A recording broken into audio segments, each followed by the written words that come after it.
Hello, dreamers. Fairy Dreamland here, your guide to a wonderful and peaceful world. I know you are ready to let go and drift off into a peaceful, relaxing sleep with the help of this video. But before you do, don't forget to like and subscribe for more captivating stories that will take you to new realms. Oh, and I'd love to know, what time are you listening to this and where are you from? Which story or character would you like me to tell next? Leave a comment and share your peaceful space with me. We begin our story about Zeus, the mighty god of the sky. In the beginning, before time itself had a name, there was only chaos, a vast emptiness, an unfeeling void that stretched into the infinite, a dark, unshapely space where neither light nor shadow could reach. It was not dark in the sense we understand, not shadowy or mysterious. No, it was simply nothing, a place devoid of any form, where neither the concept of space nor time had yet taken root. It was not a place of destruction, nor a place of creation. It just was. No sound, no vision, no movement. It was the prelude to everything, and yet nothing at all. Chaos was not a god, nor a force, but rather an essence, the origin of all things, a powerful presence that carried within it the seeds of life and death, darkness and light, the heavens and the earth. But chaos was alone, and from its very nature, it gave birth, slowly, painfully, and without ceremony, to the first beings who would shape the universe itself. The first was Gaia, the earth, born from the essence of chaos. She emerged not as a solid form, but as an overwhelming presence, vast, fertile, and boundless. Gaia was the embodiment of the planet itself, the quiet, steady force that would eventually become the foundation for all life. From her, the very ground we walk upon, the soil, the mountains, the rivers, and the oceans would emerge. But Gaia was not yet complete, for her existence had no purpose without something to cover and protect her. Then, from the void, there was born Tartarus, the abyss, the deep dark chasm beneath the earth, a place so far below that even the gods themselves would shudder to enter. It was a place of torment and confinement, a realm that would one day house the enemies of the gods. But at the moment of its creation, Tartarus was a silent, brooding presence, still and empty. Its depths would wait. Next came Erebus, the shadow, who was born from the dark recesses of chaos. Erebus was the embodiment of the unknown, mysterious, silent, and eternal. Erebus stretched across the universe like a veil, casting its shadow over the realms of life and creation. Where there was no light, Erebus was there, a force of coldness and absence, yet a necessary one, for it created the balance of day and night. And then there was Nyx, the night, who was birthed from the same essence as Erebus. But unlike Erebus, Nyx was not a shadow to hide in. No, Nyx was a blanket of stillness, a soothing, mysterious force that wrapped the universe in the cool embrace of night. She was the symbol of rest, the silence before dawn, the end of one day, and the beginning of another. She was as ancient as the universe itself, and from her darkness, the stars would one day be born. Gaia, alone in the expanse of this ancient world, longed for a companion. She needed something to join her, to give her the ability to shape the world. And from the depths of her being, Gaia gave birth to Uranus, the sky, the one who would forever cover her. Uranus was massive, a vast, stretching canopy that reached across the heavens, touching the edge of the cosmos. His presence was overwhelming, so great that he shielded Gaia from the darkness of the abyss beneath her. Uranus and Gaia were entwined in their union, their forms merging in a cosmic dance that shaped the very universe. Together, they would create the first generation of gods, beings so powerful that their very existence would mark the beginning of order in the universe. From their union were born the Titans, 12 in total, each of them a being of incredible power, each possessing a unique strength that would define the future of the cosmos. Among them were Cronus, the youngest yet most ambitious of the Titans, Rhea, his sister and wife, Oceanus, the ruler of the oceans, and Hyperion, the god of light. These beings were the very embodiment of primordial forces, vast, unyielding, and filled with the potential to shape the universe. But not all of their children were like them. There were others, born from the union of Gaia and Uranus, beings far more terrifying.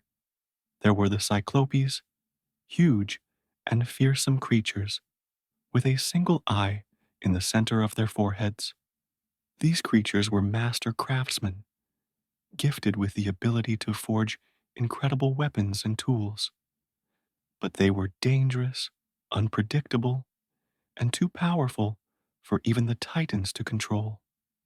And then there were the Hecatonchires, the 100-handed giants.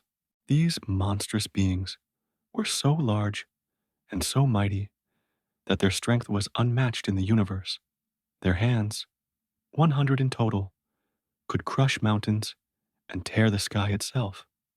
They were creatures of pure power, untamed and wild. As the days passed, Gaia's joy in the birth of her children turned to fear. For Uranus, the mighty sky, could not bear the strength of their creations. He was afraid of what they could become, what they might do.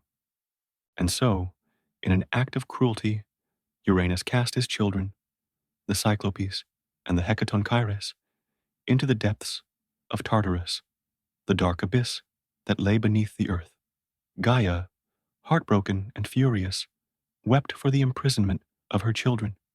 She was the earth itself, the mother of all, and yet her children, her beloved Cyclopes and Hecatonchires, were locked away in a place so dark that even their cries could not reach her.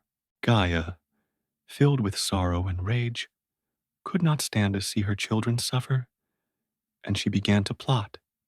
She called to her children, the Titans, and spoke of the injustice done by Uranus. She told them that their father had wronged them, and they must rise against him, all except Cronus, the youngest, who, filled with ambition and anger, agreed to help his mother in her quest. Together, Gaia and Cronus began their dark work, and it would set the stage for the greatest betrayal the universe had ever seen. Cronus, driven by the fiery ambition and the pain of his mother's suffering, forged a plan with her that would forever change the course of existence. Gaia, desperate to see her children freed, guided Cronus toward the dark path of rebellion. She forged a sharp, gleaming sickle from stone, its edge so fine that it could cut through the very fabric of the universe itself. This weapon, forged with both love and hatred, would become the instrument of Uranus's downfall. The night of the betrayal came. The heavens were shrouded in an eerie silence, as though even the stars themselves held their breath. Uranus, filled with pride and arrogance, descended upon Gaia. He lay upon her once more, but this time Gaia had prepared herself for what was to come. Her heart was filled with a mixture of dread and anticipation, for she knew the weight of the task at hand. Cronus, hiding in the shadows of his mother's embrace, held the sickle tightly. His hands trembled with the gravity of the act he was about to commit, but his resolve was firm. It was the only way. He would have to strike down Uranus, his father, and take the mantle of leadership for himself. As Uranus approached, Cronus struck with precision. In one swift, brutal motion, he severed Uranus's power from him, castrating his father, taking away his dominion over the cosmos. The moment was shocking, a moment of cruel finality. Uranus screamed in agony as his body trembled, and the power that had once ruled the sky began to fade into the depths of nothingness. Uranus fell, weak and broken, retreating into the dark corners of the universe where his influence would never again reach. The heavens above Gaia no longer bore the weight of his rule, and the world below could now begin to breathe in the air of freedom. But the violence of this act rippled across the fabric of existence. As the blood of Uranus fell to the earth, it stained the ground with a strange, dark power. His blood, spilled onto the fertile soil of Gaia, gave birth to horrors and miracles alike. From the drops of his blood, the Erinyes, the Furies, emerged, vengeful and relentless. These terrifying creatures would be the embodiment of vengeance, born to punish those who wronged others, especially those who betrayed their family.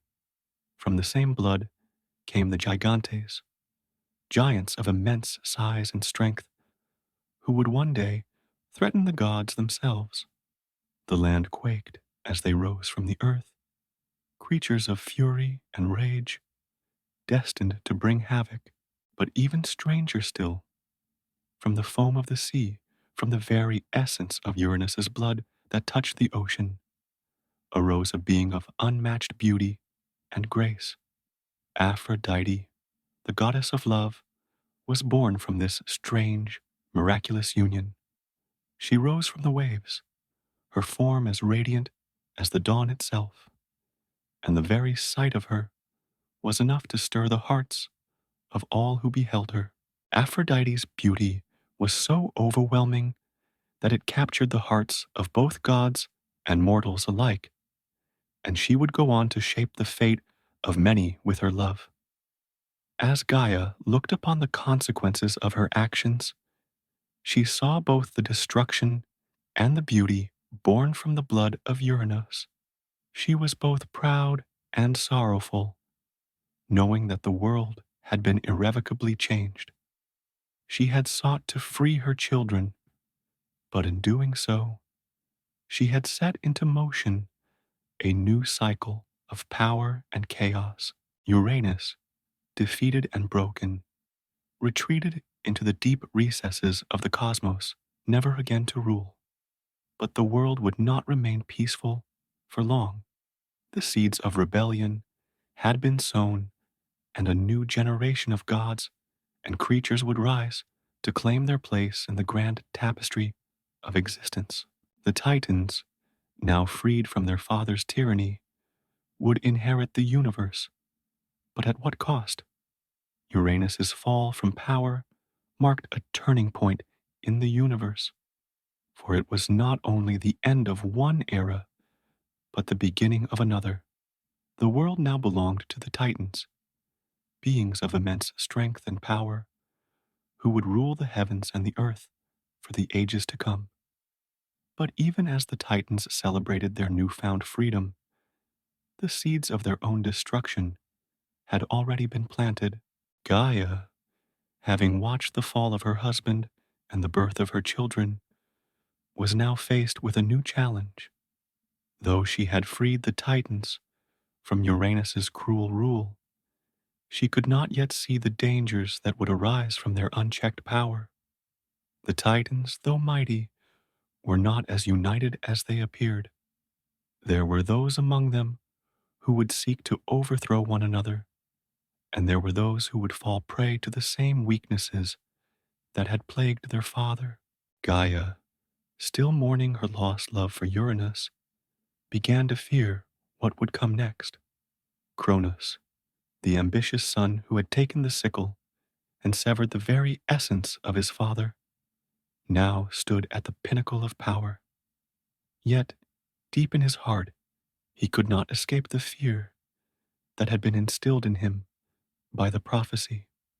He had overthrown Uranus, but it was foretold that one of his own children would rise against him, just as he had risen against his father. As Cronus ruled the Titans, a dark shadow loomed over him, an unshakable fear of fate, a fear that one day his own blood would turn against him. Cronus, now supreme ruler of the universe, had achieved what so many gods and mortals alike could only dream of. He sat upon his throne, the master of the Titans, the very embodiment of strength and ambition. But despite the grandeur of his rule, a deep, gnawing fear lived within him, a fear of the prophecy that had been whispered in the ears of the ancient seers, a prophecy that haunted him with its dark certainty. It had been foretold that one day a child of his own would rise against him, just as he had risen against Uranus. The voice of fate was unforgiving, its words a shadow that stretched across Cronus's every waking moment. He had overthrown his father, taken the heavens as his own. But now the universe seemed to mock him. His very lineage, his own blood, would one day be his undoing. Cronus, consumed by the fear of this prophecy, took the measures that would forever change the course of his family and the world. He did the unthinkable.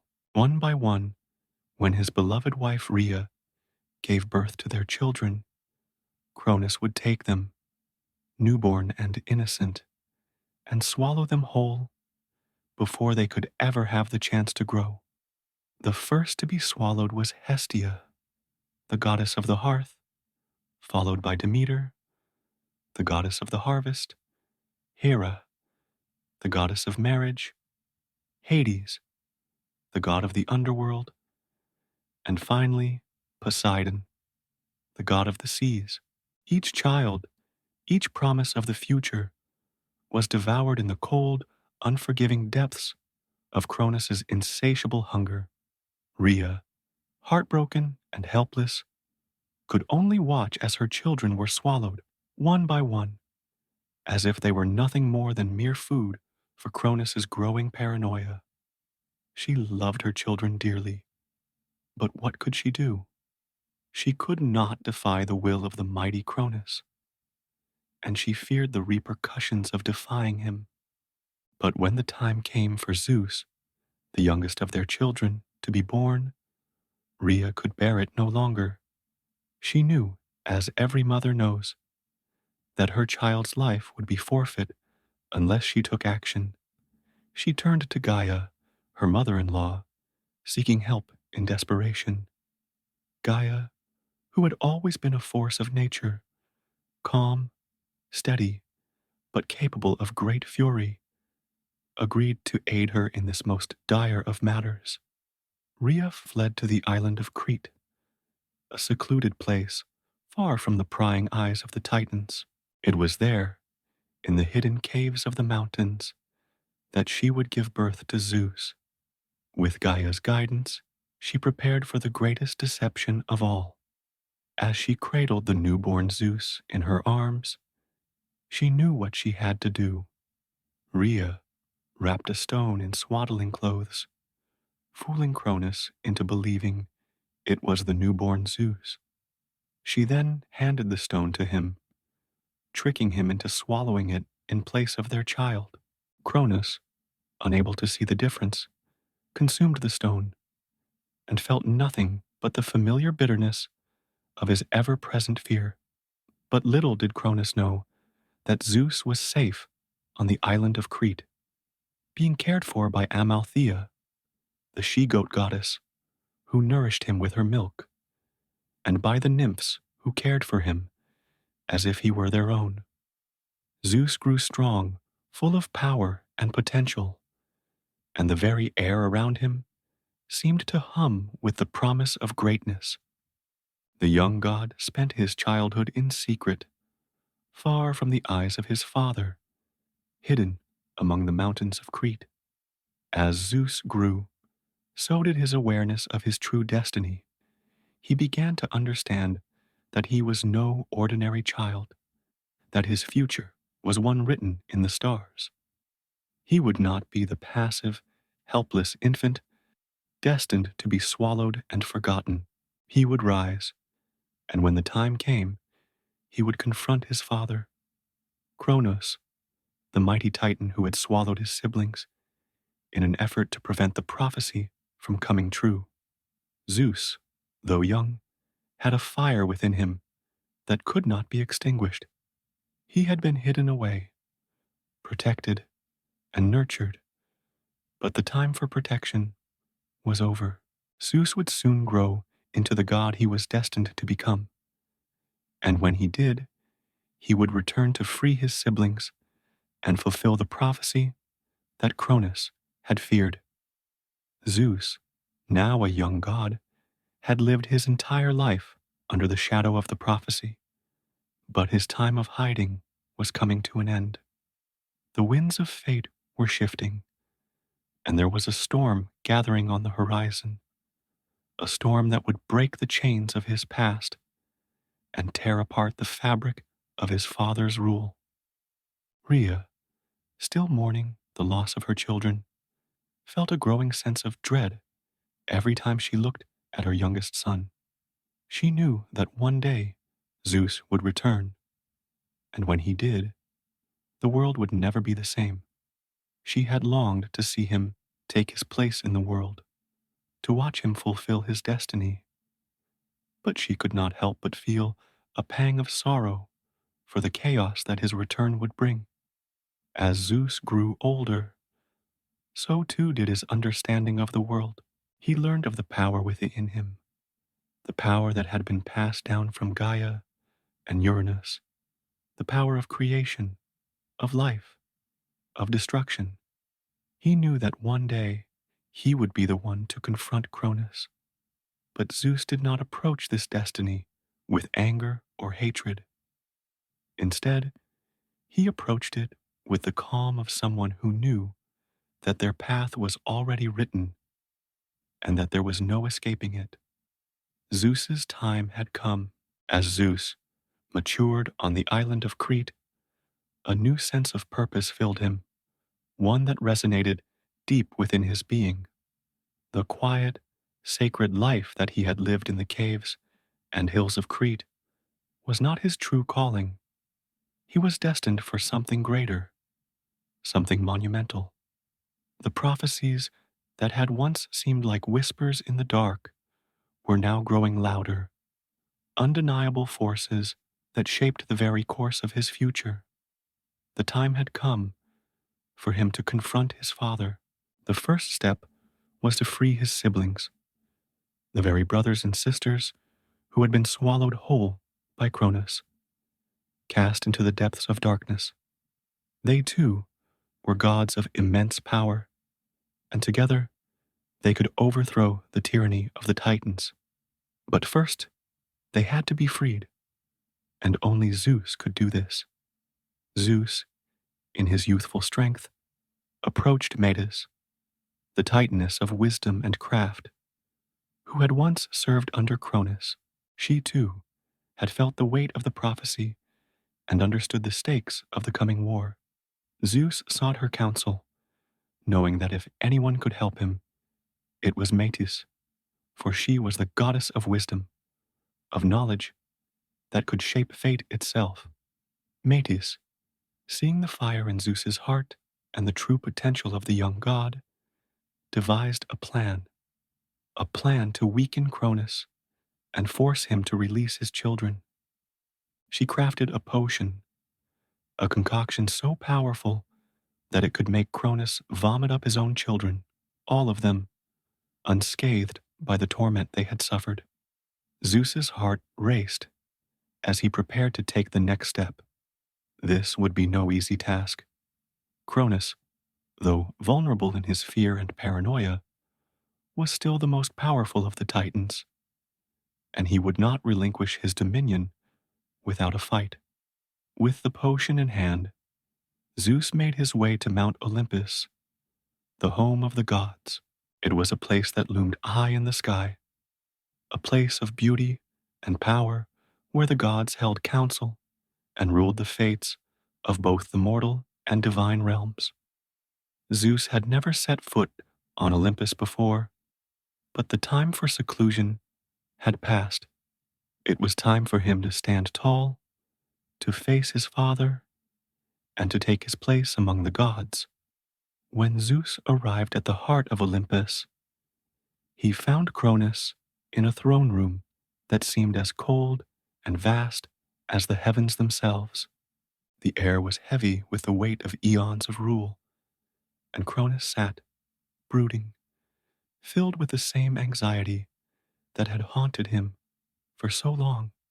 He was not the mighty Titan of the past, no longer the father who commanded the skies. He was a broken, fearful god, consumed by the curse that had followed him from the moment he first swallowed his children. Zeus entered the hall, standing tall and unwavering. His presence seemed to shift the very air around him, and even the gods, who had once feared Cronus, could feel the rising power of the young god. With confidence and clarity, Zeus stepped forward and addressed his father. Cronus, my father, your reign is over, Zeus declared, his voice resounding like thunder in the cold, silent hall. You have wronged the gods, and now it is time for you to face the consequences of your actions. I am your son, and I will free my siblings. Cronus, hearing the challenge in Zeus's voice, laughed, a bitter, hollow sound. He had spent countless years consumed by fear of this moment, and now it had come to pass. His eyes narrowed, filled with disdain and rage. You? You think you can challenge me? Cronus sneered, his voice laced with both anger and disbelief. I am the lord of the cosmos. I have crushed the heavens and devoured the gods. You are nothing but a child. Zeus stood his ground, unshaken by his father's words. He knew that this confrontation was inevitable, and that the outcome had already been decided by the forces of fate. You may have defeated your father, but your time has come, Zeus said, stepping closer to Cronus, holding the potion of Metis in his hand. The liquid inside shimmered with an unnatural glow, a mixture of potent magic and bitter vengeance. I will make you face the consequences of your own actions. Without warning, Zeus tossed the potion into Cronus's mouth, forcing him to drink the bitter, magical liquid. Cronus's eyes widened as the potion took hold, causing him to retch violently. In moments, the very gods he had consumed, Hestia, Demeter, Hera, Hades, Poseidon, began to emerge from his mouth, fully restored, as though no time had passed. They stood before Zeus, bewildered but unharmed.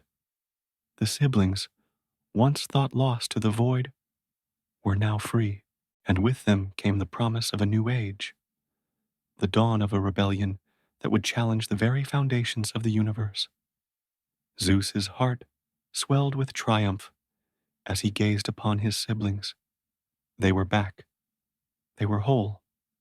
And now, together, they could rise up against Cronus and the Titans.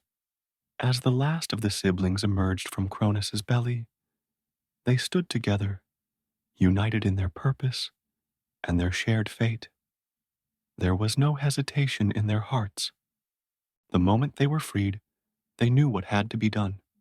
The gods of the new age, the Olympians, had arrived. Hestia, goddess of the hearth, took her place beside her siblings. She was a calming force, the keeper of home and family. Demeter, goddess of the harvest, stood proudly, her eyes filled with both wisdom and strength. Hera, goddess of marriage, held herself with regal grace, her power emanating from her very being. Hades, lord of the underworld, cast a dark shadow over the group, his presence a reminder of the balance of life and death.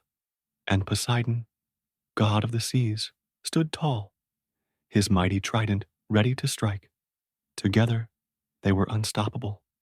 Each god brought their unique strength to the table, their unity, a powerful force against Cronus and his followers.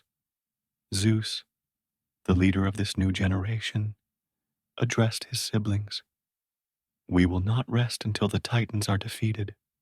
Together, we will create a new order, a new world, and we will reign over Olympus as the true gods.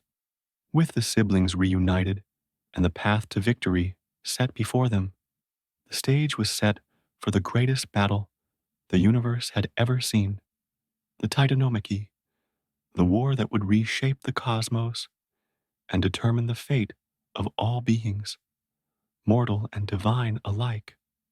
Certainly, let's continue with part 2, the betrayal of Cronus, as we move into the grand Titanomachy and the further rise of Zeus. The moment Cronus had feared had arrived. His own children, freed from his very being, stood before him, their eyes filled with fire and determination.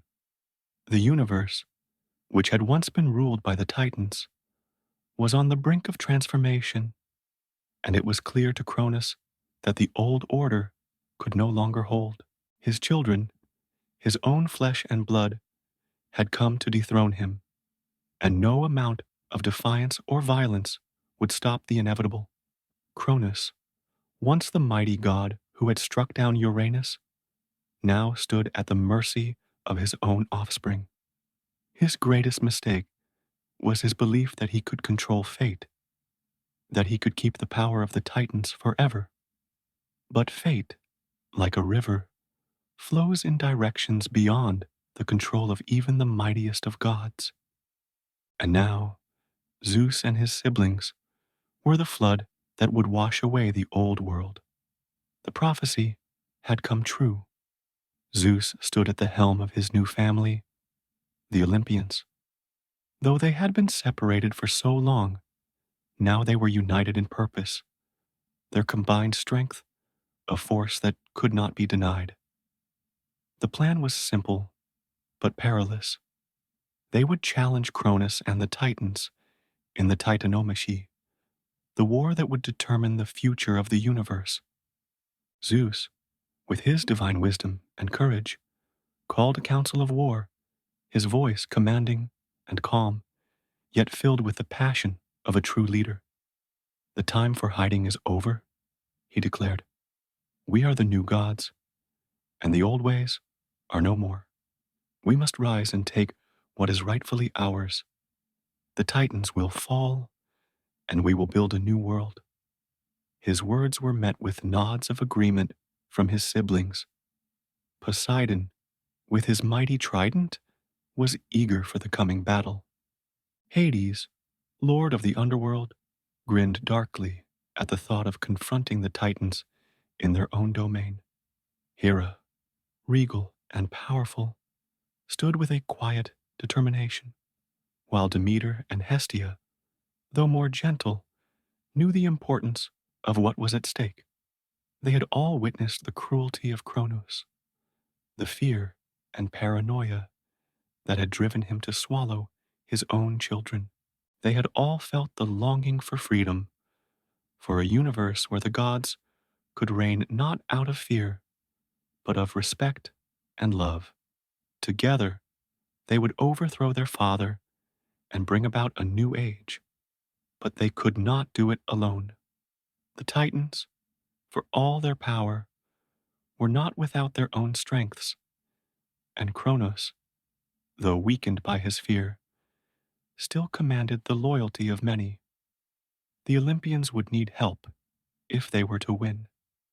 Zeus called upon the Cyclopes, the one-eyed giants who had once been imprisoned by Uranus.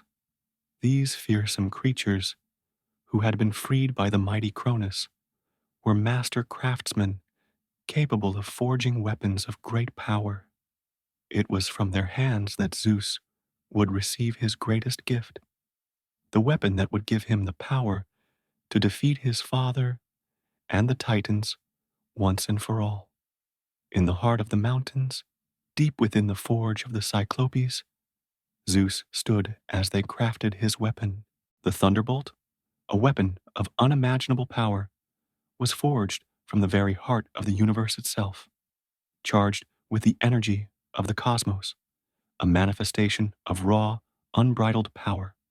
Poseidon, too, would receive his own weapon, the trident, a symbol of his dominion over the seas, while Hades was gifted with the helm of darkness, a cap that could render him invisible, allowing him to strike unseen and take his enemies by surprise. Each weapon was a symbol of the gods' ascension, their rise to power. The Olympians now had the tools they needed to fight their battle, but they needed one more thing: the might of the Hecatonchires, the hundred-handed giants who, though imprisoned by Cronus, had not forgotten the cruelty of their captor. With their great strength and number, the Hecatonchires would tip the scales in favor of the Olympians. Their 100 hands, capable of crushing mountains and tearing the heavens themselves, would prove to be the Titans' undoing. With weapons forged and allies gathered, the stage was set. The two sides, Titans and Olympians, stood on opposite ends of the cosmos, their armies lined up, ready for the greatest war ever fought. The very foundations of the universe seemed to tremble as the forces of the Titans and the Olympians clashed. The battle was fierce. The Titans, with their brute strength, unleashed waves of destruction upon the Olympians.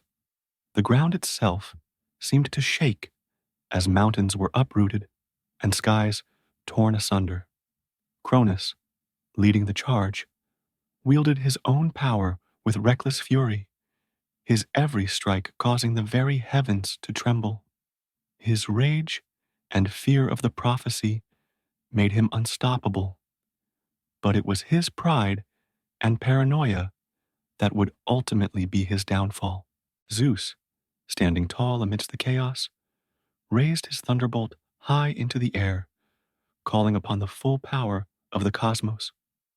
With a mighty roar, he hurled the bolt toward Cronus, and the sky exploded with light. The thunderbolt struck Cronus with the force of 1,000 storms, sending the Titan King reeling. But Cronus, though wounded, did not fall.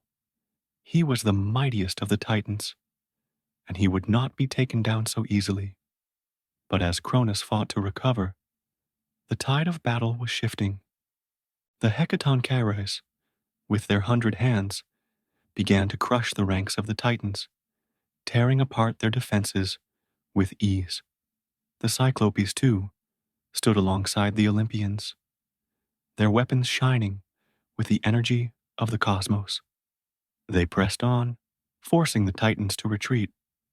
The Olympians, led by Zeus, fought with unwavering determination, their unity and power growing stronger with every victory. Cronus, now realizing the fate that awaited him, tried desperately to rally his forces, but it was too late. His rule was crumbling, and there was nothing he could do to stop it. At last, the moment came when Cronus could no longer stand. Zeus, with his thunderbolt, struck him down one final time, casting the once mighty Titan King into the Tartarus, the abyss where he would remain for all eternity, guarded by the Hecatonchires. His reign was over. The Titans, defeated and broken, were cast into Tartarus, their power and pride Shattered, the Olympians had won, and the universe had been forever changed. Zeus stood victorious, his heart swelling with pride as he gazed upon his siblings. Together, they had defeated Cronus, freed the gods, and taken their rightful place as the rulers of Olympus. The world was now theirs. With the defeat of Cronus and the fall of the Titans, a new era dawned. The Olympians, united under Zeus, would now rule the universe. The age of the Titans was over, and the age of the Olympians had begun. But with the rise of the Olympians came new challenges. The gods were not invincible. There would be wars, betrayals, and struggles ahead. But for now, Zeus and his siblings stood as the supreme rulers of Olympus, their power unmatched by any who had come before. Their reign had begun, and the world would never be the same. Certainly, let's continue with part 3, the golden age of Cronus and the curse of fate. With the fall of Uranus and the rise of Cronus, the world was born anew. Cronus, now the king of the Titans, ruled with a sense of fierce pride. His reign was unlike any other, marked by peace and prosperity that lasted for ages. This period became known as the Golden Age, a time when the earth flourished and harmony reigned throughout the cosmos. The rivers ran clear, and the trees bore fruit in abundance. The sun shone bright every day, and the winds were always gentle. Life was easy, and the gods were content, for there was no war, no struggle. The world seemed perfect, an idyllic existence for all living beings. Cronus, with his mighty strength and wisdom, kept the world in balance. His reign was free of corruption and strife. Even the mortals below knew only peace, and there was no need for conflict. It seemed as though the heavens had been perfectly aligned, and the rule of Cronus was one that would endure for eternity. But as the years passed, shadow began to loom over the world of the gods. There was an ancient prophecy that hung like a dark cloud over Cronus's golden reign. It was whispered in secret among the seers of the gods, an old curse that foretold the inevitable fall of the ruler. The prophecy was clear. One of your own children will rise against you, as you once did against your father. Your reign will come to an end when the next generation comes to claim what is rightfully theirs. It was a prophecy that gnawed at the heart of Cronus, for no matter how perfect his rule seemed, he could not escape the curse that had already been written. Cronus, deeply troubled by the prophecy, turned his fears into actions. He feared that one of his own children would rise against him, just as he had done with Uranus. And so, in an effort to protect himself and his throne, Cronus took a drastic step, one that would cast a shadow of tragedy over his reign. Cronus began to swallow his children, each one as soon as they were born. Hestia, Demeter, Hera, Hades, and Poseidon. One by one, he devoured them, each child swallowed whole, consumed in the hope that he could prevent the prophecy from coming true. This act, both cruel and desperate, came from a father who could not bear the thought of losing his power, who could not accept the fate that awaited him. Cronus's wife, Rhea, was heartbroken at the sight of her children being swallowed one by one. She had borne these children with love, and now they were gone, consumed by the very man she had once adored. Her heart, full of sorrow and rage, could not bear the sight of her husband's tyranny. Yet, she too was helpless against the will of Cronus, for who could defy the ruler of the cosmos? When it came time for Rhea to give birth to Zeus, her sixth child, She knew that she could not let him meet the same fate as the others. She could not stand to lose another child. Desperation filled her heart, and she turned to Gaia, her mother-in-law, for help. Gaia, wise and powerful, knew the importance of Zeus's birth and the prophecy that hung over them all. She had seen the future and understood the deep forces that guided it. She knew that Zeus was destined to overthrow Cronus, to fulfill the prophecy and free the gods from his oppressive rule. But for this to happen, Zeus had to survive. Together, Rhea and Gaia devised a plan. When Zeus was born, Rhea hid him away on the island of Crete, a remote and secret place far from Cronus's prying eyes. She took a large stone, wrapped it in swaddling clothes, and handed it to Cronus, tricking him into swallowing the stone instead of Zeus. Cronus, believing he had consumed another of his children, swallowed it whole without a second thought. While Cronus continued to rule over the heavens, Zeus grew up in secrecy on Crete, hidden from his father's gaze. The island, filled with lush forests and hidden caves, became the perfect place to raise the young god. He was cared for by Amalthea, the she-goat, who nourished him with her milk, and by the nymphs of the island, who loved him as if he were their own. Zeus grew strong and wise under the care of these kind beings. He learned of his destiny, the prophecy that spoke of his eventual rise to power. His heart swelled with the knowledge that he was destined for greatness, but he also understood the cost of this destiny. He would have to face Cronus, the very father who had devoured his siblings and ruled the world with fear. As Zeus grew older, he realized that the time for hiding was over. The moment had come for him to confront his father, to free his siblings, and to take his rightful place as the ruler of the gods. The prophecy had been written in the stars, and there was no escaping it. The moment of reckoning arrived. With the help of Metis, the Titaness of wisdom, Zeus was given a powerful potion that would force Cronus to vomit up the children he had swallowed. Zeus knew that only by freeing his siblings could he hope to overthrow Cronus and end his tyrannical rule. Zeus approached his father, the mighty Cronus, and with the potion in hand, he demanded that Cronus drink it. The potion worked, and one by one, the gods that Cronus had swallowed were restored, emerging unscathed and whole from their father's belly. The first to emerge was Hestia, the goddess of the hearth. Then came Demeter, the goddess of the harvest, Hera, the goddess of marriage, followed by Hades, the god of the underworld. Lastly, Poseidon, the god of the seas, emerged, fully formed and full of power. Zeus, with his siblings by his side, stood ready to challenge Cronus. The time had come for the Titanomachy, the great war that would reshape the universe.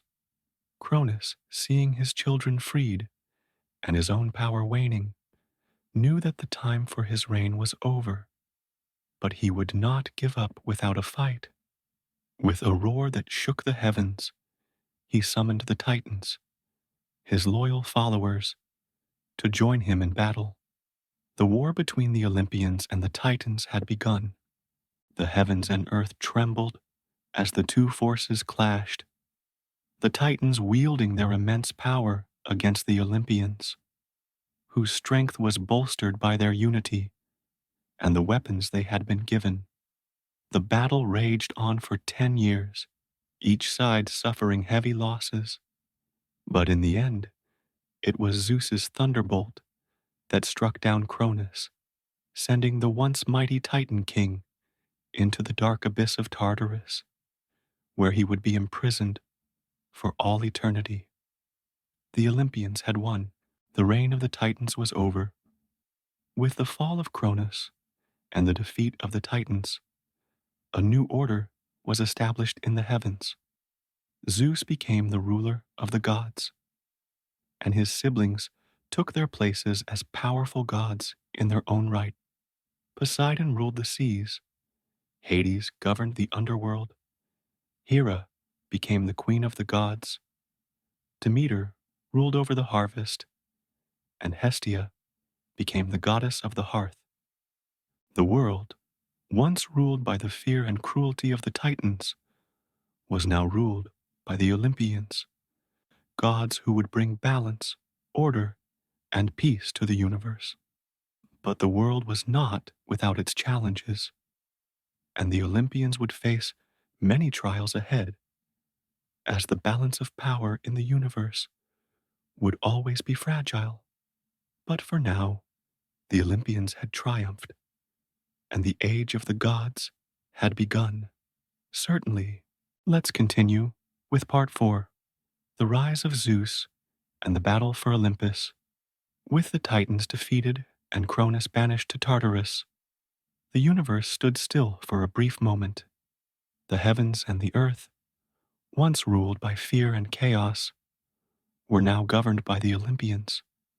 Zeus, the new king of the gods, sat upon his mighty throne on Mount Olympus.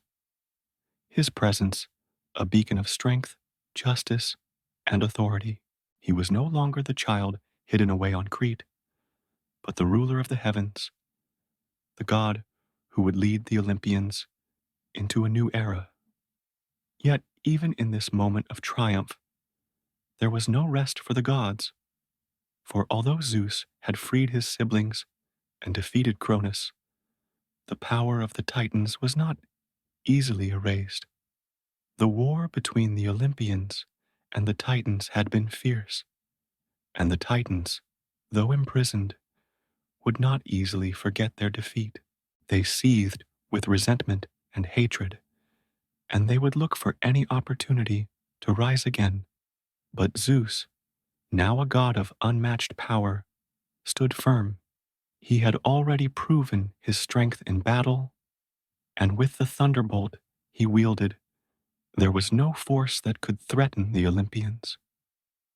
It was not long after the fall of Cronus that a new threat emerged, a monster unlike any the gods had faced before.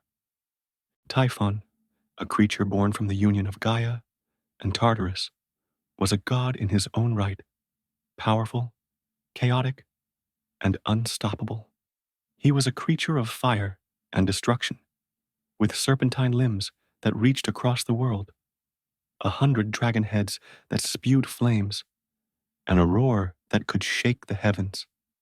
Typhon was the embodiment of the primal chaos that had existed before order had been brought to the world.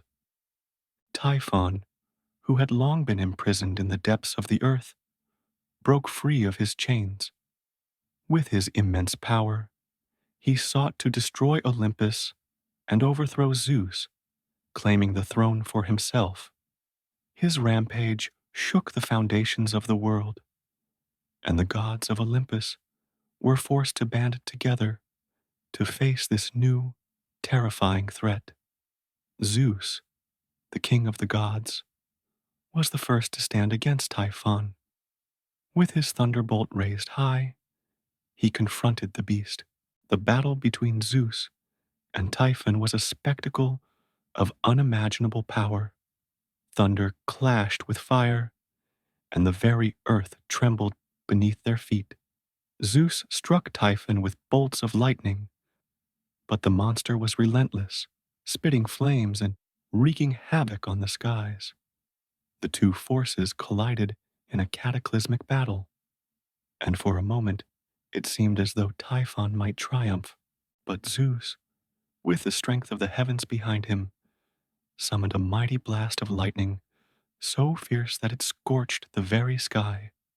Typhon, weakened by the relentless power of Zeus, was finally struck down, and with one final blow, Zeus banished him, back into the depths of the earth, where he would remain imprisoned for all eternity.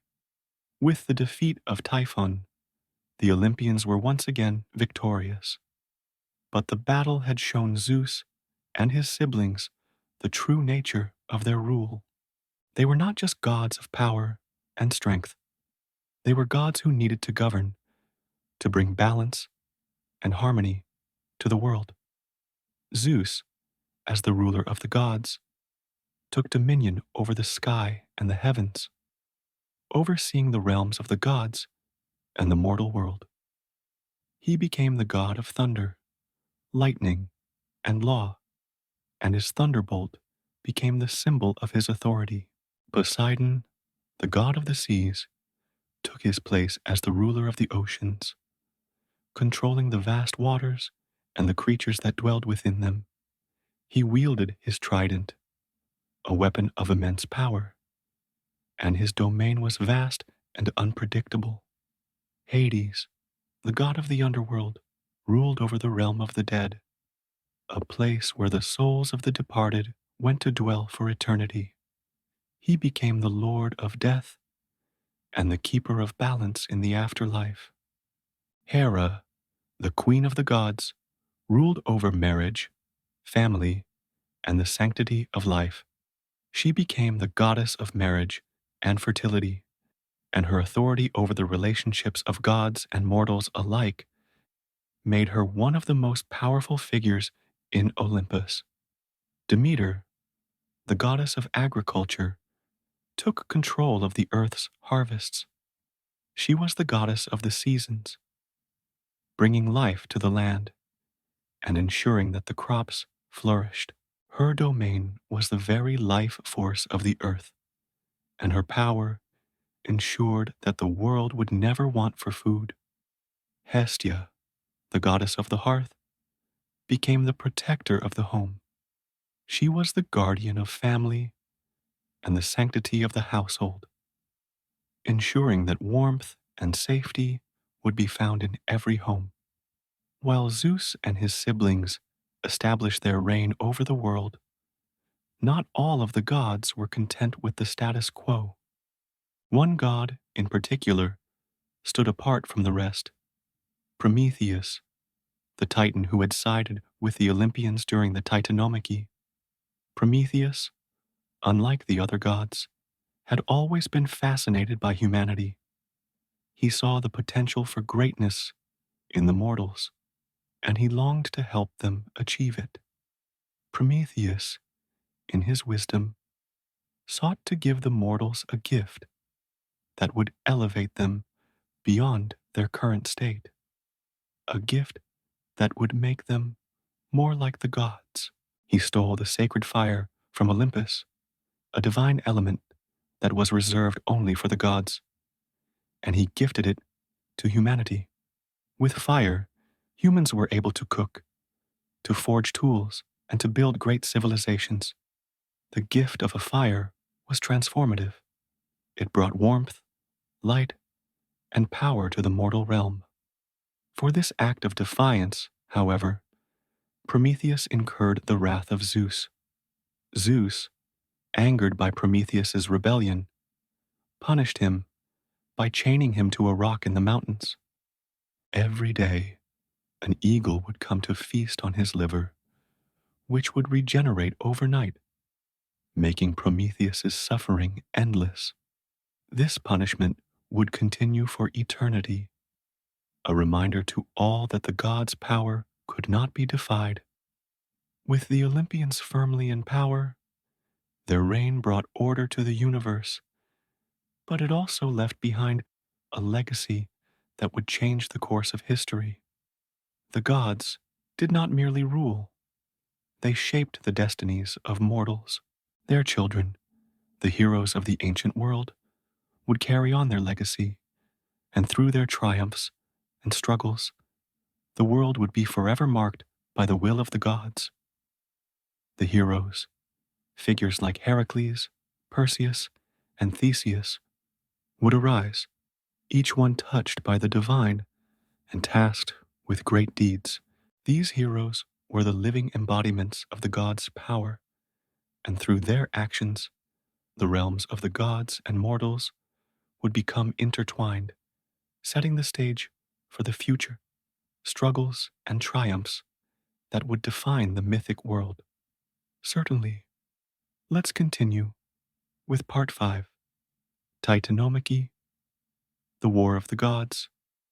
The Olympians had triumphed over Cronus and the Titans, but their victory was not the end of the battle for supremacy. The gods had now secured their place in the universe, but not all were content to remain in peace. As the Olympians settled into their reign, a new conflict loomed on the horizon, one that would define the future of the cosmos. The Titanomachy, the war between the Olympians and the remaining Titans, a war that would reshape the heavens and the earth.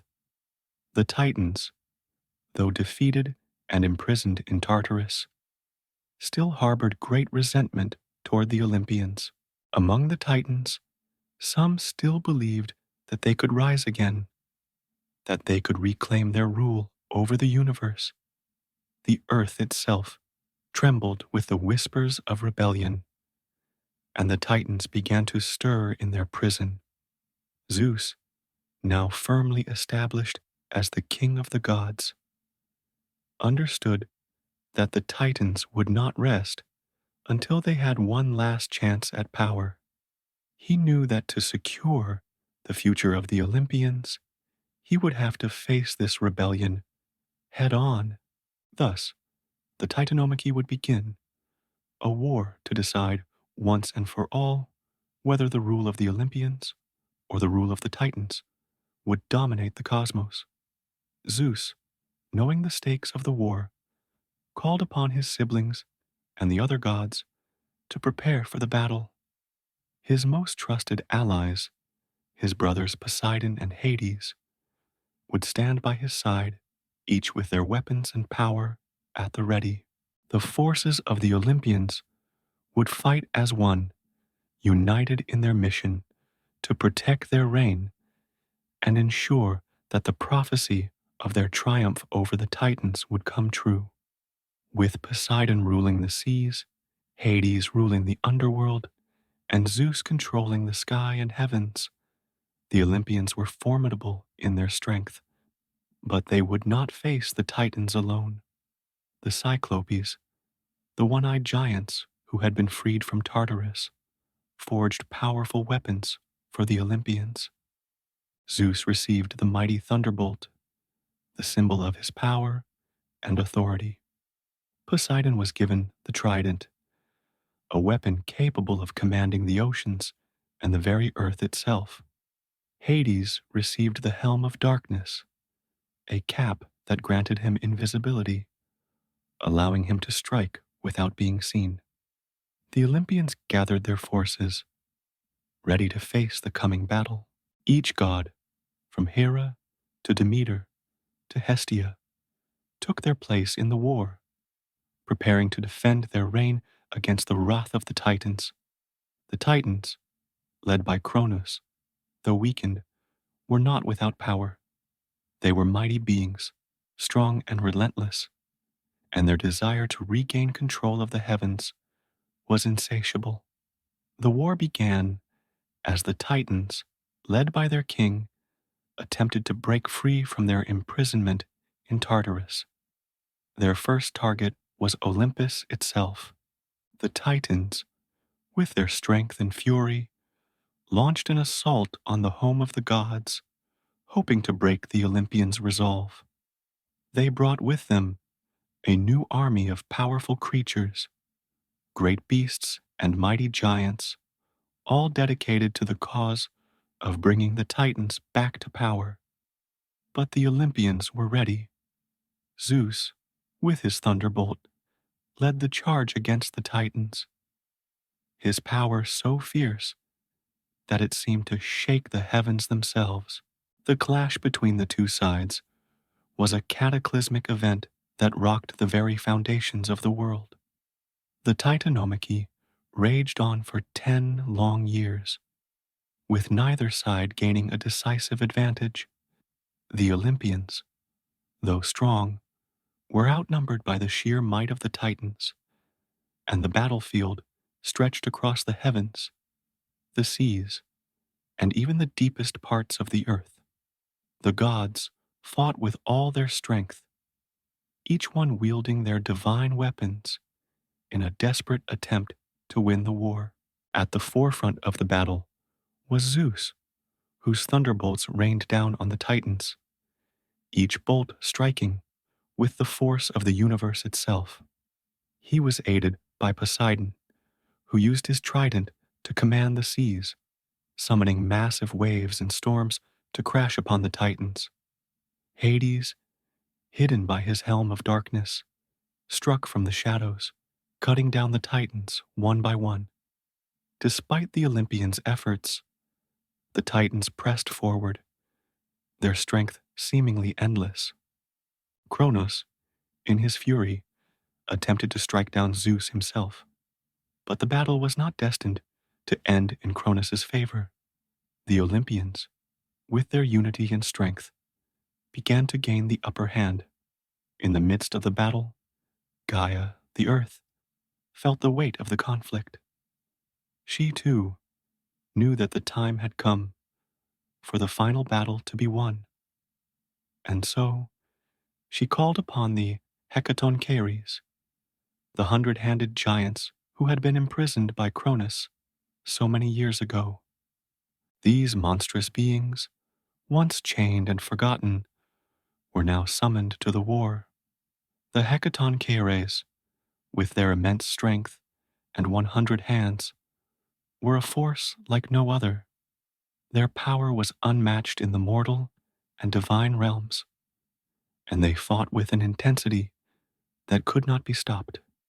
The Titans, who had once been feared by all, found themselves unable to contend with the overwhelming strength of the Hecatoncheires. With their mighty hands, they crushed the Titans' forces and turned the tide of the war in favor of the Olympians. The Hecatoncheires, along with the Olympians, dealt a final blow to the Titans. Cronus, realizing that his time had come, was struck down by Zeus, who hurled a bolt of lightning that sent him reeling.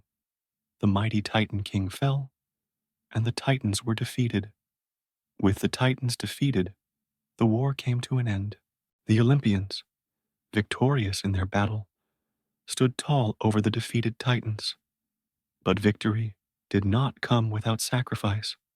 The land was torn, the heavens shattered, and the gods bore the scars of battle.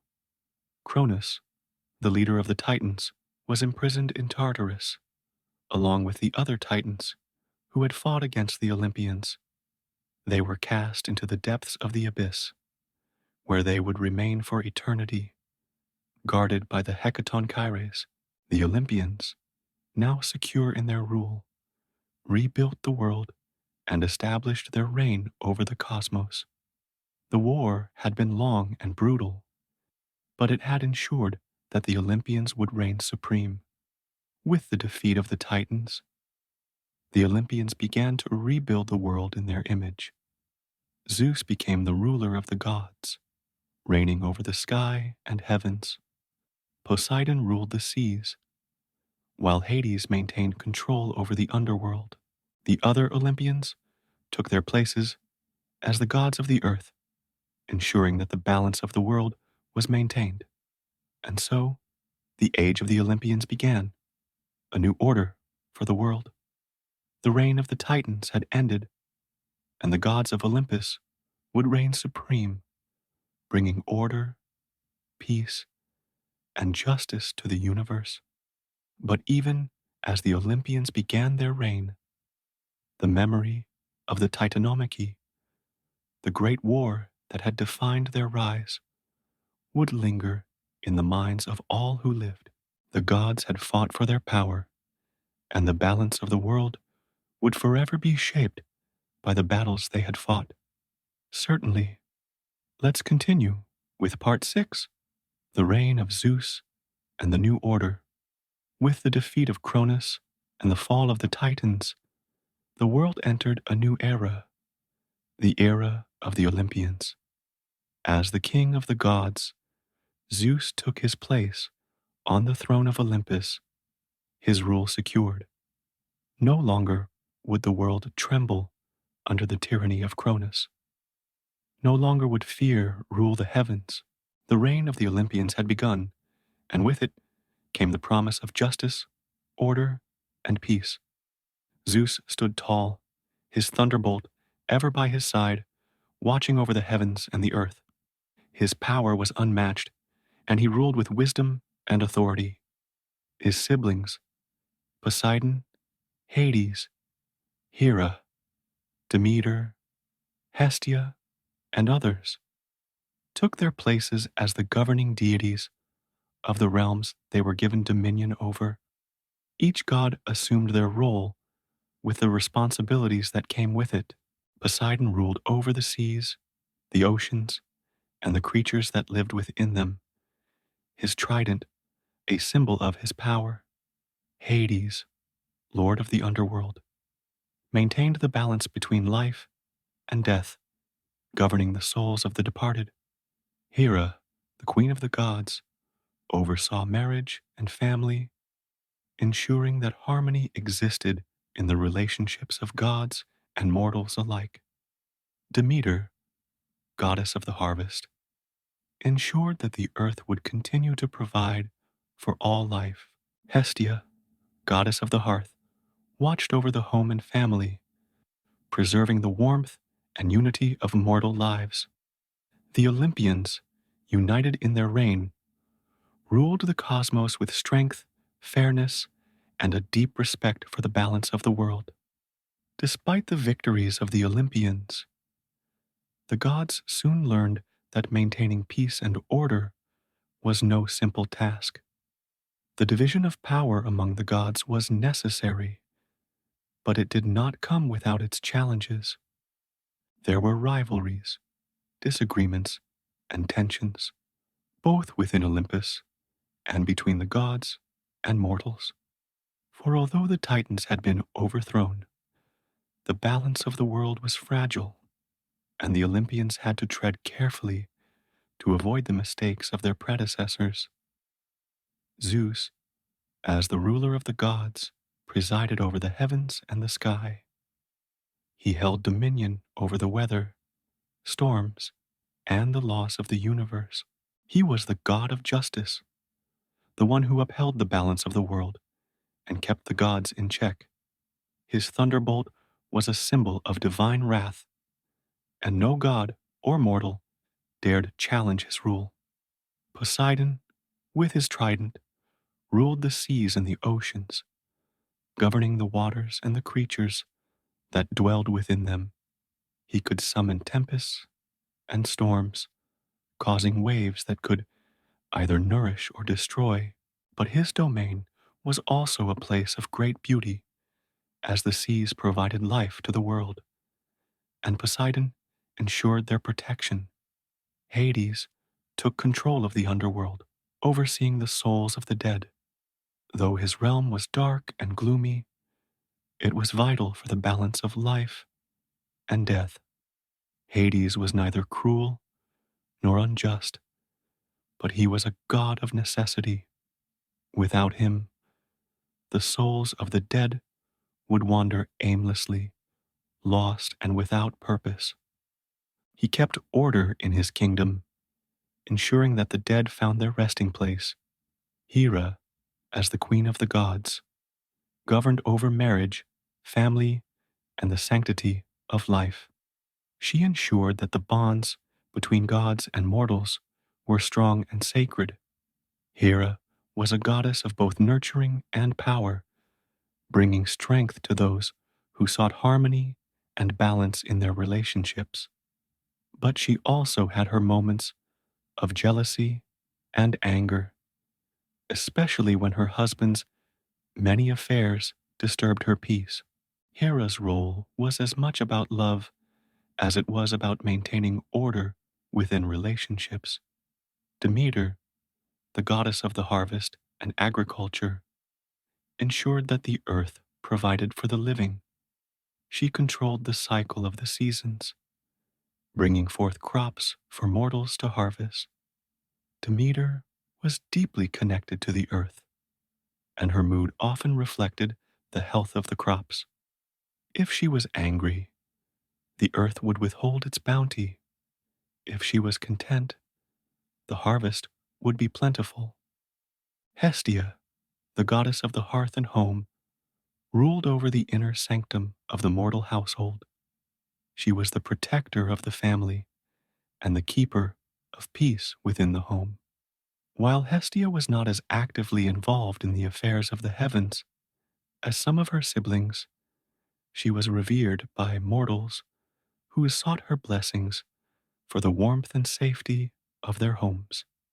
Together, the Olympians ruled the realms, each god managing their respective domains. They ensured the cosmos remained in balance, governing the earth, sky, seas, and underworld. But with power came responsibility, and the gods had to contend with their own personal flaws, weaknesses, and rivalries. While the gods of Olympus were powerful and divine, the mortals they ruled over often lived in fear of their wrath. Yet Zeus, though mighty, was also compassionate and wise. He recognized the importance of humans in the grand scheme of the universe, and he understood that the Olympians were not only gods of power, but also gods of growth and renewal. Zeus took great interest in humanity, watching over them with a mix of affection and authority. He bestowed upon them the gift of fire, giving them the tools to forge their own civilization. He allowed them to build their societies, establish their laws, and grow their cultures. However, he also punished those who defied the gods, ensuring that mortals respected the laws of Olympus. Through Zeus, the mortals learned to honor the gods through rituals and sacrifices. Temples were built in the gods' honor, and festivals were held to celebrate the divine. Zeus demanded that the mortals show respect, but he also gave them the tools to prosper. He understood that balance was necessary for both the gods and the mortals to thrive. One of the most well-known stories of Zeus's relationship with mortals involves the Titan Prometheus, who defied Zeus in a bold act of rebellion. Prometheus, having seen the suffering of mankind, decided to grant them a gift: fire. The Titan stole fire from Olympus and brought it down to humanity, enabling them to warm themselves, cook food, and build civilizations. Zeus, infuriated by Prometheus's defiance, punished the Titan severely. He had Prometheus bound to a rock in the mountains, where an eagle would come every day to eat his liver, which would regenerate each night. This eternal punishment was a reminder of the consequences of defying Zeus's will. Despite Zeus's anger, Prometheus's gift of fire allowed humanity to prosper. It was the spark of civilization, enabling mortals to rise above their primal nature. The gods' involvement with humanity was a constant balance of gifts and punishments, love and wrath, and order and chaos. With the Olympians established as the rulers of the world, the balance of power was clear. Zeus stood at the helm, king of the gods, ensuring that justice and order prevailed. But even within the order of the Olympians, there were moments of discord. The gods were not infallible, and they often clashed among themselves. Whether it was Zeus's struggles with Hera, his jealous wife, or Poseidon's yearning for more power over the seas, or Hades' isolation in the underworld, each god had their own challenges to face. Yet, despite their differences, The Olympians maintained their reign. They ruled the heavens, the earth, and the underworld, forever shaping the destiny of both mortals and immortals. The Olympian pantheon had achieved victory, but their struggles were far from over. The world they ruled was ever changing, and their legacy would continue to unfold, one divine act at a time. Story: Poseidon versus Athena, the battle for Athens. Let's dive headfirst into the roaring, salty world of Poseidon, the god who doesn't just rule the seas, he owns them. Picture this: the universe is fresh off the Titanomachy, that epic 10-year brawl where Zeus and his siblings took down their Titan parents and claimed the cosmos for themselves. The dust, or maybe the sea foam, has barely settled, and the big three brothers are carving up their domains like kids splitting a pizza. Zeus, the golden boy, snags the sky, twirling his lightning bolt like he's already king of the hill. Hades, the moody one, gets stuck with the underworld, probably muttering about how he drew the short straw. And Poseidon? He plants his trident in the ground, or rather, the waves, and declares the oceans his kingdom. "This is mine," he growls, voice rumbling like a tidal wave. "And I'm not sharing." Poseidon isn't just some sidekick in this godly trio. He's a force of nature, a powerhouse with a temper that could sink ships, and a competitive streak wider than the Mediterranean. Imagine him standing there, towering and rugged, his beard dripping with salt water, his eyes glinting like the deep blue sea on a stormy day. That trident of his isn't just a fancy fork. It's a weapon that can split the earth, stir the tides, and make mortals tremble. He's not here to play nice or take orders. He's here to rule, and he's got the muscle to back it up. The oceans stretch out before him, endless and wild, a playground for a god who loves power as much as he loves chaos. But let's back up a bit. How did Poseidon even get here? Born to the Titans Cronus and Rhea, he's one of 6 siblings who spent their early days in a pretty grim situation, inside their dad's stomach. Cronus, paranoid about a prophecy that one of his kids would overthrow him, swallowed each of them whole. Hestia, Demeter, Hera, Hades, and Poseidon, until Zeus pulled off the ultimate rescue with a rock and a nasty potion. Poseidon emerged from that ordeal soaked in grit and fury, ready to fight. When the Titanomachy kicked off, he was right there beside Zeus, swinging his trident like a champ, cracking Titan skulls and shaking the earth. 10 years of war later, the Titans were toast, locked in Tartarus, and Poseidon had earned his stripes. He wasn't just a survivor, he was a warrior, a god who'd clawed his way to the top. Now, with the Titans out of the picture, Poseidon's ready to flex. The sea's his domain, sure, but it's more than just water. It's power, raw and untamed. He's not content to sit back and let the waves lap at the shore. He's churning them into storms, conjuring whirlpools, and crafting creatures like the hippocampus, half horse, half fish, to patrol his watery turf. And horses? Oh, he's got a soft spot for those. Legend says he created them, molding their sleek forms from sea foam and giving them speed to match his own restless energy. He's the god of earthquakes, too. When he's mad, the ground trembles, reminding everyone that his reach goes beyond the coastlines. Poseidon's not subtle. He's a walking, talking natural disaster, and he loves it that way. But here's where things get interesting. Poseidon's not just a sea god. He's ambitious. The oceans are vast, sure, But they're not enough for a guy who's always measuring himself against Zeus. Big Brother might have the sky and the fancy throne on Mount Olympus, but Poseidon's not about to let him hog all the glory. He's got his own kingdom, his own rules, and a chip on his shoulder that's heavier than a sunken galleon. Why should Zeus get all the praise? He probably grumbles, kicking a wave into a frothy tantrum. I'm just as big a deal. That competitive fire burns hot, and it's about to ignite something big, something land-based, something that'll put him toe-to-toe with another Olympian heavyweight.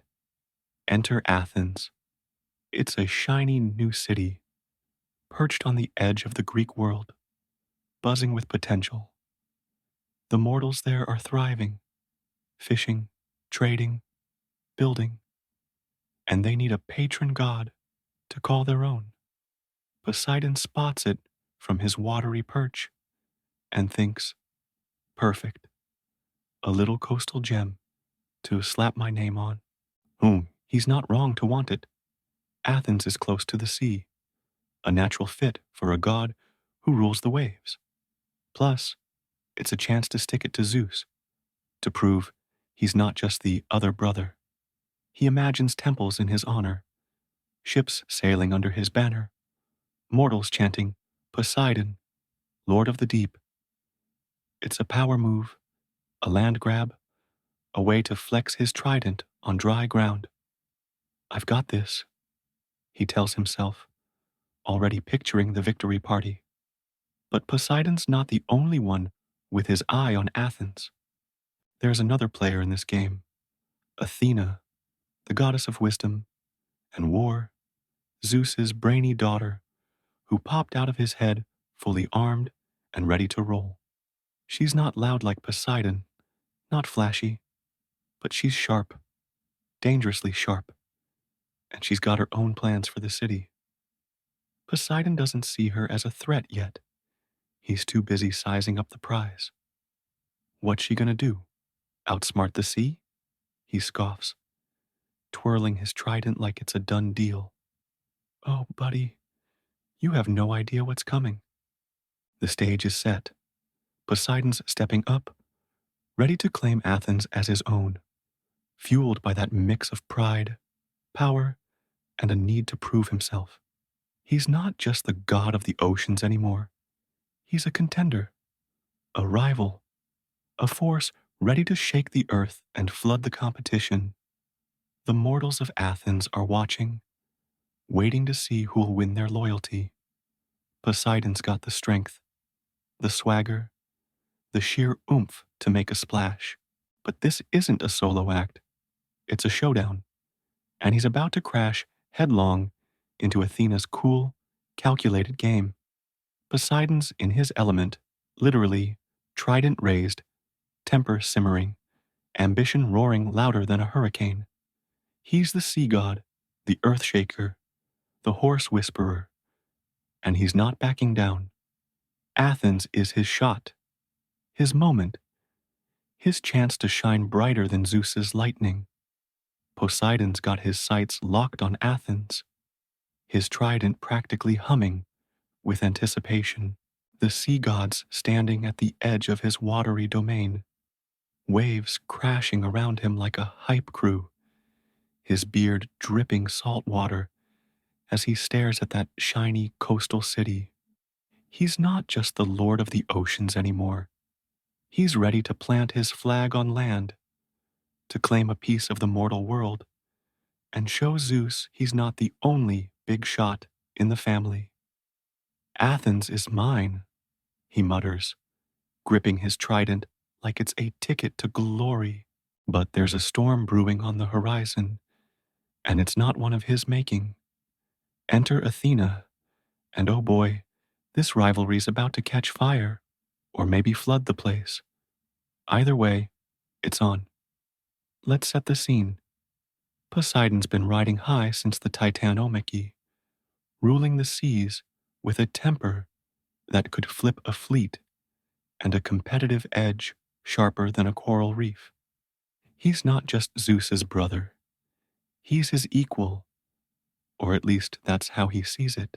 Zeus might have the sky and the fancy throne on Olympus, but Poseidon's got the oceans, the earthquakes, the horses, everything wild and untamed. Athens, though, that's a prize worth fighting for. It's not just a city, it's a statement, a chance to flex his power beyond the waves, to prove he's more than the guy who makes sailors pray. He's imagining statues of himself towering over the Acropolis, ships sailing under his name, mortals chanting his praises. Poseidon, king of the coast, he dreams, already tasting the victory. But Poseidon's not the only one with a vision. Athena's in the mix, and she's not here to mess around. She's Zeus's daughter, born from his skull after he had a splitting headache, literally, and she's got brains and battle skills that could outmatch anyone. Picture her, calm, poised, armor gleaming, with those piercing gray eyes that see right through you. She's the goddess of wisdom and war, a combo that's as deadly as it is dazzling. Athens catches her eye too, not for the glory, but for the potential. She sees a city of thinkers, warriors, a hub of culture and strength. This place needs me, she thinks, spear in hand, already plotting her move. Poseidon might be loud, but Athena's quiet confidence is a whole different beast. The mortals of Athens are caught in the middle, watching these two Olympians circle their city like sharks around a shipwreck. They're thriving, fishing the seas, trading goods, building homes, but they need a patron, a god to guide them, protect them, put their name on the map. Poseidon's a natural pick. The city's right by the water, his domain's just a splash away. Athena, though, she's got an edge they can't ignore. Smarts, strategy, the kind of leadership that builds empires. The Athenians decide to settle it the old-fashioned way. A contest. Show us what you've got, they say, and the best gift wins. Poseidon's grinning, trident twirling. Piece of cake, he boasts. Athena just nods, her mind already 3 steps ahead. This isn't just a friendly wager. It's a clash of titans, a showdown between raw power and razor-sharp intellect. Poseidon's got that sea god swagger, the kind that says, I don't lose. He's used to commanding the waves, shaking the earth, bending nature to his will.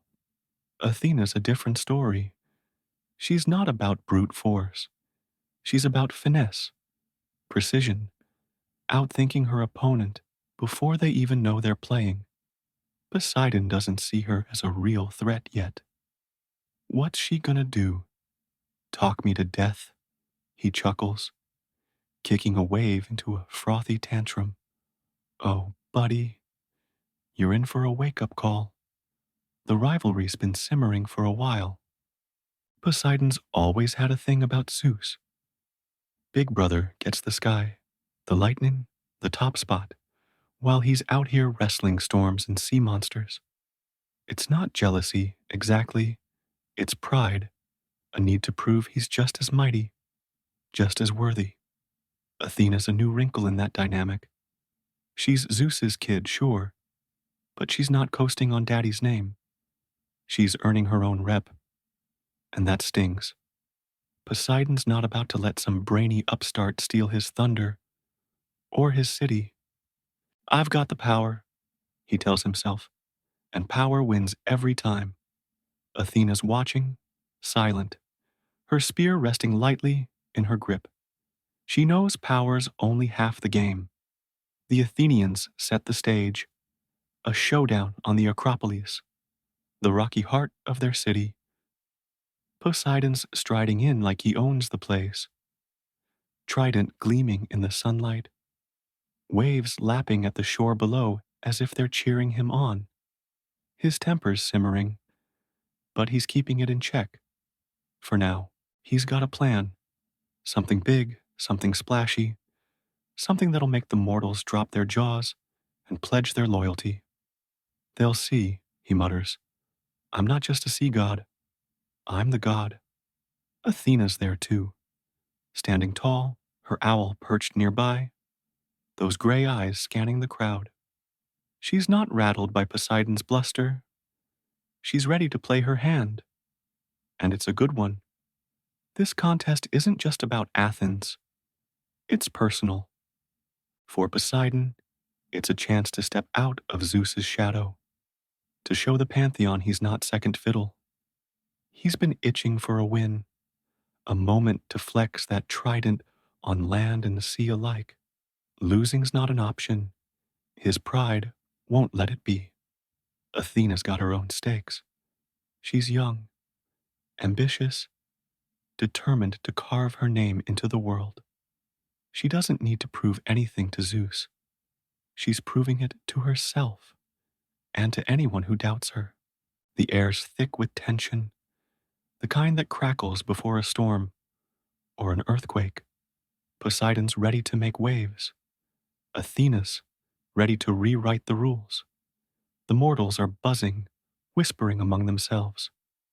Poseidon's got the sea on his side, one says, eyeing the horizon. But Athena's clever, another counters, and clever lasts. They're not wrong. Poseidon's got the muscle, the raw energy to shake the game up. But Athena's got the mind to turn it inside out. The sea god doesn't care about their chatter. He's too busy sizing up the Acropolis, plotting his move. I'll give them something they can't refuse, he thinks, already imagining the cheers. Athena's watching him, a faint smile tugging at her lips. She knows he's coming in hot, and she's ready to cool him off. So, here we are.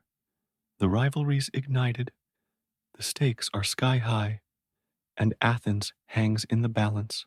Poseidon's stepping up, trident raised, temper flaring, ready to claim his prize with all the fury of the deep.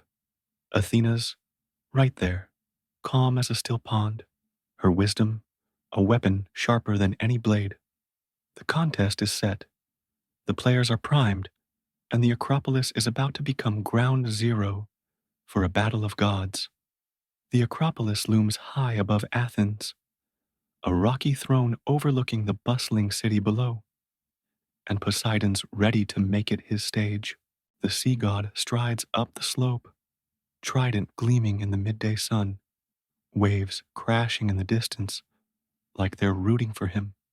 His beard's dripping with salt water, his eyes are stormy, and that competitive fire's burning hotter than ever. He's not just here to win, he's here to dominate, to show Athena, Zeus, and every mortal watching that he's the god who gets things done. The air's thick with anticipation. The Athenians gathered in a nervous huddle, and Athena's standing off to the side, cool as a sea breeze, waiting her turn. Poseidon doesn't even glance her way. This is my moment, he growls, planting his feet like he's claiming the rock itself. The rules are simple. Each god gets one shot to offer a gift, something so impressive the Athenians can't say no. Poseidon's been mulling this over since he first set his sights on the city. He's the god of the sea, sure, but he's also the earthshaker, the horsemaker, a powerhouse with a resume that spans oceans and plains.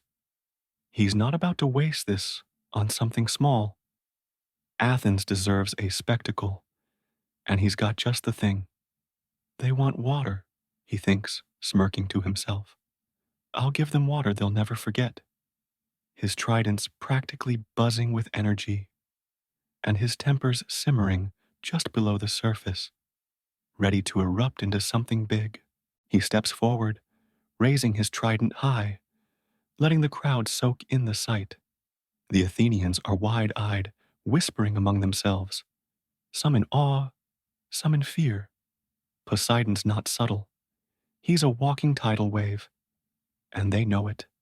Watch this, he booms, voice echoing off the rocks like thunder over the sea. With a dramatic swing, he slams the trident into the Acropolis, the three prongs biting deep into the stone. The ground shakes, because of course it does. He's the earthquake god. And a crack splits the rock wide open. The crowd gasps, stumbling back as the earth rumbles beneath their feet. Poseidon stands tall, chest puffed out, waiting for the payoff. And there it is. Water bursts from the fissure, a geyser shooting up like a victory flag. It's a spring, fresh and sparkling, at least at first glance, pouring out of the rock with a force that matches Poseidon's swagger. Behold, he roars, arms wide, a gift from the sea god, water to drink, to trade, to live by. The Athenians cheer, caught up in the moment. It's dramatic, it's bold, it's everything you'd expect from a god who rules the deep. Poseidon's grinning now, soaking in the applause, already picturing temples in his honor, ships sailing under his name. Poseidonia, he's probably calling it in his head. Beat that, Athena, he mutters under his breath, shooting her a smug glance. But then, the cheers falter. The crowd edges closer to the spring, dipping hands and cups into the flow. A fisherman takes a sip, spits it out, and grimaces. It's salty, he yells, wiping his mouth. Murmurs ripple through the group. Another tastes it, then another, and the verdict's unanimous. This isn't fresh water, it's sea water, briny and useless for drinking or farming. The Athenians aren't sailors looking for a bath. They're a city that needs sustenance, crops, something practical. Poseidon's spring might be a showstopper, but it's a bust. The cheers turn to groans, and the sea god's grin fades faster than a wave on the shore. What's the problem? Poseidon snaps, stomping over to the spring.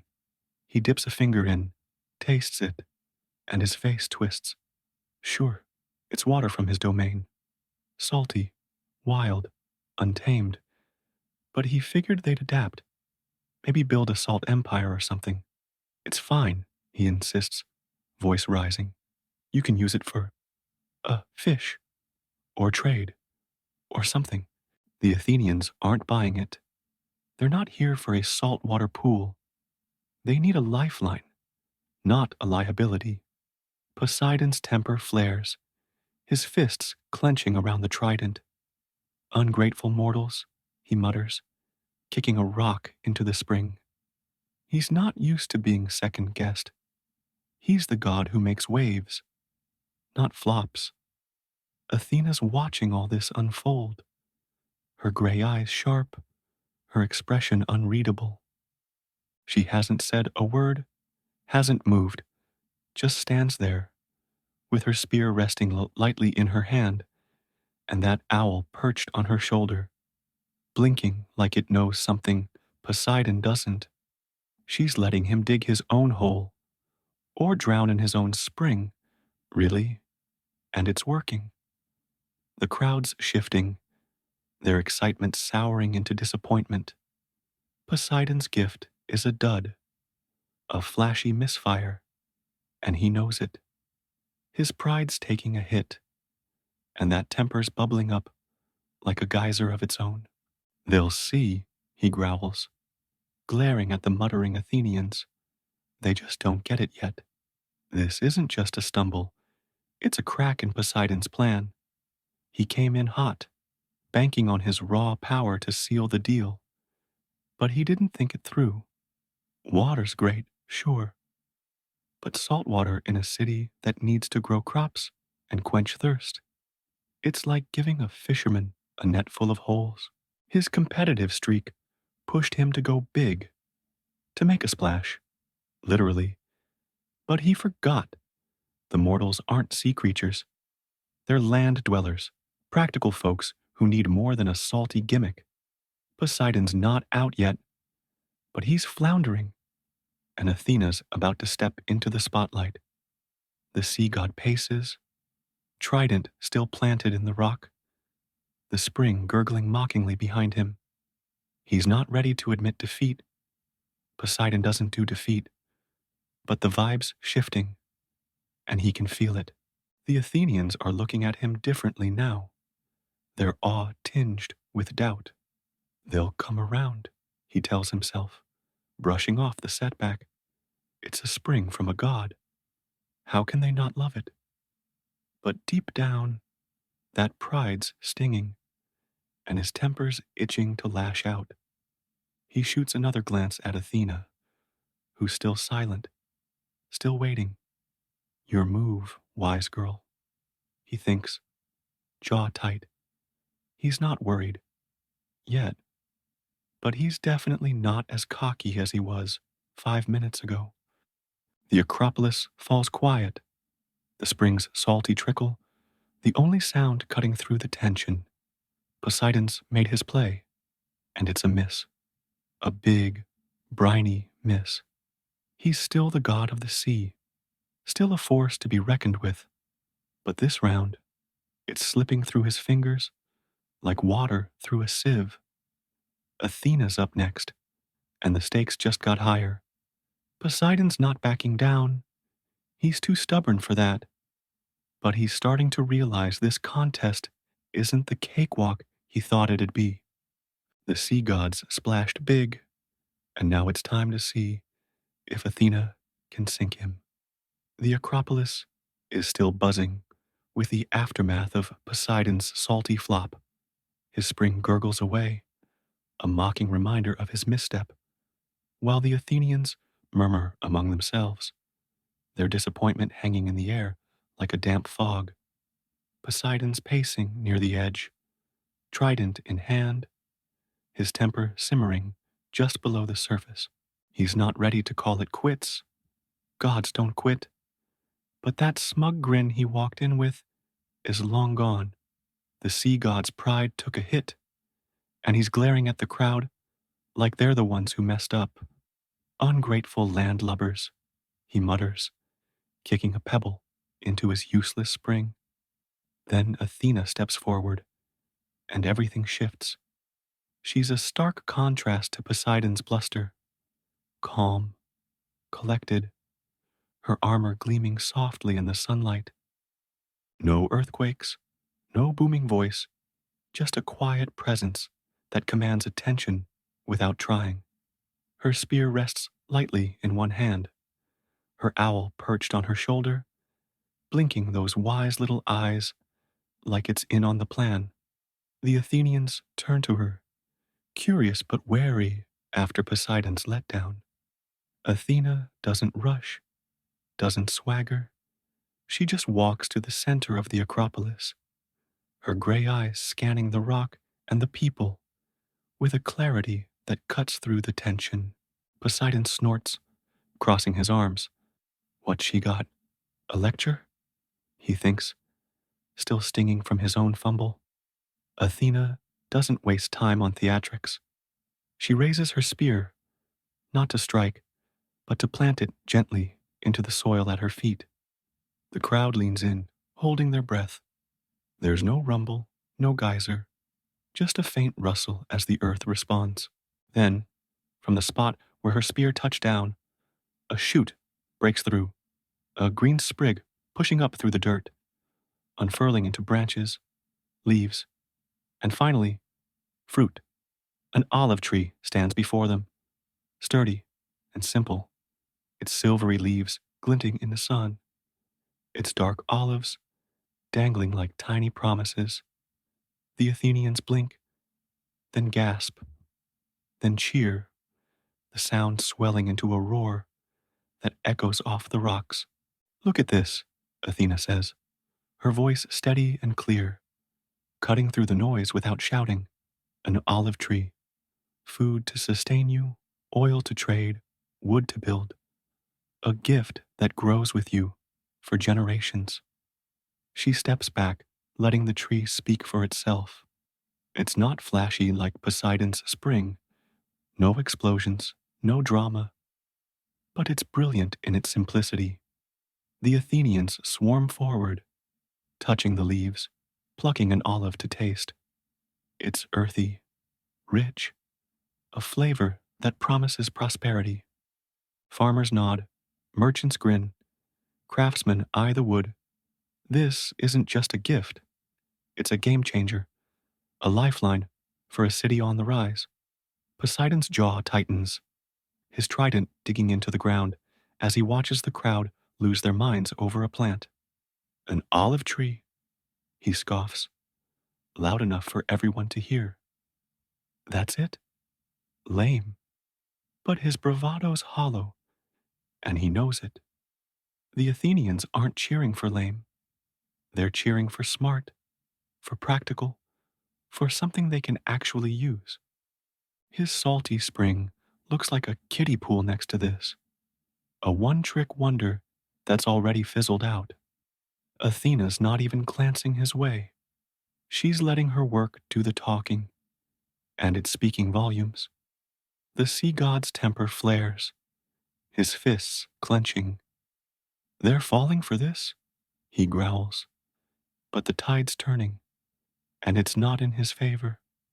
The genius of Athena's move isn't just the tree, it's what it means.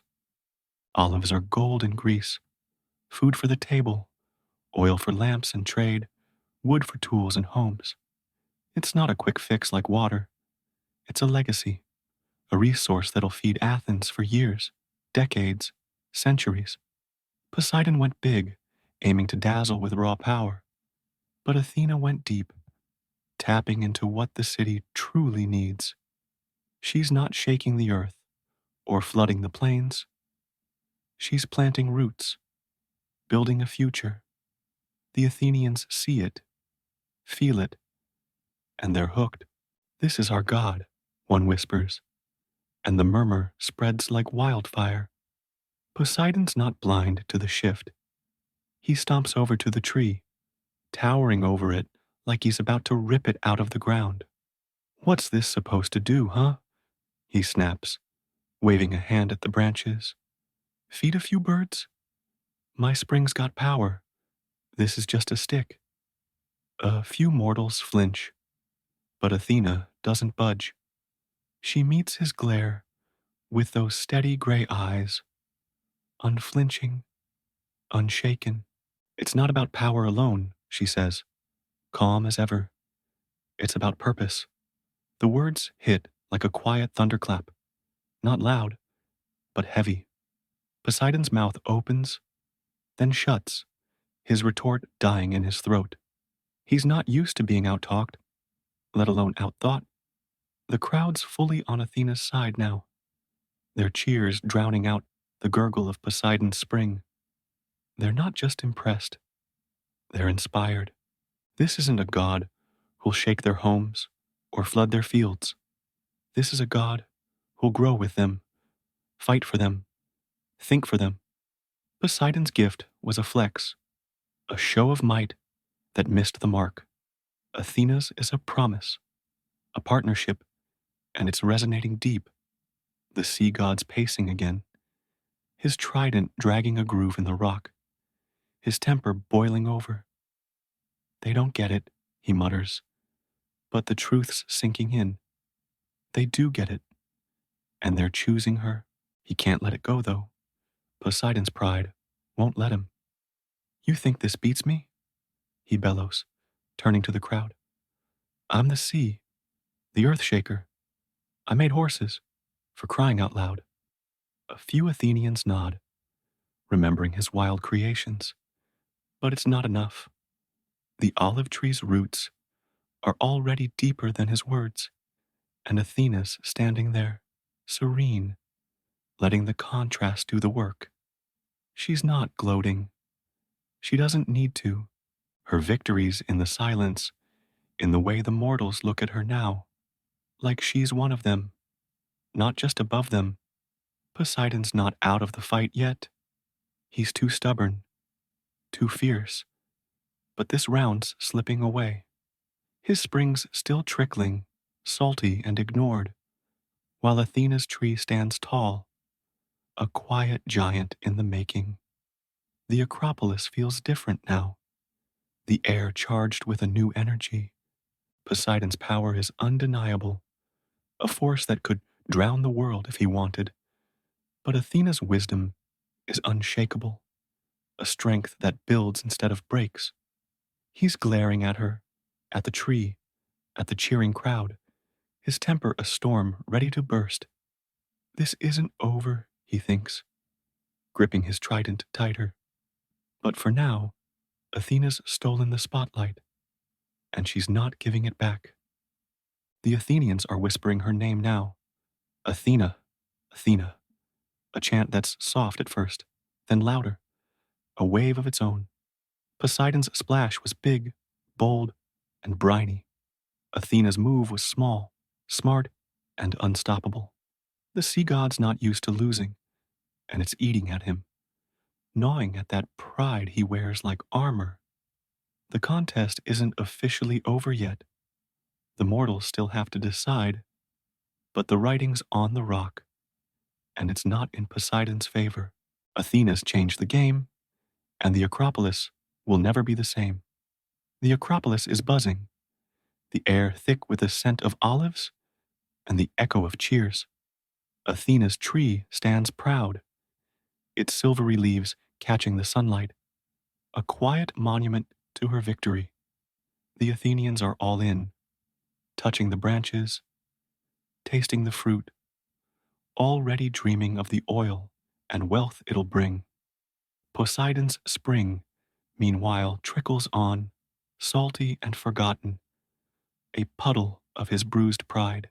The sea gods pacing at the edge of the rock, trident clutched tight, his temper boiling over like a storm on the horizon. Athena's standing calm and composed, her spear resting lightly by her side, her owl blinking as if to say, "Told you so." The mortals haven't made it official yet, but the vibe's clear. Athens is hers, and Poseidon's not taking it well. The Athenians gather, their voices rising as they debate. Athena's gift is perfect, a farmer says, holding an olive like it's gold. We can eat, trade, build. This is what we need. A merchant nods, eyes gleaming. Oil's worth more than salt water any day. A fisherman hesitates, glancing at Poseidon's spring. The sea god's strong, though. Don't we need him too? But the tide's turned, literally and figuratively, and the crowd's chanting Athena's name, soft at first, then loud enough to shake the air. They don't just want her gift, they want her. Poseidon's jaw clenches, his knuckles whitening around his trident. This is it, he snarls. They're picking a tree over me? The decision comes fast. An elder steps forward, weathered hands raised to quiet the crowd. Athena's our patron, he declares, voice firm. This city is Athens, named for her wisdom. The cheers erupt again, a wave of sound that crashes over Poseidon like a slap. He freezes, staring at the elder, then at the tree, then at Athena, who meets his glare with that unshakable calm. Athens, he mutters, the word bitter on his tongue. Not Poseidonia, not his city, hers. His pride's not just stung, it's shredded, and that temper he's famous for is about to blow the roof off this contest, or at least flood it. Poseidon doesn't do losing gracefully. He's the sea god, the earth shaker, a force of nature who bends the world to his will. Being outdone by a plant? By Zeus's brainy daughter? It's unthinkable. You'll regret this, he roars, turning to the crowd, his voice booming like a thunderclap over the waves. The Athenians flinch, some stepping back, others clutching their new olive branches, like shields. He raises his trident, and the ground trembles. A warning shot, a taste of what's coming. You think you can ditch me? I'm the sea. I'm power. But the crowd's not budging. They're Team Athena now, and Poseidon's tantrum isn't changing their minds. He doesn't stop at threats. With a furious swing of his trident, he summons the sea to his side. The horizon darkens, clouds rolling in fast and heavy, the wind howling like a pack of wolves. Waves crash against the coast below, higher and wilder than ever, slamming into the shore with a vengeance. The Athenians scramble, shouting as water floods the lowlands, soaking fields and homes. Take that, Poseidon bellows, his laughter cutting through the storm. You want her? Enjoy the cleanup. It's not just a tantrum, it's a full-blown wrath fest, a reminder that he's not some god you brush off without consequences. The earth joins the chaos. Another jab of his trident, and the ground shakes again, harder this time. Cracks spiderwebbing through the soil, rattling the Acropolis itself. The olive tree sways but holds, its roots digging deep, a quiet defiance against Poseidon's fury.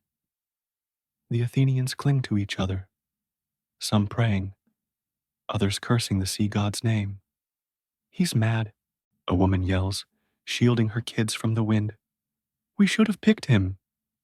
But it's too late for second thoughts. Athens is Athena's, and Poseidon's, making sure they feel the cost. Athena doesn't flinch. She stands steady amidst the storm, her armor glinting through the rain, her owl huddling close but unshaken. She doesn't fight back, not yet, just watches Poseidon rage, letting him burn himself out. This is who he is, she thinks, her mind already spinning strategies to protect her city. She knows his temper's a wildfire, hot and fast, but it'll fade. The Athenians look to her, wide-eyed, pleading for help. She raises a hand, calm and sure, and the storm doesn't stop, but their fear eases. He'll tire, she says, voice cutting through the howl. We'll endure. It's not a promise of peace. It's a promise of strength, and they cling to it. Poseidon's not done yet. He stomps to the cliff's edge, glaring down at the churning sea, then back at the city. You think you're safe? He shouts, slamming his trident into the rock one last time. A final surge of water roars inland, a wall of foam and fury that swamps the docks, sinks a few boats, and leaves the Athenians drenched and scrambling. His spring on the Acropolis bubbles harder, salt water spilling over like a taunt. Remember me, he growls, his voice fading into the wind as he turns away, the storm still raging behind him. He's not sticking around to gloat. He's too proud for that, but he's leaving chaos in his wake. The sea god's wrath is a spectacle, a reminder of the power he wields. He's not just mad, he's scorned, a god who thrives on respect and won't let this slight slide. Athens might be Athena's, but Poseidon's making sure they'll never forget him. The floods recede slowly, the tremors fade, and the city's left battered, but standing. The olive tree still sways in the wind, its leaves dripping but unbroken, a symbol of Athena's win and a thorn in Poseidon's side. He's retreating to his waves, trident dragging, but this isn't surrender. It's a grudge, one he'll nurse every time a ship sails past his domain. Athena surveys the damage, her calm, unshaken even as the sea god's fury lingers in the air.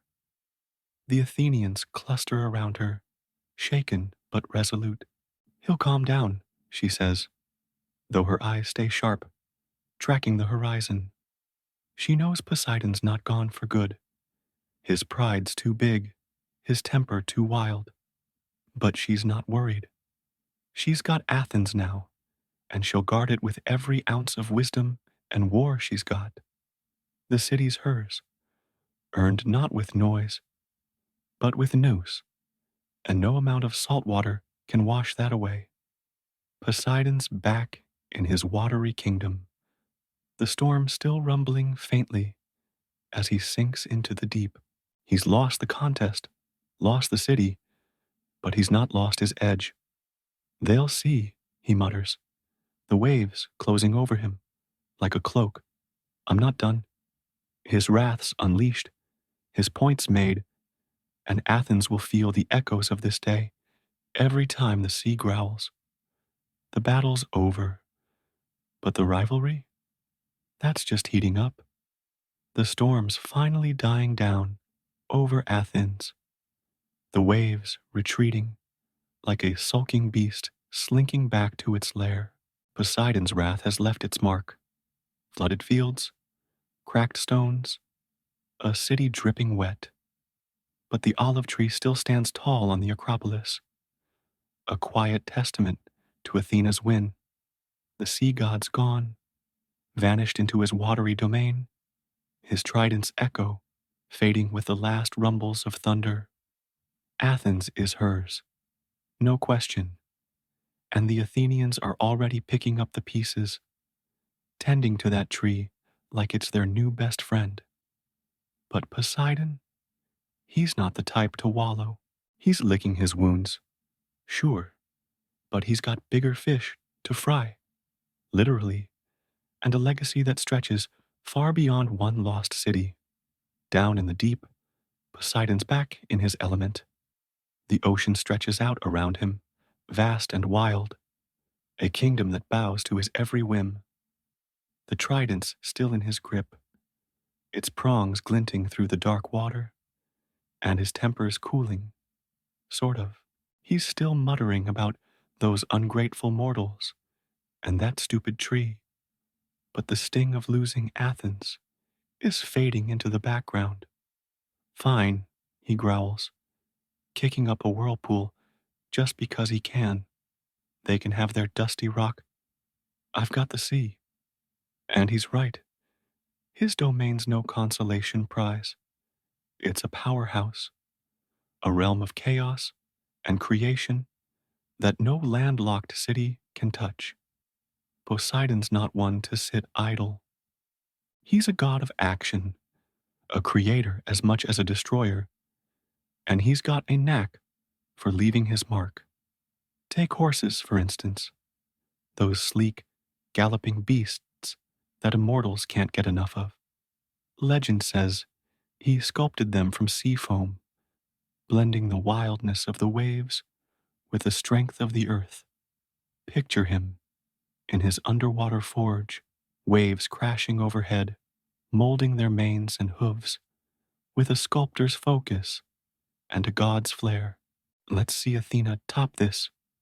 He probably smirked, setting the first horse loose to thunder across the plains. They're not just animals, they're his signature, a gift that echoes his power every time a chariot rolls or a rider races. Then there's the sea itself, his playground and his pride. He doesn't stop at storms and floods. Poseidon's a master of invention, dreaming up creatures to rule the deep. The hippocampus swims into being, half horse, half fish, its scales shimmering as it cuts through the currents. Perfect, he declares, watching it dart past a coral reef. Sea monsters follow, krakens with tentacles that could crush a ship, serpents that coil through the abyss, each one a testament to his wild imagination. He's not just the sea god, he's the king of everything that swims, slithers, or surges. And he's got no qualms about reminding the world of it. Back on land, the mortals might whisper Athena's name, but the sailors, they're Poseidon's people. Every ship that cuts through the waves, every fisherman casting a net, they're praying to him, tossing offerings overboard to keep his temper at bay. Don't cross the sea god, they warn. eyeing the horizon for storm clouds. He loves that.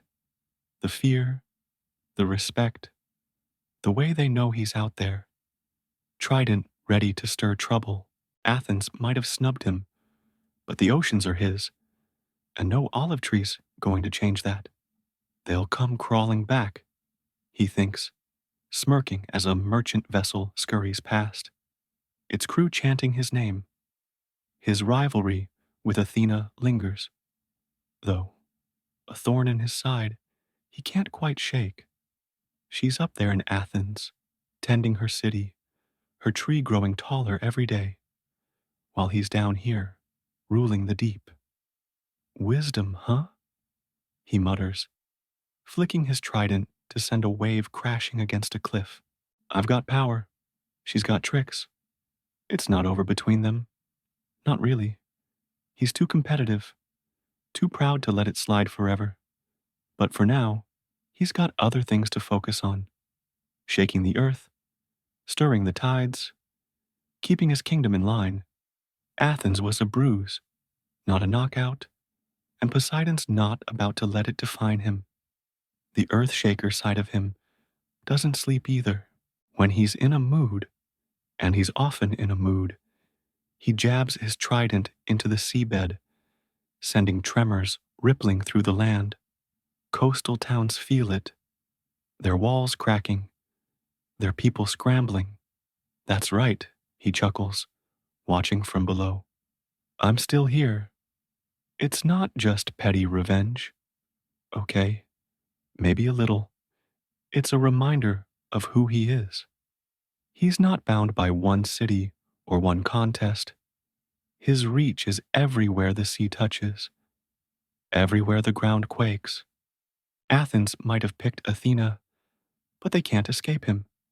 His palace under the waves is a sight to behold: coral spires, pearl-studded halls, a throne carved from the bones of some ancient beast. It's not Olympus, with its airy clouds and golden glow, but it's his, and it's fierce. He lounges there, surrounded by nymphs and sea creatures, his trident propped beside him like a scepter. Let them have their olives, he says, voice rumbling through the water. I've got this. And he does. The sea's alive with his energy, a kingdom that mirrors his wild heart. He's not brooding over Athens anymore. He's building, creating, ruling. The loss still stings, though, in quiet moments. He won't admit it, not out loud, but every now and then, he catches himself glaring toward the surface, toward that rocky city on the hill. They'll see, he repeats, a mantra to soothe his pride. He imagines a day when Athens begs for his favor, a drought maybe, when that tree isn't enough, and they come running to the sea, God for help. It's a fantasy, but it keeps him going. Poseidon's not the type to dwell. He's the type to strike back, to carve his name into the world, one wave at a time. Up above, Athena's city thrives, her olive tree spreading its roots, her people building a legacy of wisdom and war. Down below, Poseidon's legacy churns on, horses galloping across plains, monsters lurking in the deep, storms reminding mortals who rules the wild. He's not the patron of Athens, but he's still a god, still a force, still a name that echoes across the earth and sea. The contest might have ended, but Poseidon's story doesn't. He's too big, too brash, too alive to fade into the background. The rivalry with Athena simmers, a quiet undercurrent in his watery world. He'll never forget that day on the Acropolis, her calm, her tree, her win, but he's not letting it stop him. He's Poseidon, god of the deep, and he's got a kingdom to run, a legacy to build, a temper to unleash.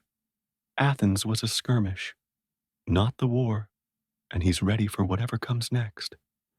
Trident in hand, waves at his back, and a grin that says he's still in the game. Doi jai la fan, seven juoch vietchi, tiet bang tieng, an mai boy, jodai huang famter sortu, tiep noi fan, six mot kachlin, mach vaket tuts kot, truyen Poseidon vs Athena, the battle for Athens. Toi giu fonkach, kechuyen kwan hut, kichtin, temchut, hai huok nesnyang, vatuan tu chin sach YouTube. Konko fan keo goi kangia, o koi, chi tap trong bao loi ke je kep, lai cao chuyen hu ban yao cao. Ween, Part 7.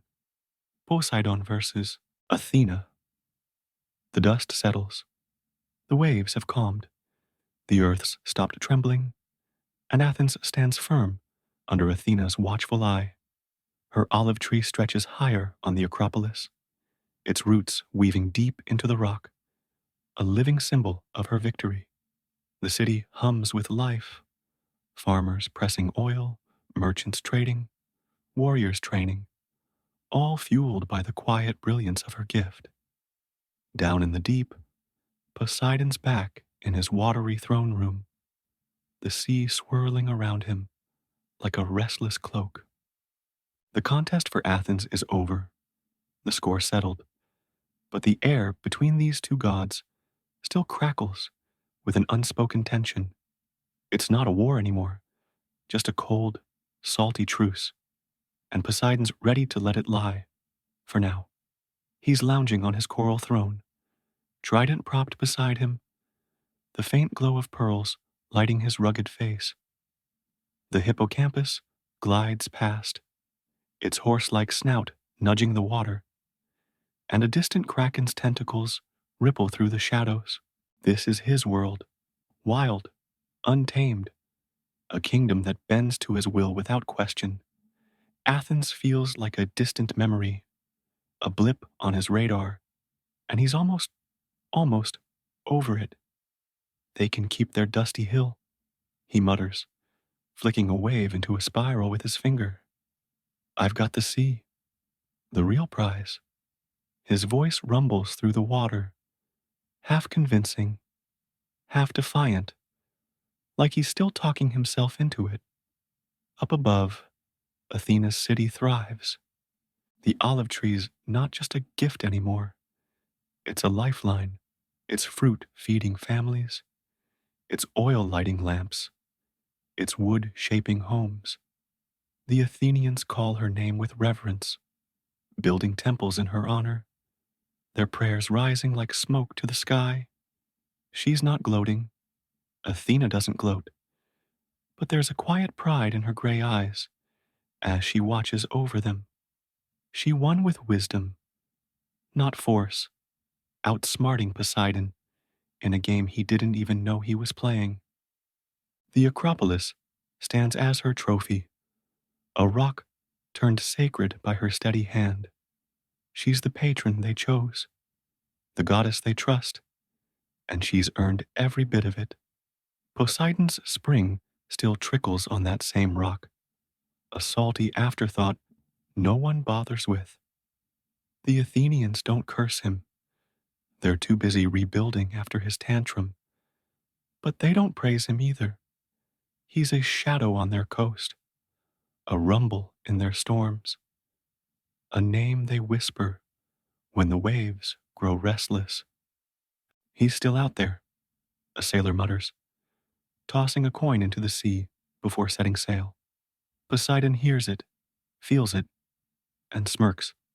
That's right, he thinks, leaning back in his throne. They'll never forget me. He doesn't need their city.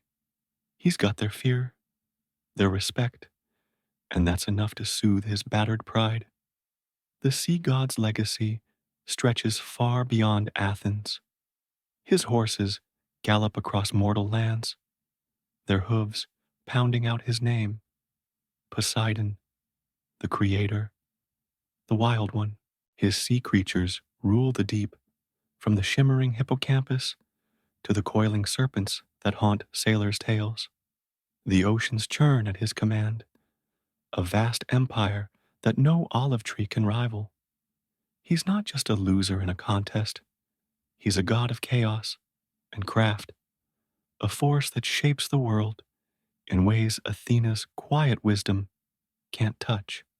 She's got her little patch, he grumbles, watching a storm brew on the horizon. I've got everything else. That rivalry, though, it's not dead, just dormant. Poseidon's too competitive to let it go completely, and Athena's too sharp to forget he's out there. They don't clash anymore, not yet, but there's a mutual wariness, a nod across the pantheon that says, I see you. He'll stir a wave too close to Athens now and then, just to rattle her cage, and she'll reinforce her city's walls. A silent, try me. It's not hatred, it's respect, grudging and hard earned. Poseidon knows she beat him fair and square, and Athena knows he's too big to ignore. They're opposites, power versus purpose, storm versus strategy, and the world's better for it. Poseidon's temper hasn't softened, mind you. He's still the hot-headed god who'll sink a ship for a sideways glance or shake a coast just to stretch his legs. But losing Athens has shifted something in him. Not defeat, but focus. He's pouring that energy into his domain, crafting new beasts, stirring new storms, ruling with a fierceness that keeps the sea alive. They picked her, he muses, watching a merchant vessel dodge his waves. But they'll always need me. And they do. Every sailor, every fisherman, every soul who braves the deep knows Poseidon's out there, trident ready, temper waiting. Athena's victory isn't a slap in his face anymore. It's a footnote.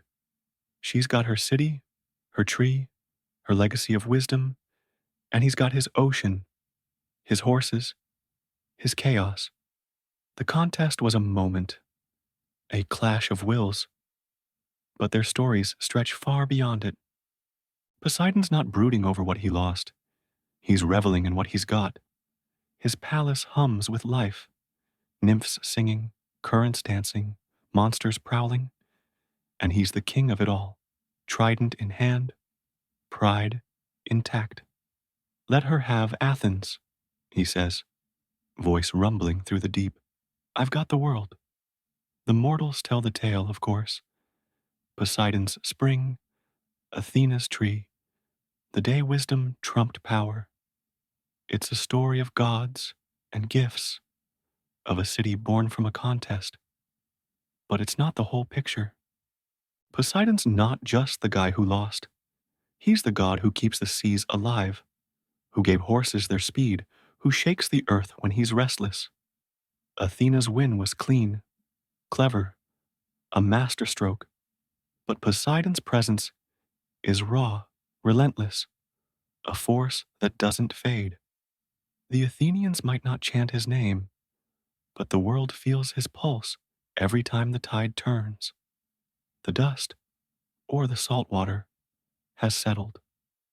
Athens rises under Athena's care, a beacon of strategy and strength, its olive trees spreading across the hills. The sea laps at its edges, Poseidon's domain brushing against her victory, a reminder that he's never far. He's not plotting revenge. Not today, anyway. Just ruling, creating, living with that wild energy that defines him. The contest is over, the rivalry cooled, and both gods stand tall in their own right.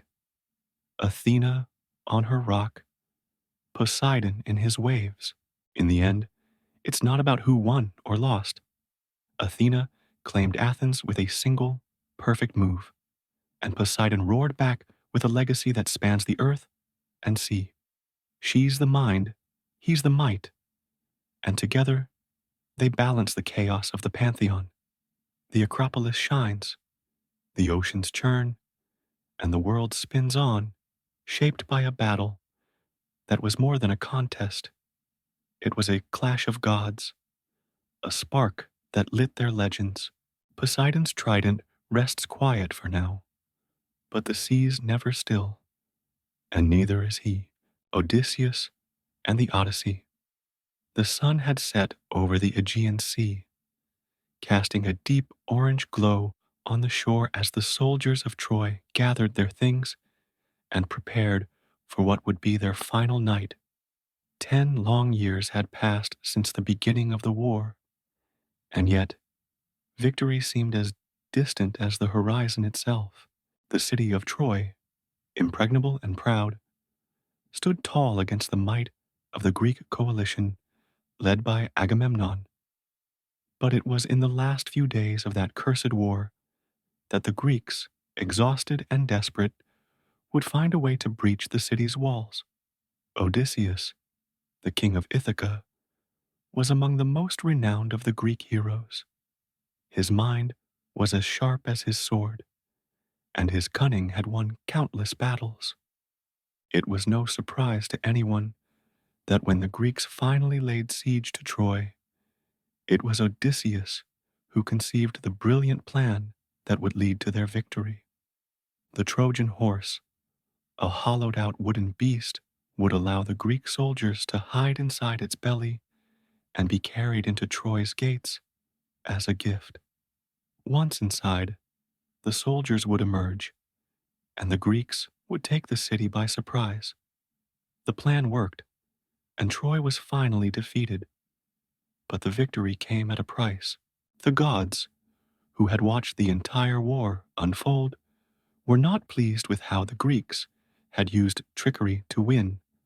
They had their own designs, and for Odysseus, this would be the beginning of a long and arduous journey.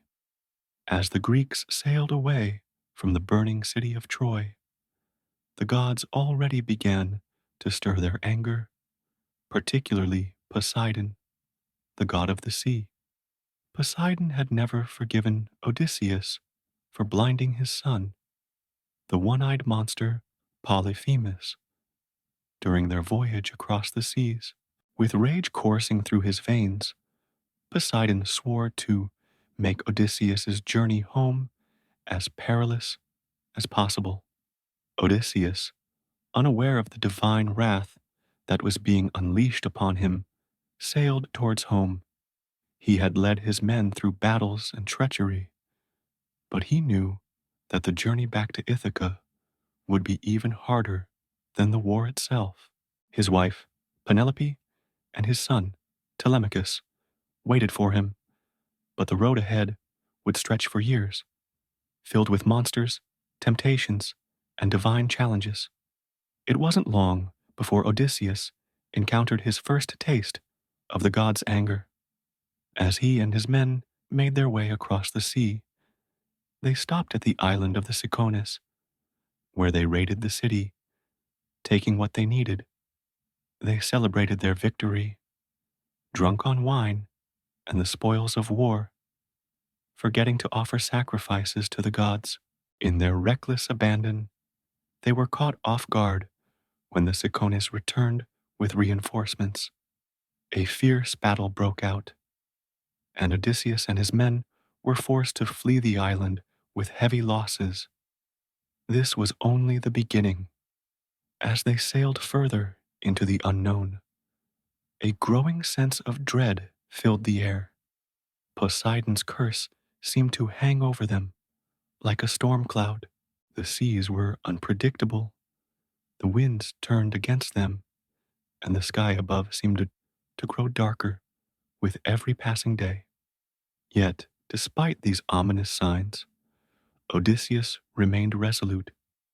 He knew that his journey home was not one that would end easily, but he never doubted that he would return to Ithaca.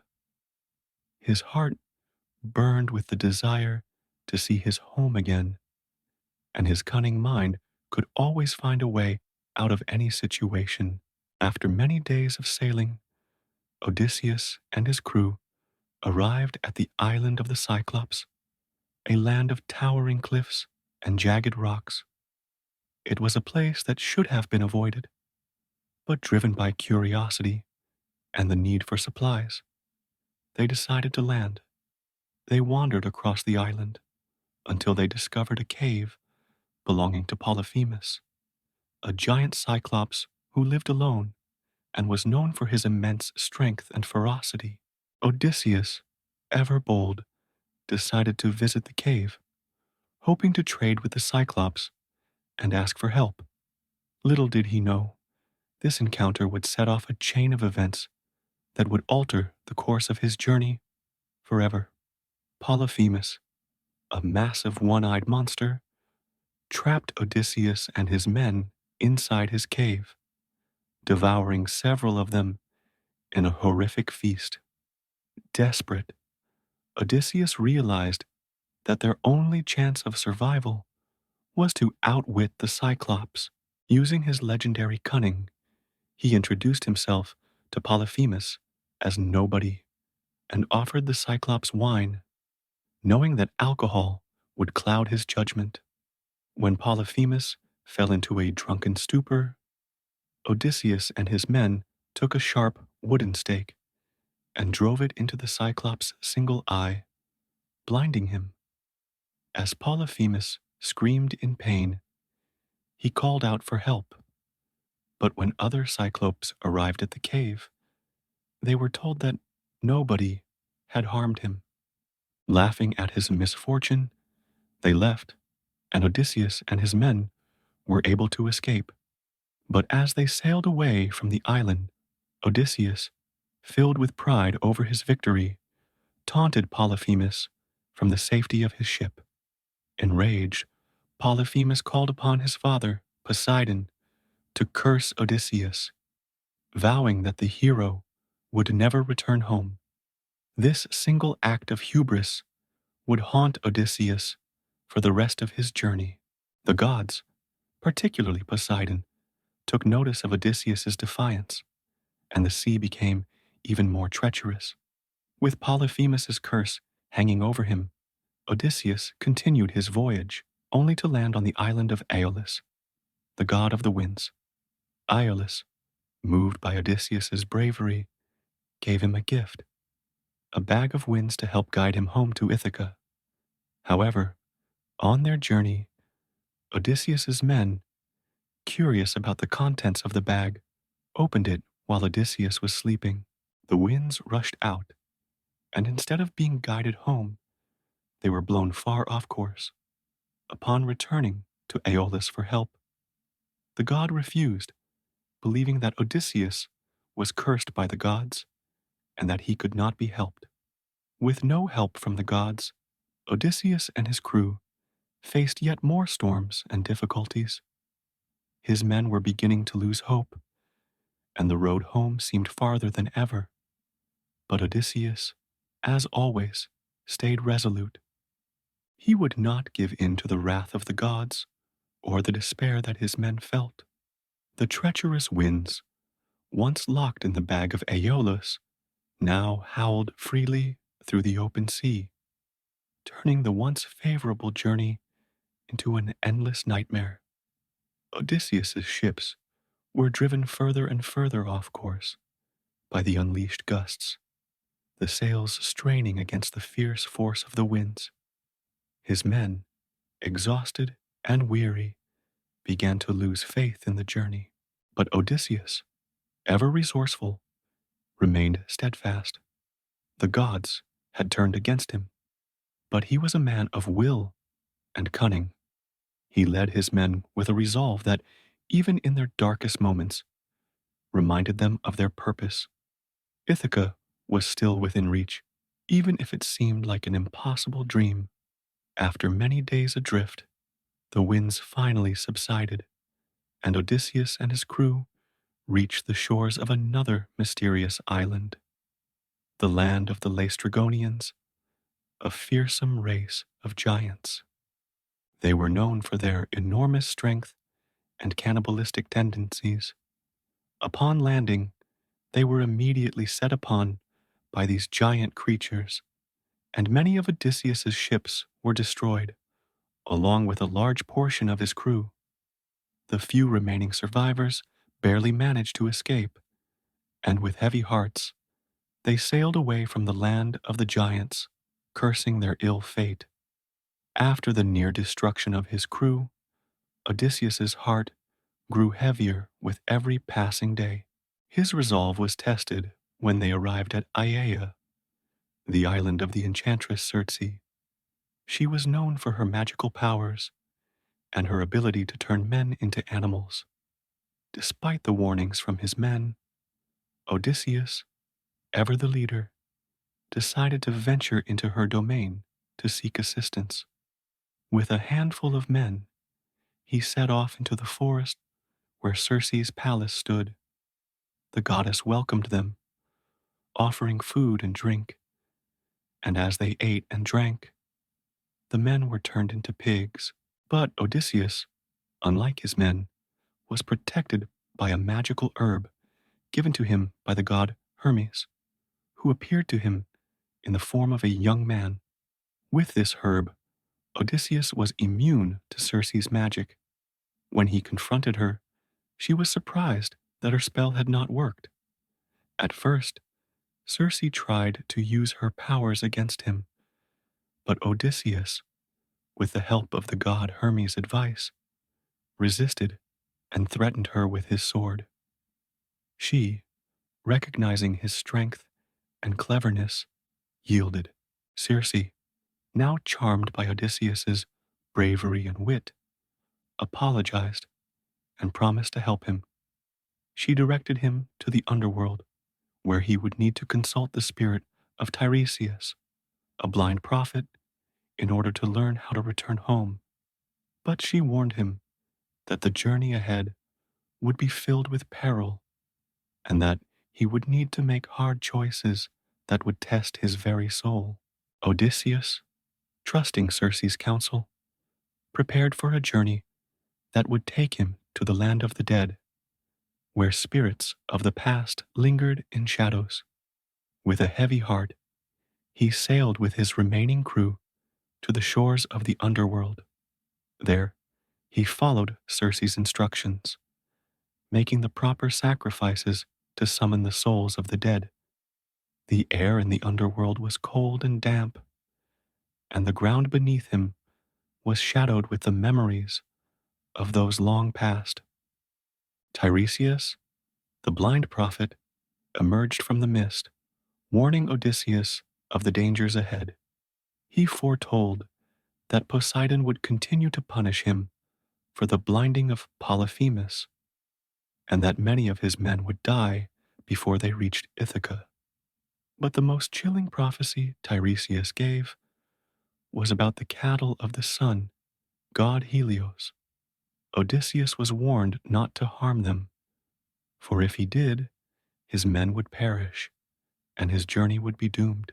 Tiresias also foretold that upon returning to Ithaca, Odysseus would face a final test, a battle for his home that would require his cunning and strength.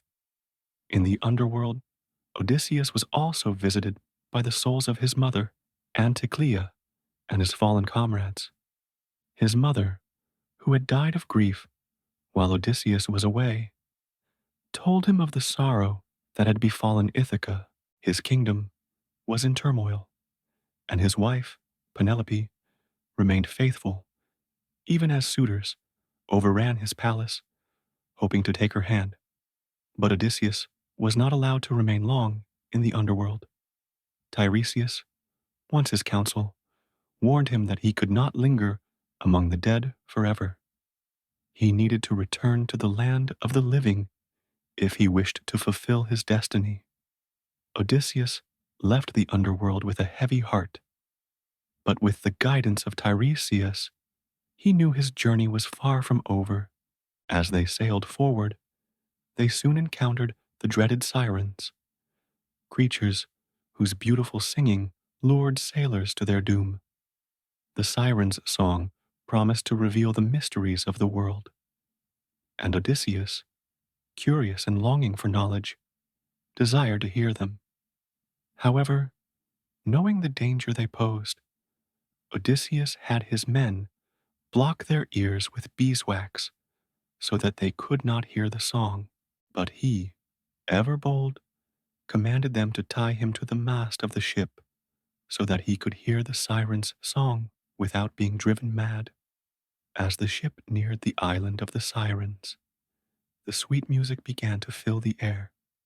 The sirens sang of Odysseus's glory, of his wisdom and his fame, and of the great hero's deeds.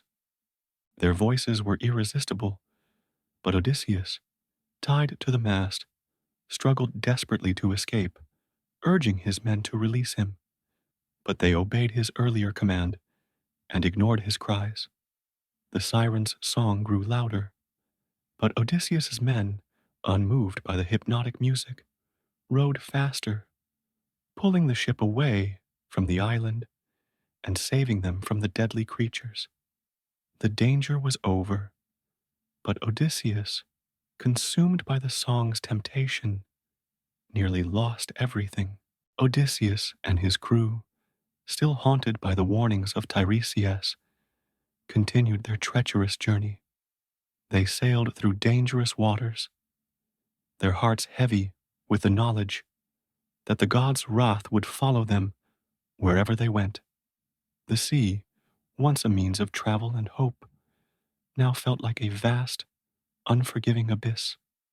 As they approached a narrow strait, Odysseus knew that he was nearing one of his most perilous trials. The deadly creatures Scylla and Charybdis. These two monsters, residing on opposite sides of the strait, had been the subject of countless warnings. Scylla, a six-headed sea monster, would snatch sailors from the ship and devour them whole. Charybdis, on the other hand, was a giant whirlpool, capable of sucking the entire ship into its depths, swallowing everything in its path. Odysseus, aware that he could not avoid both dangers, made the difficult decision to sail closer to Scylla, knowing that while he would lose a few men, the ship and the rest of the crew would have a better chance of surviving. With his heart heavy, he steered the ship forward, hoping the gods would grant them a chance. As they sailed past Scylla's lair, the creature reared its hideous heads from the rocks. It was a sight that chilled the bravest of men. With its sharp teeth, it snatched 6 of Odysseus's finest warriors, tearing them apart in front of his eyes. Though Odysseus screamed in desperation, he could do nothing to save them. The horror of watching his men devoured one by one stayed with him, even as the ship sailed safely past the monster. The crew was devastated, their hearts broken by the loss. But they could not dwell on it for long, for they were still within the reach of Charybdis. The whirlpool began to form, a massive vortex in the sea, threatening to consume everything in its path. The ship rocked violently, and the sailors screamed in fear as they realized they were being pulled toward its deadly grasp. But Odysseus, ever calm in the face of danger, gave his final orders. He commanded the crew to row with all their strength, and with a combination of luck and skill, they narrowly avoided being sucked into Charybdis's gaping mouth. The ship was tossed aside by the force of the current, but it survived, though barely. Odysseus watched as the whirlpool receded into the distance. The crew, weakened and terrified, remained silent, the memory of their fallen comrades hanging heavy in the air. As they sailed further away from the Strait of Scylla and Charybdis, the crew found themselves approaching the island of Thrinacia, home to the sacred cattle of Helios, the sun god. The island was shrouded in mourning, for it was well known that these cattle were sacred to the gods and could never be harmed. But hunger had begun to gnaw at Odysseus and his men. The gods had already tested their will, and now the food supplies were running low. Circe had warned Odysseus, and Tiresias had predicted that if they harmed the cattle, It would be the end of their journey. But the crew, weak and desperate, began to murmur in discontent. They had been on the sea for so long, with no land in sight, that the temptation became too great. Eurylochus, one of Odysseus's men, spoke up, urging the crew to slaughter the cattle, promising that they would offer sacrifices to the gods to make amends. Despite Odysseus's warnings and pleas, they gave in to temptation. They slaughtered several of Helios's prized cattle and cooked them, knowing full well the consequences they would face. But Helios, enraged by the sacrilege, demanded retribution. He threatened to take the sun from the sky, plunging the world into eternal darkness. Zeus, listening to the cries of Helios, agreed. He sent a terrible storm to punish the crew. The heavens darkened, and a tempest arose that tore through the ship. Waves crashed over them, and lightning struck, destroying their vessel. The gods had turned against Odysseus and his men for the theft of Helios's cattle. As the storm raged, the crew was swept away. Odysseus was the only one who survived, clinging to a piece of the wreckage as he was tossed across the sea. Alone, once more, Odysseus, cast adrift on the open sea, now found himself alone, abandoned by the gods, and with nothing but the endless expanse of water before him. His men had perished, his ship had been destroyed, and his spirit, though resilient, had been battered by the trials he had faced. For days, Odysseus drifted on the ocean, his body weak and his mind filled with despair. Yet, despite all that had happened, his desire to return home, to Ithaca, to his beloved Penelope, and to his son Telemachus, still burned brighter than ever. It was this yearning that kept him alive, pushing him to survive the storm and navigate through the endless waters. Finally, after what seemed like an eternity, Odysseus was washed ashore on the island of Ogygia, where he was found by the nymph Calypso. She took him in, nursing him back to health.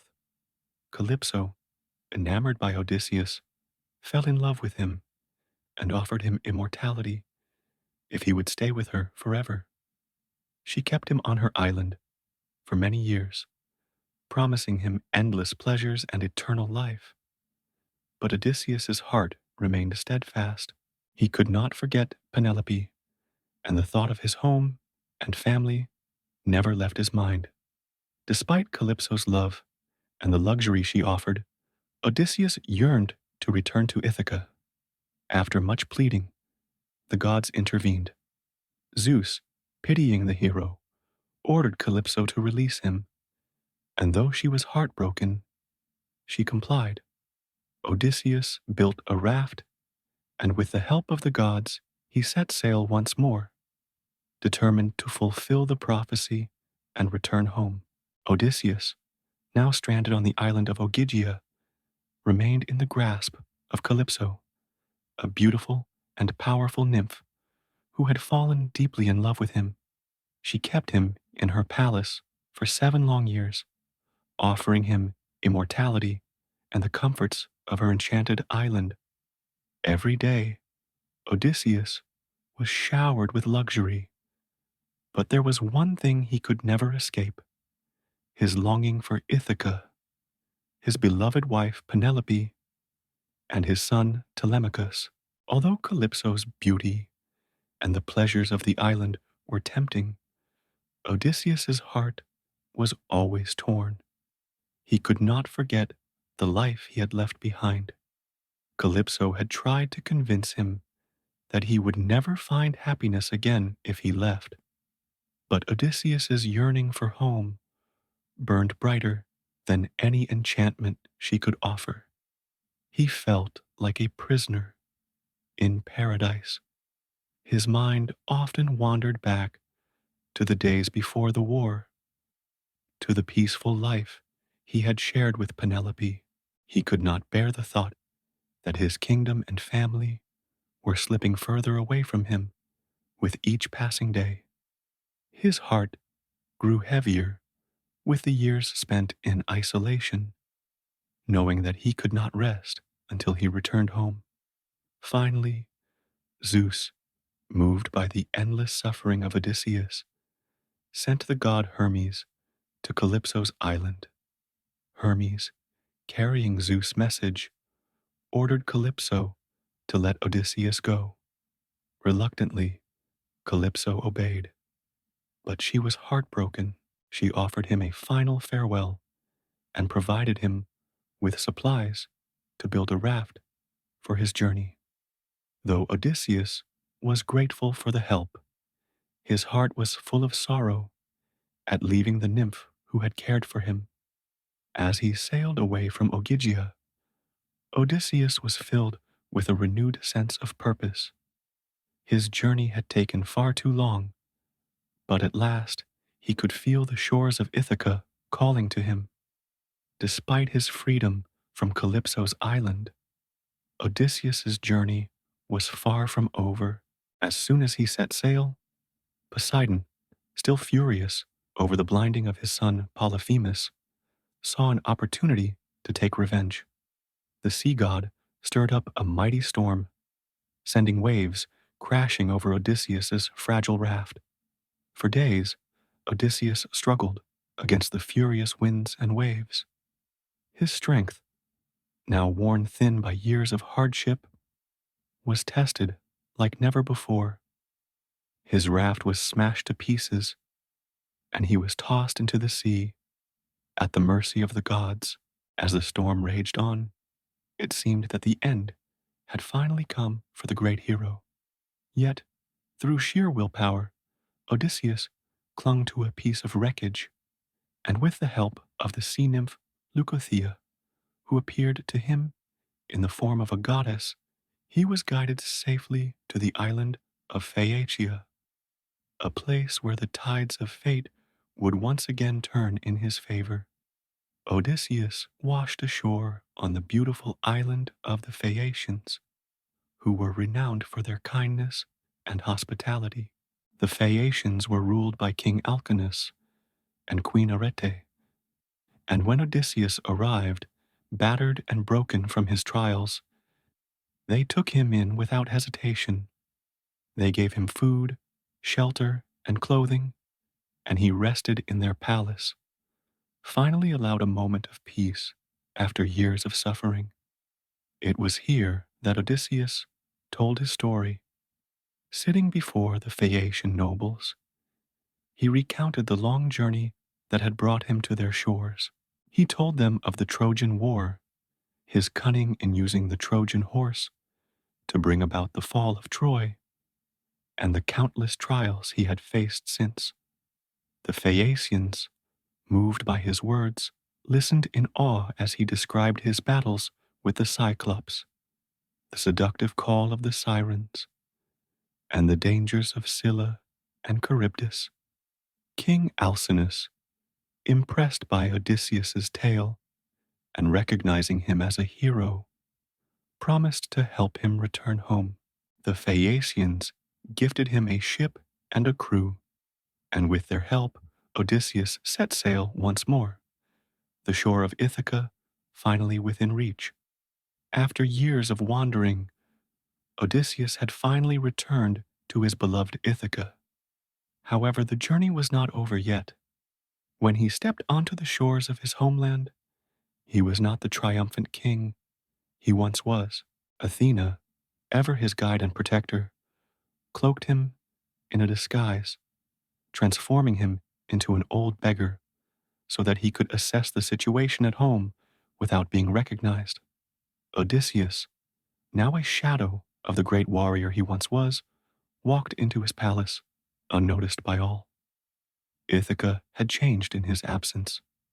Penelope, his faithful wife, had been besieged by suitors. Young men from all over the island who sought to claim her as their own. They had taken over Odysseus's palace, consuming his wealth and undermining his authority. Though they did not recognize him, Odysseus observed how his home had fallen into chaos. His son Telemachus, now a young man, had gone on a journey of his own to find news of his father, but the suitors mocked him and belittled his efforts. The once proud and prosperous kingdom of Ithaca now lay in ruins. Odysseus, filled with rage but also wisdom, knew that it was time for him to reclaim his kingdom. But first, he needed to plan his next move carefully. Odysseus, still in disguise, took stock of the situation. He saw how the suitors had disrespected his home, taking advantage of his absence. Penelope, ever faithful, had been forced to put off remarriage by using a clever trick. She had promised to choose a suitor once she had finished weaving a funeral shroud for her father-in-law. However, each night, she secretly unraveled the work of the day, delaying her decision. But as the suitors grew impatient, they demanded she choose one of them. Penelope, desperate but clever, came up with one final contest of strength. She would set up Odysseus's great bow and challenge the suitors to string it and shoot an arrow through 12 axe heads, something only her true husband could do. One by one, the suitors tried and failed, unable to even string the bow. Finally, it was Odysseus's turn. With ease, he strung the bow and shot the arrow through the axe heads, revealing his true identity. The suitors, now terrified, tried to flee, but Odysseus and his son Telemachus, along with a few loyal servants, took up arms and slaughtered them all, restoring his household and kingdom. With the suitors dead, Odysseus finally revealed himself to Penelope, who, after testing him to ensure he was truly her husband, joyfully welcomed him back. The gods, pleased with the hero's return, helped restore peace to Ithaca. The journey, which had spanned decades, was finally over. Odysseus had reclaimed his home, his family, and his throne. After the bloody confrontation with the suitors, Odysseus finally stood victorious, reclaiming his palace, his throne, and his place as the rightful ruler of Ithaca. Yet, even in his moment of triumph, the hero knew that his journey had been long, filled with suffering and sacrifice, and that peace would not come easily. Ithaca was his home, but it had been ravaged by the passage of time and the actions of those who had come in his absence. As he walked through the palace, once a place of love and life, now a hollow shell overtaken by suitors, the pain of the years lost was evident. Odysseus, a man who had endured endless trials, had at last returned to the place that had been waiting for him all this time. But the question remained, could he truly find peace in Ithaca again? With the suitors defeated, the immediate threat to his family was removed, but the consequences of their actions loomed large. Penelope, ever wise and cautious, had lived through years of uncertainty, waiting for the return of her husband. Her faith had been tested to the limits, yet her love for Odysseus never wavered. But even now, after their reunion, she struggled to fully trust that the man before her was truly the Odysseus she had loved and waited for. Odysseus, understanding his wife's doubts, took a quiet, patient approach. Rather than demanding his place in her arms, he showed her, through his actions, that he was indeed the same man she had known.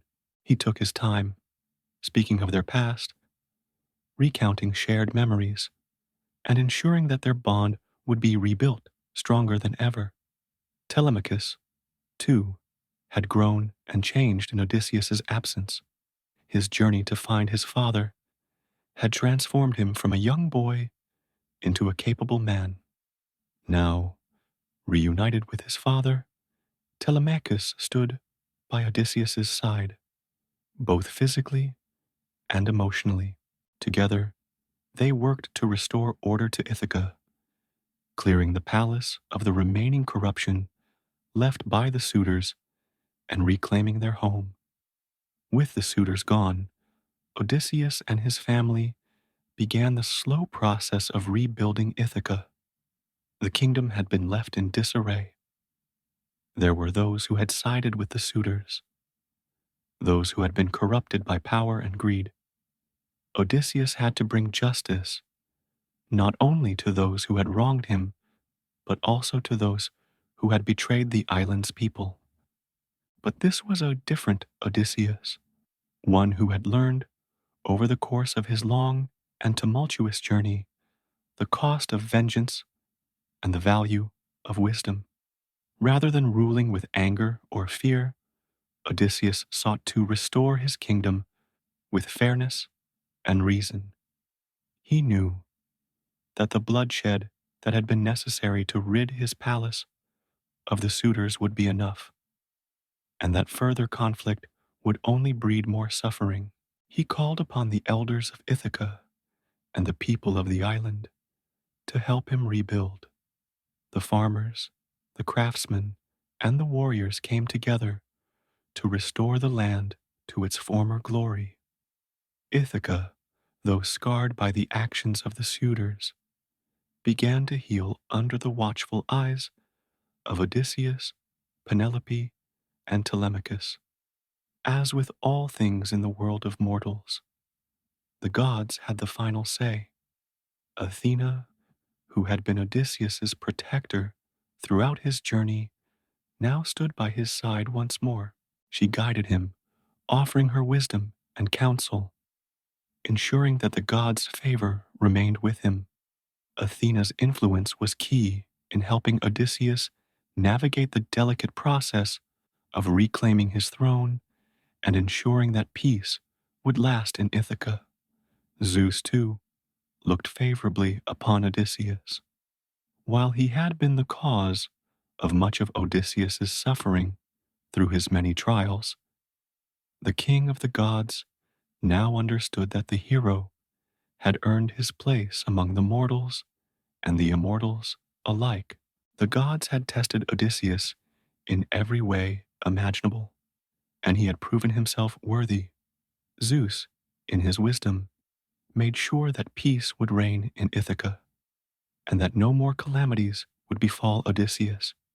He offered Odysseus the gift of lasting peace and prosperity for his people, knowing that this hero's journey had come to its end, and his legacy would endure forever. Years passed, and Odysseus grew older, his once strong hands now weathered by time. He had won back his home, his kingdom, and the heart of his wife. Yet, even in his later years, his name carried the weight of legend.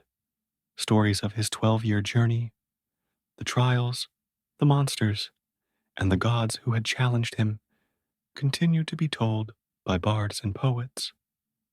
The tale of Odysseus was a tale of resilience, intelligence, and the unyielding spirit of a man who refused to surrender to fate. His son Telemachus, now fully grown, took his place beside his father as the future king of Ithaca. The two men ruled the island together, with Telemachus carrying forward his father's legacy of wisdom and justice. Odysseus's name became synonymous with cleverness and perseverance. Throughout history, generations would look to his tale not only as a myth, but as a lesson in facing adversity with courage and cunning. He was a symbol of the hero who did not simply rely on strength, but used his mind and heart to navigate the most difficult challenges. And so, Odysseus's journey, though filled with pain, loss, and hardship, came to an end, and peace once again settled over Ithaca. The hero, who had once roamed the seas for years, far from his home, now rested in the place he loved, surrounded by family, honor, and peace. His odyssey was over, but his legacy would live on forever. Years passed, and Odysseus, now a king of great wisdom, grew older, his once strong limbs and clever mind beginning to slow. The weight of his journeys, the battles, the encounters with gods, monsters, and mortals all began to catch up with him. Though Ithaca had prospered under his rule, and his family had healed from the wounds of his long absence, Odysseus could feel the inevitable approach of time. The man who had fought so hard to return home to Penelope and Telemachus, who had outwitted gods and beasts, had found peace, but peace, too, came with its own burdens. Now, his son Telemachus had taken his place in the leadership of Ithaca, and Odysseus's once raging desire to roam the seas had been quelled by the comfort of home, the love of his wife, and the joy of seeing his kingdom thrive. Yet, even the greatest of heroes must one day leave the world of mortals. Odysseus had earned his rest, but before he could find it, he must face one final test. His journey, as long and arduous as it had been, was never just a tale of survival and conquest. It had always been about the inevitable return to self, to family, to the place he belonged. And as the years passed, it was clear that Odysseus's legacy was not one bound by fame alone, but by the wisdom, courage, and endurance he had demonstrated to both gods and men.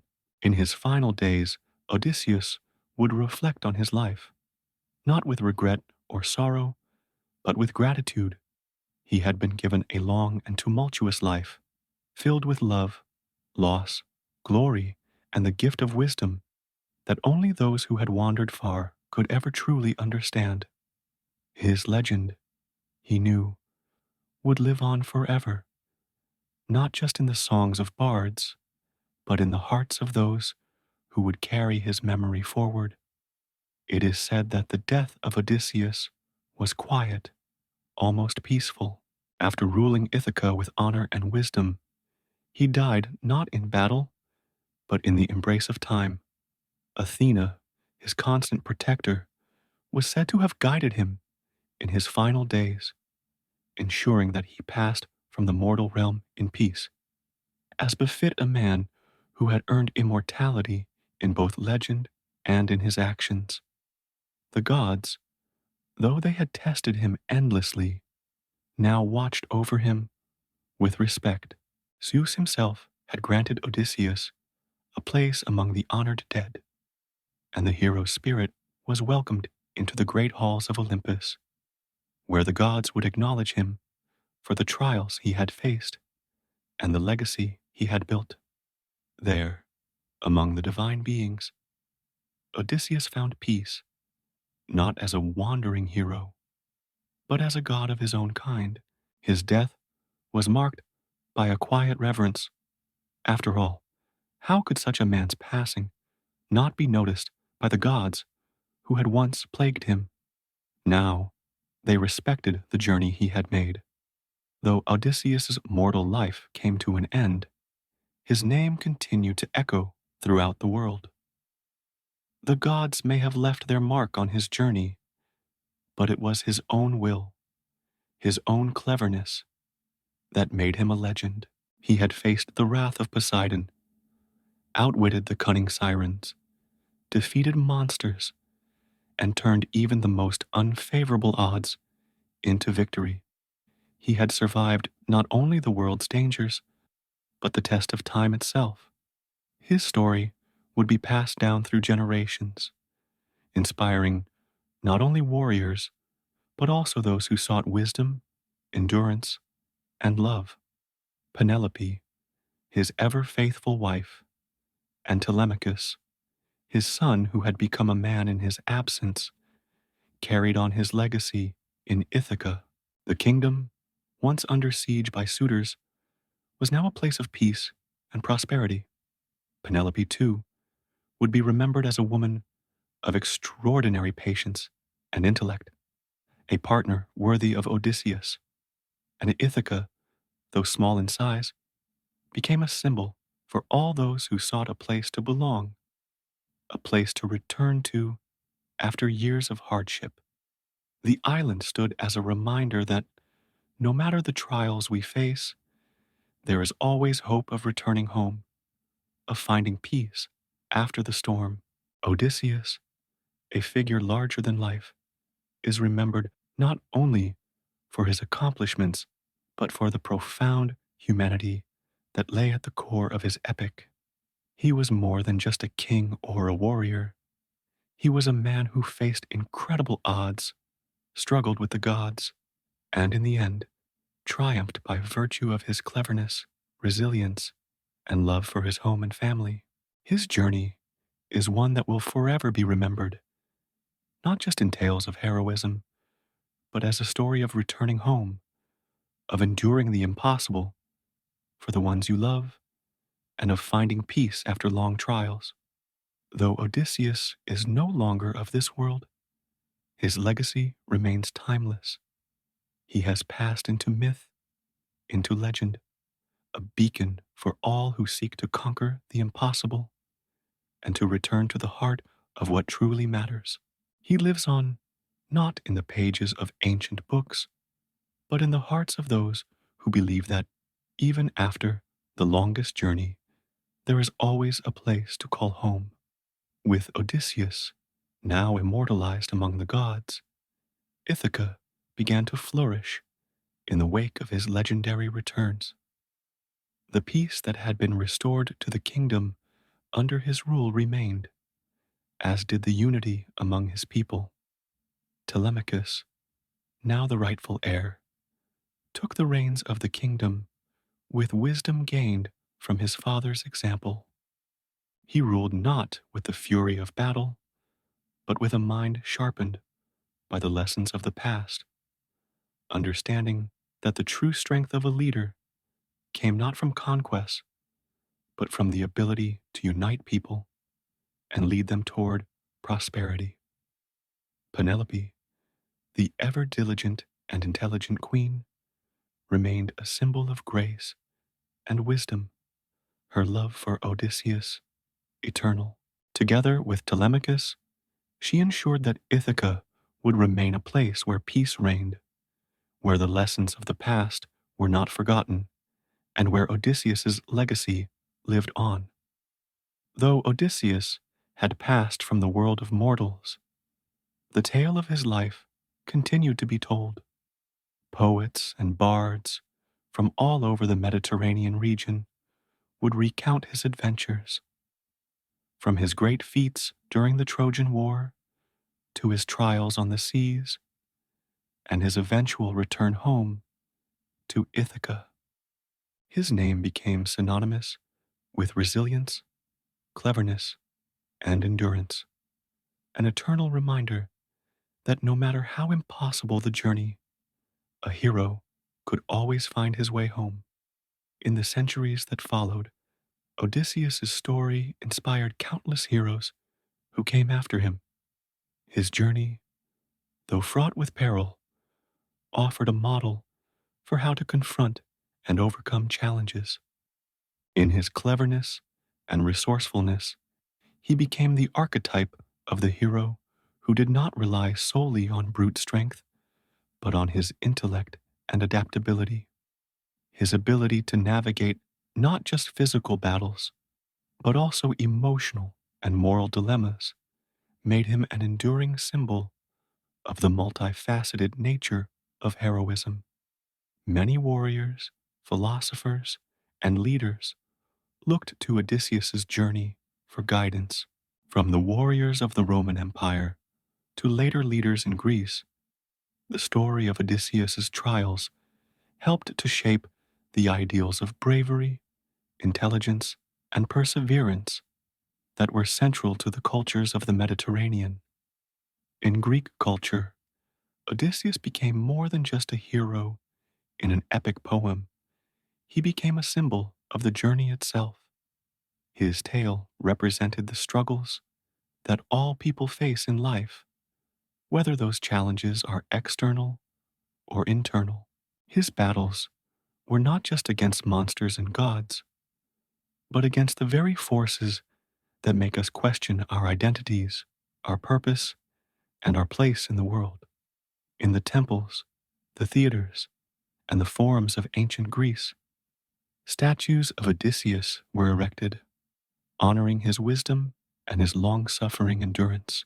The ancient Greeks understood that the true measure of a hero was not just how many battles he won or how many lands he conquered, but how he faced the greatest challenge of all, the journey within. Philosophers such as Socrates and Plato often spoke of Odysseus's journey as a metaphor for the human condition. They pondered the hero's complex character, asking what it meant to be a true leader and a true man. Was it his great intellect that made him a hero? Or was it his willingness to endure the impossible for the ones he loved? Was it his connection to the gods, or was it his moral strength that allowed him to triumph? These questions, spurred by Odysseus's example, would continue to shape the philosophical debates of generations to come. Even in the modern era, Odysseus's story remains one of the most powerful and enduring in human history.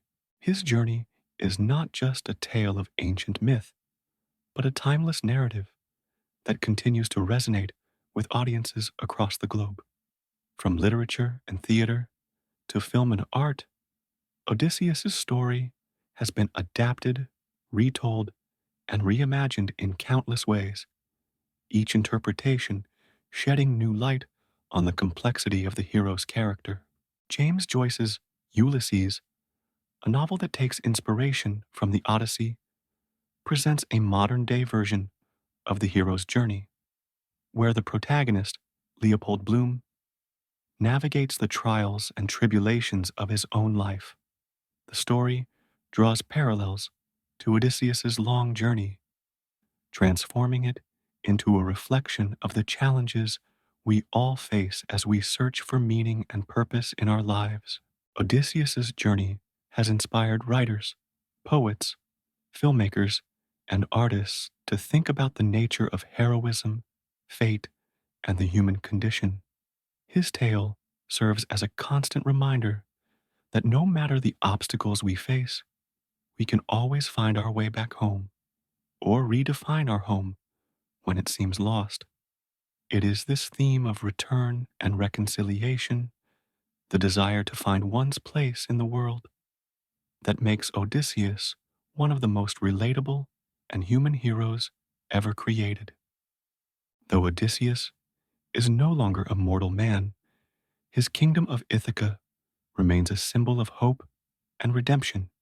The island that once felt like a distant dream after so many years at sea has become the ultimate representation of homecoming, peace, and love. In the annals of myth and history, Ithaca stands as a metaphor for the ideal, the place where the journey ends, where all trials culminate, and where the heart's true desires are fulfilled. To reach Ithaca is not just to return to a geographical place, but to find one's peace and purpose after years of searching. It is a place of reconciliation, not just with others, but with oneself. Penelope, Telemachus, and Odysseus all represent the timeless nature of human struggle.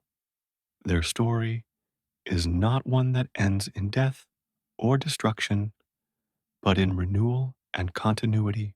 It is a story that echoes across the ages, a beacon for anyone who feels lost, who has faced adversity, or who has longed for a place to call home.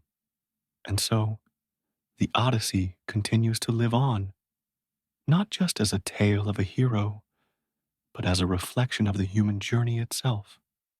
It is a story that reminds us of our own paths, full of obstacles, temptation, and uncertainty, but one that can always be overcome with wisdom, strength, and a deep yearning for home.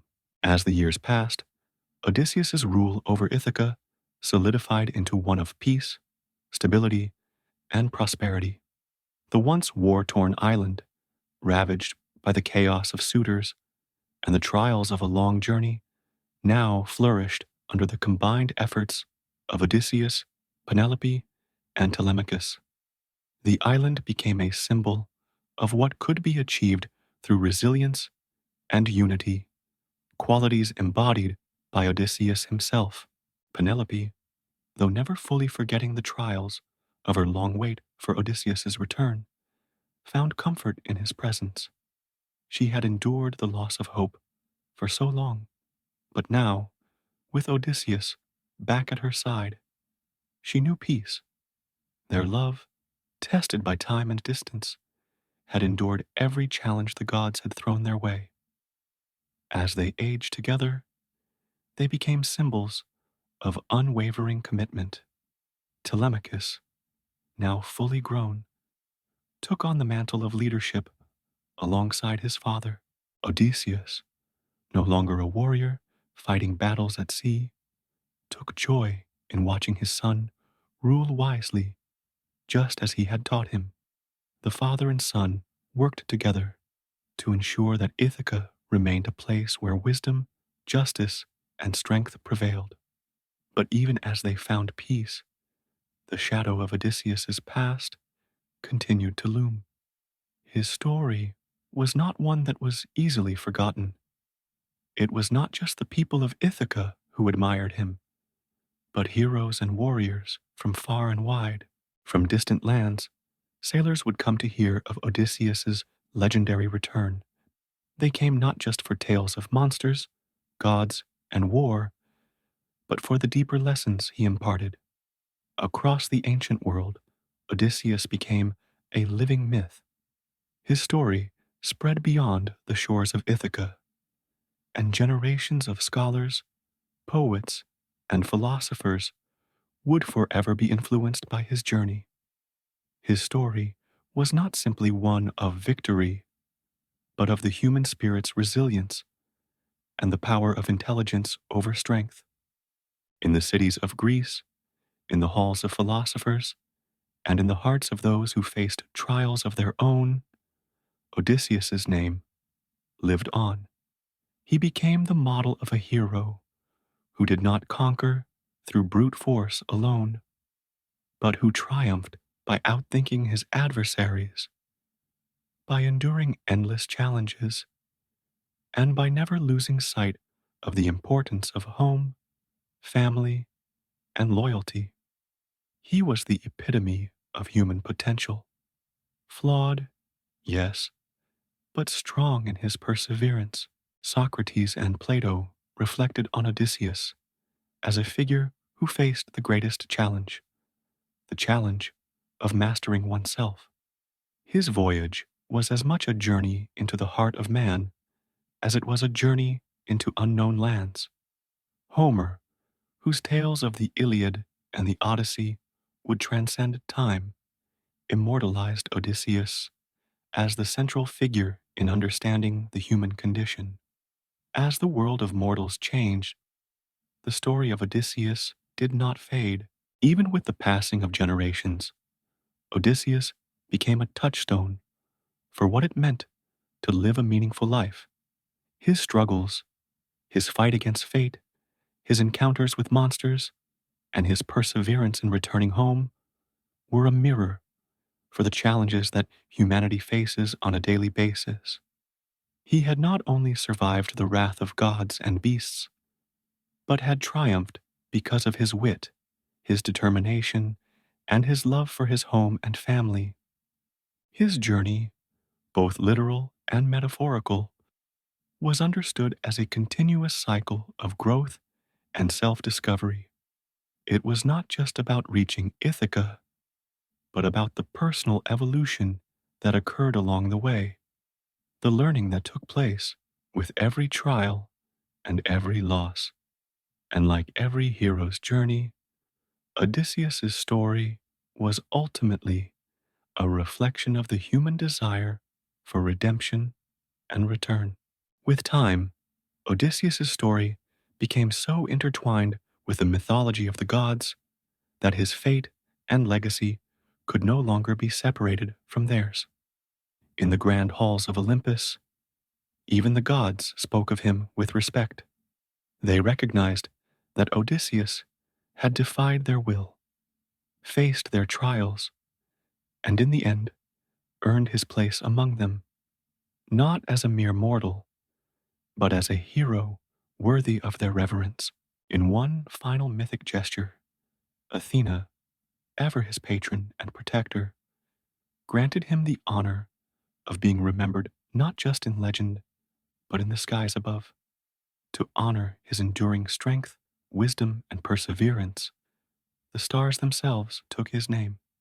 The constellation Ursa Major, where Odysseus' star now shines brightly, came to symbolize not just the hero who had returned home, but the eternal journey of every soul seeking meaning and fulfillment.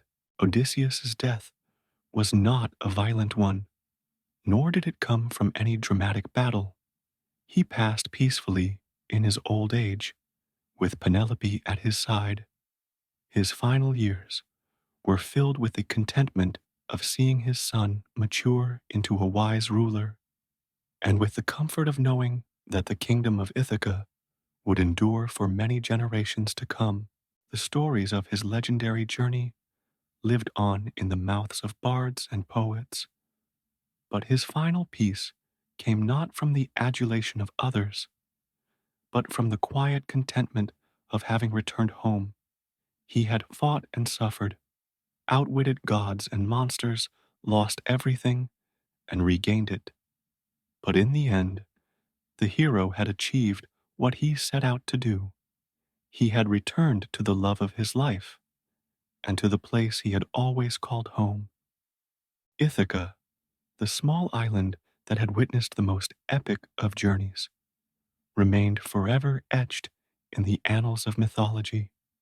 It was not just a physical place, but a symbol of the heart's deepest yearning, a place to which one could always return, no matter how far one had traveled. Odysseus's journey came to an end, but his legacy continued to shape the world. The gods, though often merciless in their testing, had given him the greatest gift a mortal could receive, the chance to return home. Through this story, Odysseus taught humanity the value of resilience, intelligence, and loyalty. His name would never fade from the stories of the ages. And so, with Odysseus' passing, a new chapter began for Ithaca. But his influence never ceased. The tales of his journeys would continue to inspire every hero who came after him, every person who embarked on their own odyssey in search of truth, redemption, and the eventual return to the heart of what matters most. Odysseus' story, though rooted in the ancient past, became more than just the tale of one man's adventures. It evolved into a universal narrative, a reflection of humanity's perpetual quest for purpose, survival, and redemption. The themes woven through his journey, the search for home, the defiance against overwhelming odds, and the enduring human spirit, resonated across centuries and cultures, touching the hearts of countless individuals. The journey of Odysseus was not merely about the physical trials he faced. It was about the inner struggles that accompany every human life. His encounters with monsters like Polyphemus, his defiance of the gods' wills, his inner conflict between desire and duty, and his eventual return to Ithaca all encapsulate the human condition, the constant battle between the forces that test us and the desire to persevere, no matter the cost. As the story was passed down through generations, Odysseus came to represent the heroic ideal, not in the traditional sense of unflinching strength, but through wisdom, patience, and resilience. His cleverness, more than his brawn, set him apart from other heroes in mythology. Odysseus showed the world that it was not only the sword that won battles, but the mind that could outwit even the gods themselves. In later centuries, the figures who followed in Odysseus's footsteps, whether in literature, philosophy, or even in real life, would often find themselves compared to him. His story became the yardstick of greatness, not just in physical terms, but in terms of intellect, endurance, and the capacity to endure hardship without losing one's moral compass. One of the most profound impacts of Odysseus' story was its role in shaping the archetype of the hero's journey, a concept that has echoed through every culture's mythos and storytelling tradition. The philosopher Joseph Campbell, in his book The Hero with a Thousand Faces, recognized Odysseus' journey as one of the purest forms of the archetype, wherein the hero embarks on a quest, faces trials, gains knowledge, and returns home transformed. This structure of the hero leaving home, overcoming great obstacles, and returning changed became the foundation for mythology, epic literature, and even modern storytelling. From King Arthur to Hercules, from King Odysseus to modern protagonists in the books and films, the journey of the hero continued to follow the same pattern, a cycle of adventure, challenge, victory, and return. This cycle, embedded in Odysseus' story, continues to influence how stories are told across time, offering a framework for exploring the complexities of life and the human experience.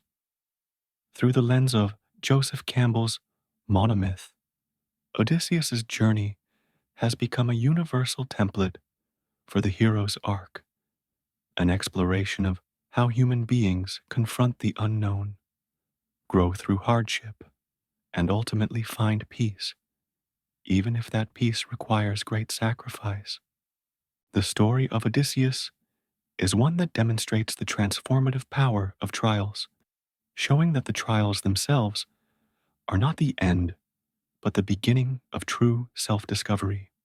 Even in modern times, Odysseus continues to serve as a symbol of the ideal hero. Flawed, yes, but deeply human in his desires, ambitions, and weaknesses. His story has found its way into every corner of human culture, inspiring works of art, literature, and philosophy across centuries. In literature, James Joyce's Ulysses takes inspiration from the Odyssey, transplanting Odysseus's journey into a modern setting in early 20th century Dublin. The novel mirrors the same themes of homecoming, identity, and personal transformation. Through the character of Leopold Bloom, Joyce recasts the hero's journey in a contemporary context, exploring the same psychological and existential struggles that Odysseus faced. In philosophy, many philosophers have turned to Odysseus as a figure that encapsulates the balance between human desire and moral responsibility. His journey is often interpreted as a metaphor for the search for meaning, a search that leads him through temptation, suffering, and wisdom. Thinkers like Socrates and Nietzsche have explored the nature of Odysseus's character, considering what his choices say about the nature of the human will, the ability to shape one's fate, and the value of intelligence over brute strength.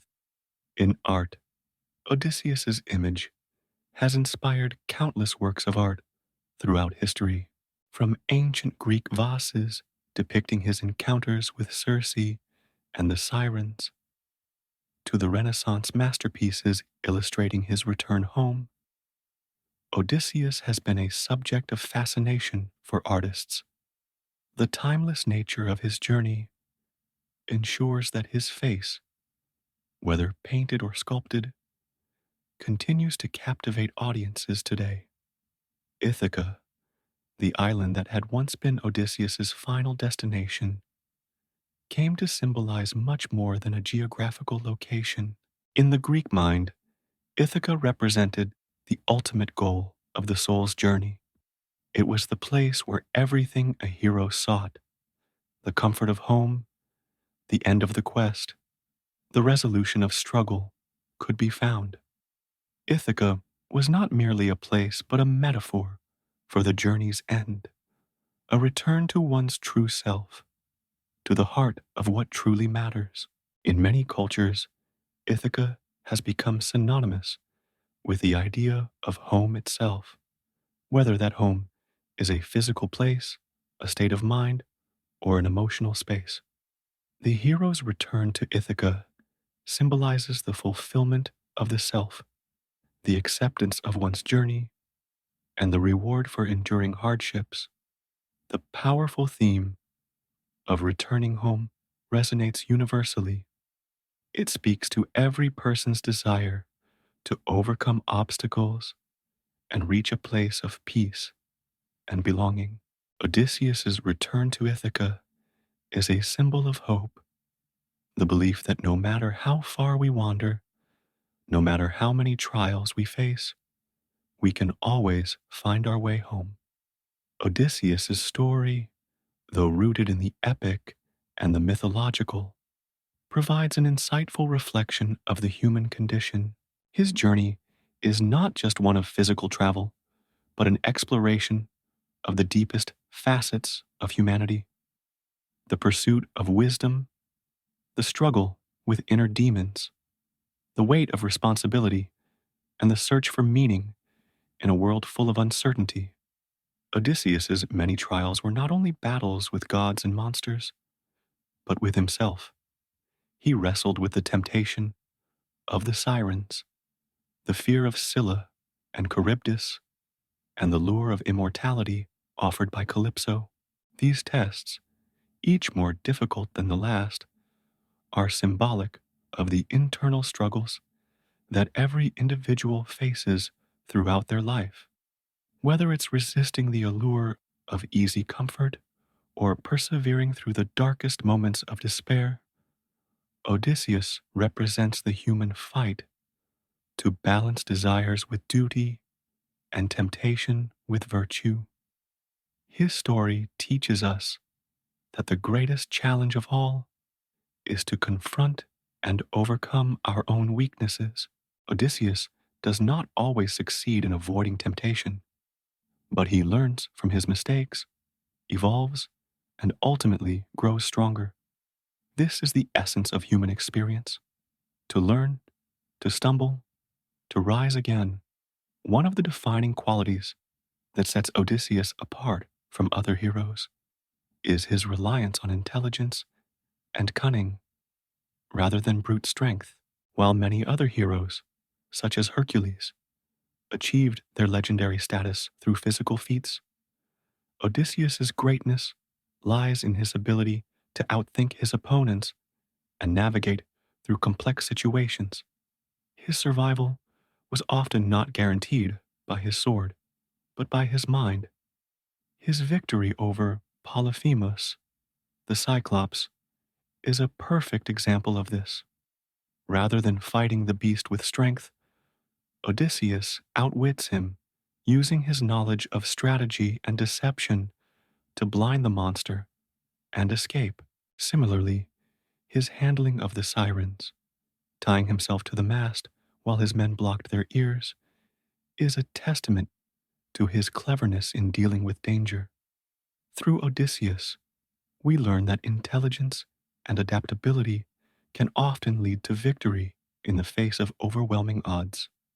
His wit, even in the most dangerous situations, allowed him to survive when physical power alone would have failed. This lesson transcends the mythological, resonating with anyone who faces challenges that seem insurmountable, reminding us that resourcefulness and perseverance are often more powerful than raw strength. At its heart, the Odyssey is a story of loyalty, loyalty to family, to home, and to oneself. Odysseus's long absence from Ithaca, his kingdom, and his family did not break the bonds he shared with Penelope and Telemachus. Though the years apart were marked by uncertainty and hardship, these bonds never wavered. Penelope's unwavering faithfulness and her cleverness in delaying the suitors mirrored Odysseus's own determination to return home. Penelope's patience and fidelity became the emotional core of the story. She waited for 20 years, believing against all odds that Odysseus would return. Her strength, just like his, was tested by time. She faced the temptation of remarriage, but remained steadfast, a symbol of loyalty that complemented Odysseus's journey. Telemachus, Odysseus's son, underwent his own journey of growth during his father's absence. The contrast between the boy who once searched for his father and the man who now stands at his side in battle is striking. Telemachus represents the future generation, one that learns from the wisdom of the past and carries the legacy forward. He steps into Odysseus's shoes as the protector of Ithaca, showing that the journey to manhood is itself an odyssey full of learning, trials, and growth. Ultimately, the journey of Odysseus becomes a quest for the reunification of family, the return to home, and the restoration of order. Ithaca, despite being an island far from the hubbub of the world, stands as the ideal home, a sanctuary where the trials of the world are finally put to rest. The return to Ithaca is not just a physical journey, but a spiritual one, a return to what matters most in life: love, loyalty, and connection. In the broader context of Odysseus's journey, Ithaca becomes a symbol that transcends the geographical island itself.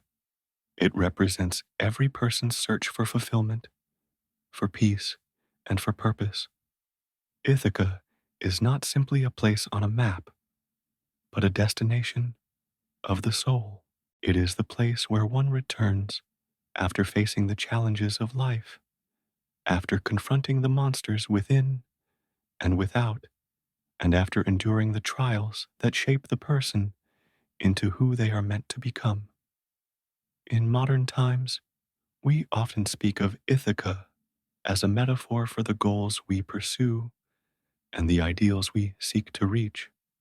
The quest to find one's Ithaca can be seen in the pursuit of dreams, the journey of self-discovery, and the quest for inner peace.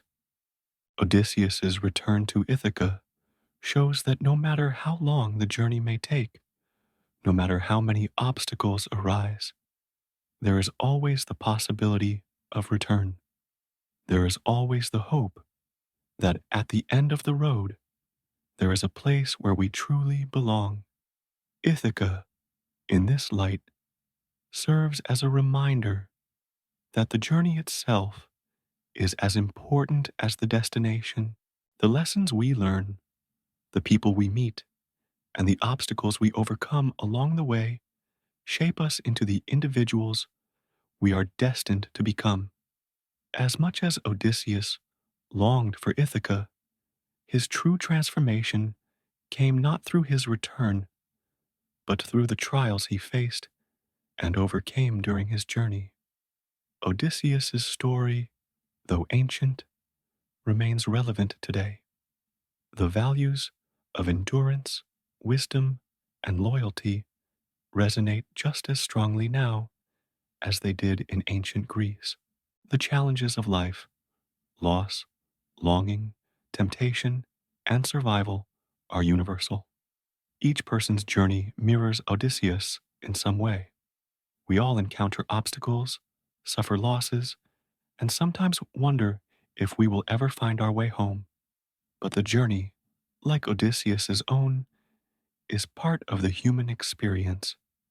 It is through these trials that we learn, grow, and ultimately find what matters most. Odysseus may have returned to Ithaca, but his story does not end there. The impact of his journey is not limited to the pages of ancient texts. It continues to inspire new generations of adventurers, thinkers, and dreamers. His tale is a universal myth that transcends time and culture, a beacon of hope for all who embark on their own odyssey, no matter the hardships they face. As centuries passed and new heroes arose, the story of Odysseus became more than just a tale of one man's incredible journey. It became a foundational myth, forever enshrined in the hearts of all who seek adventure, wisdom, and the meaning of home. From the ancient world to modern times, Odysseus's name remains synonymous with cleverness, endurance, and the human quest for redemption. Though his journey across the seas has long since ended, the world continues to look to Odysseus as a model of what it means to struggle, to survive, and to return to one's roots. His legacy transcends time, for his story is not just that of a warrior, but of a man who endured every test the gods and fate threw at him. The tenacity, intelligence, and wisdom he demonstrated have made him a hero not only of his age, but of all humanity. The very essence of Odysseus' story lies in its universality. His Odyssey, filled with trials, temptations, and triumphs, mirrors the struggles that each person faces in their own life. It is a narrative about overcoming adversity, accepting failure, and learning from experience. These lessons do not age, they remain constant, relevant, and vital. As the story of Odysseus was passed down through oral traditions, the myth evolved, becoming a central piece of not only Greek culture, but of the entire Western literary canon. His name was immortalized in constellations, forever linking his story to the night sky.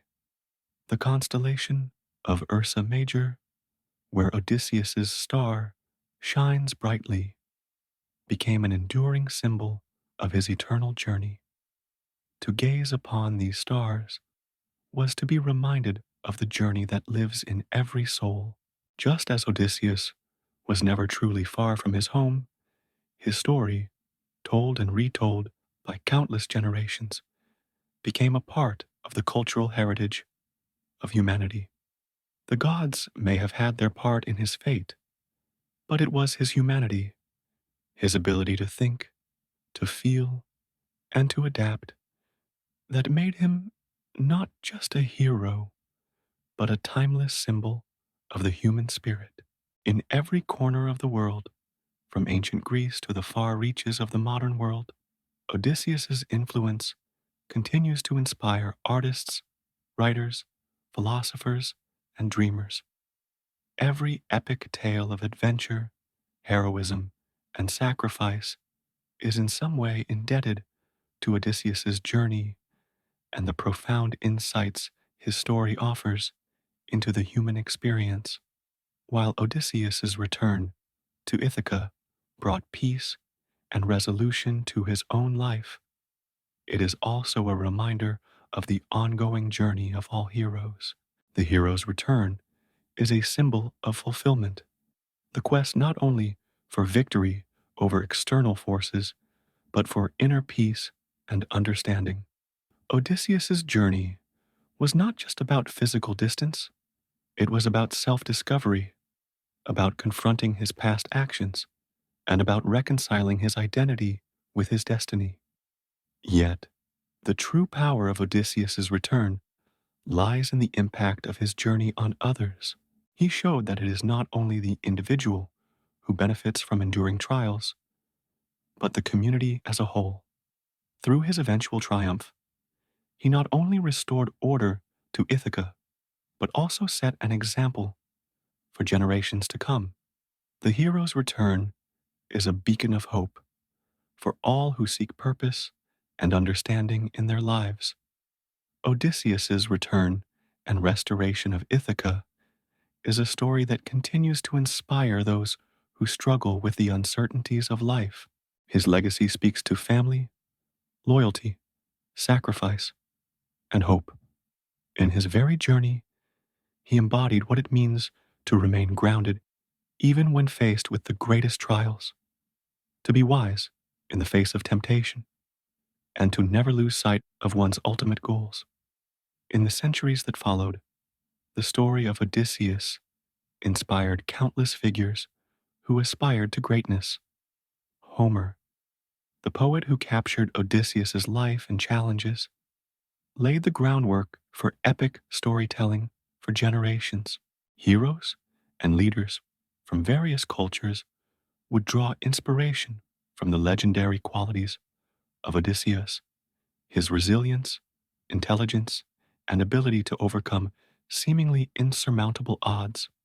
The philosophers of Greece, from Aristotle to Plato, would often invoke the themes from Odysseus's life in their discussions of virtue, human nature, and morality.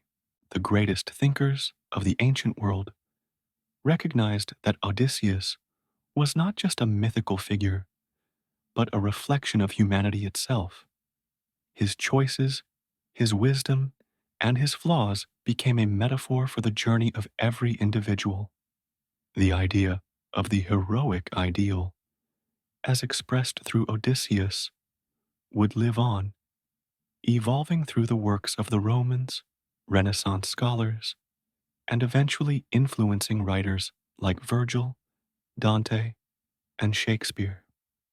His influence can even be seen in modern literary figures, where the hero's journey continues to resonate across various genres.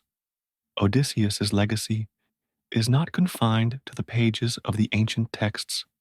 His story has remained alive in the cultural consciousness, inspiring every generation to embark on their own personal odyssey. In the world of literature, film, theater, and art, Odysseus's journey has been reimagined countless times. His trials have inspired heroes in stories as varied as J.R.R. Tolkien's The Hobbit to Homer's own Iliad, and his name continues to be invoked in literature today as a symbol of perseverance in the face of life's challenges. In the realm of philosophy, Odysseus is regarded as the quintessential model of the human condition. His story of enduring suffering, facing temptation, and ultimately finding his way home is not just about a man overcoming monsters and gods. It's about the internal battles that everyone faces in their quest for self-understanding and peace. His impact on human thought is undeniable, and his story will never cease to inspire those who seek meaning and purpose in their lives. From ancient myth to modern media, the spirit of Odysseus lives on, an eternal reminder that even the greatest challenges can be overcome with wisdom, endurance, and an unwavering desire to return to what matters most. Hercules and the 12 labors. In the shadow of Mount Olympus, a new hero was born, though his birth would not go unnoticed. Hercules, son of the mighty god Zeus and the mortal woman Alcmene, was destined for greatness. From the moment he took his first breath, the heavens knew that this child was special, marked by his lineage to the gods. Yet, even in his infancy, he would be cursed by the jealousy of a goddess whose wrath would shape his entire life. Hera, the wife of Zeus, was consumed by rage and envy When she discovered that her husband had fathered another child with a mortal woman, her fury was unrelenting, and she vowed to punish the child, even though he was innocent. In a cruel twist of fate, Hera cursed Hercules with a madness so powerful that it would drive him to commit terrible acts. Hercules, unaware of the curse that loomed over him, grew stronger by the day. His immense physical strength was apparent even as a child, but as the years passed, the curse would come to fruition. In a moment of uncontrollable rage, driven by the goddess's malevolent magic, Hercules would commit an unspeakable act. In a blind fury, he killed his own wife and children. Overcome with grief and remorse, Hercules sought redemption, knowing that the gods would never forgive him for the blood on his hands. The oracle of Delphi, speaking through its priestess, told him that the only way to atone for his sins was to perform a series of 12 impossible labors, each more difficult than the last. And so Hercules' journey began, not just to redeem himself, but to prove that even the most broken of heroes could rise above their darkest moments. The 12 labors begin. Hercules, knowing that his redemption lay in the completion of 12 labors, made his way to the court of King Eurystheus, the ruler who would assign him his tasks. Eurystheus, trembling in fear of the godly hero before him, saw the opportunity to rid himself of Hercules once and for all. The king, fearing the immense power of Hercules, devised tasks so difficult that even the gods themselves might falter. Yet Hercules, fueled by the desire to atone, accepted the challenge. Labor 1. The Nemean Lion. The first task would be one that would challenge Hercules' physical strength and cunning. The Nemean lion, a creature with skin so tough that no weapon could pierce it, terrorized the land of Nemea. This beast was no ordinary lion. It was the offspring of the monster Typhon and the immortal Echidna, its strength unimaginable and its hunger insatiable. Many had tried to defeat it, but none had succeeded. Hercules set off immediately, determined to face the beast. When he arrived at Nemea, he found the lion lying in its den, waiting for its next victim. The battle that ensued was brutal. Every strike of Hercules' sword and spear merely bounced off the lion's indestructible hide. But Hercules, ever resourceful, realized that brute force alone would not win the day. Instead, he lured the lion into a narrow passage where it could not escape, then wrestled it with his bare hands. With a final, powerful grip, Hercules strangled the beast to death, its massive form collapsing at his feet. After the kill, Hercules skinned the lion using its own claws, and the pelt became his iconic armor, a symbol of his strength and victory. With the first labor complete, Hercules was one step closer to redemption. Labor 2, the Lernaean Hydra. The second task would require not just strength, but strategy. The Lernaean Hydra, a 9-headed water serpent, lived in the swamps of Lerna, and it was said that for every head that was severed, 2 would grow back in its place. The creature was vicious, its breath poisonous, and its bite deadly. Even the bravest warriors had fallen to its endless heads. Hercules, armed with his courage and determination, ventured into the swamp to confront the beast. The battle was unlike anything he had ever faced. As he chopped off one head after another, 2 more sprouted in its place, making it nearly impossible to defeat. The Hydra's poison began to seep into his body, weakening him, but Hercules refused to give in. He called upon Iolaus, his nephew, for assistance. Together, they devised a plan. After Hercules severed each head, Iolaus would cauterize the stump with fire to prevent the heads from regenerating. The strategy worked. Hercules, with his unparalleled strength and Iolaus's quick thinking, eventually defeated the Hydra, cutting off its immortal head and burying it under a rock. To mark his victory, Hercules dipped his arrows in the Hydra's poisonous blood, making them more lethal than ever before. Labor 3. The Ceryneian Hind. The third labor was unlike the others. Hercules was tasked with capturing the Ceryneian hind, a sacred deer that belonged to Artemis, the goddess of the hunt.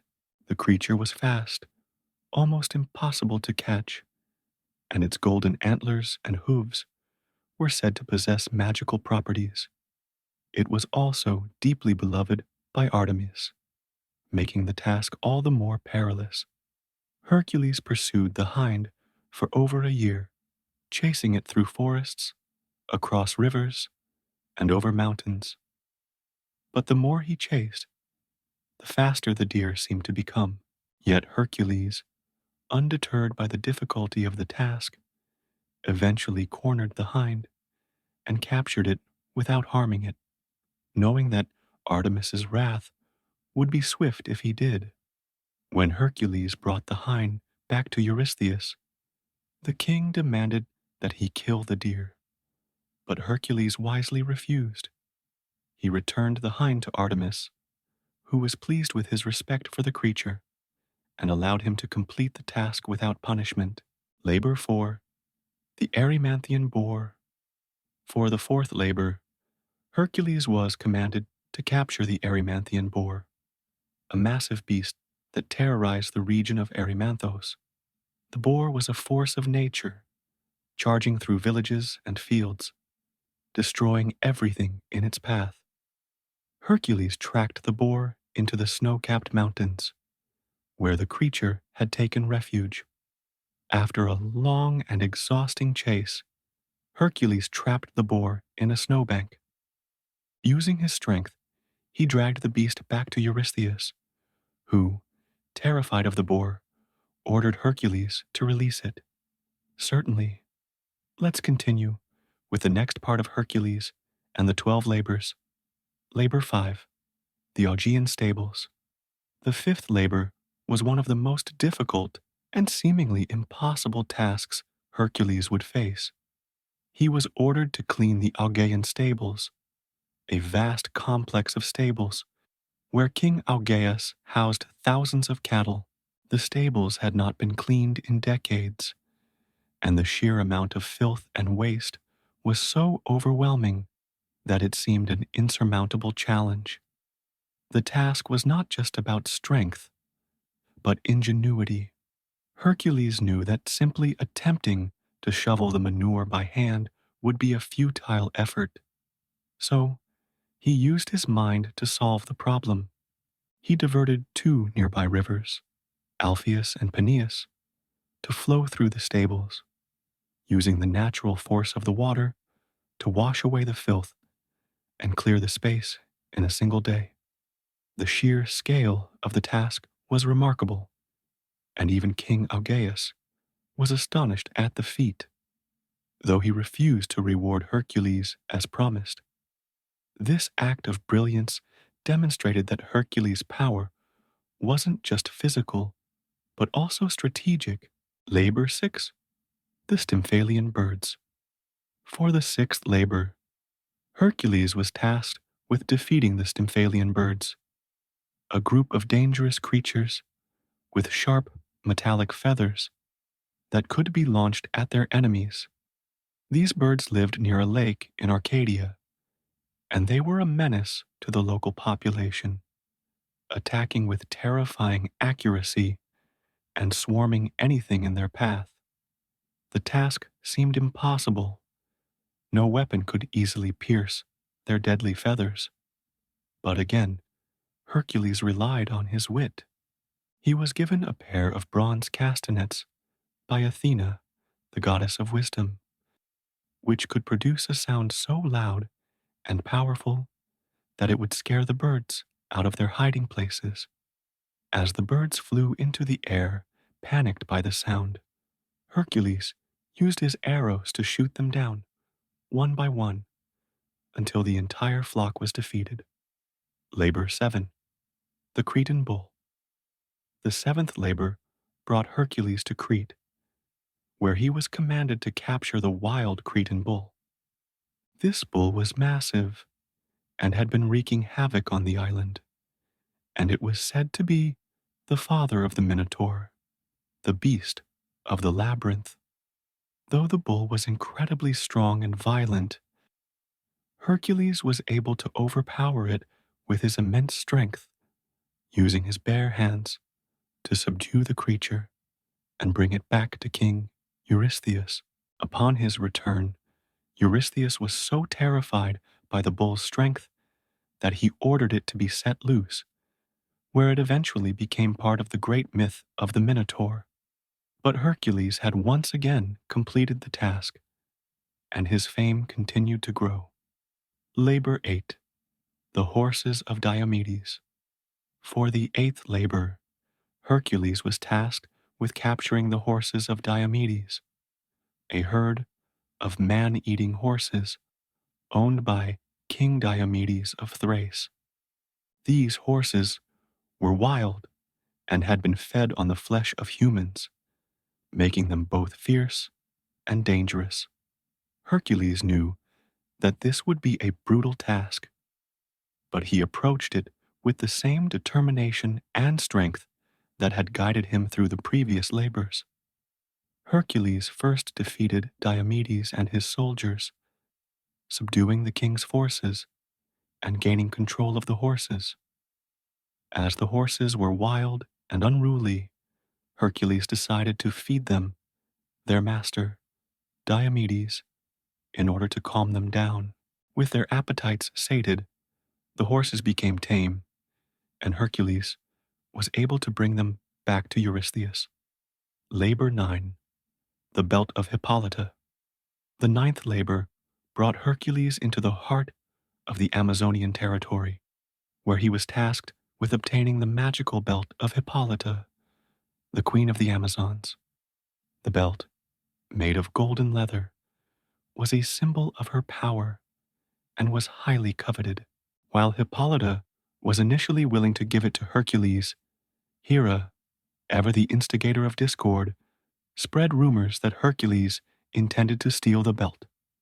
The Amazons, in a fury, attacked him, forcing Hercules to fight them off in order to complete the labor. After a fierce battle, Hercules was able to defeat the Amazons and claim the belt. Though he had completed the labor, the cost was high, and the Amazons' anger would continue to simmer for years to come. Labor 10.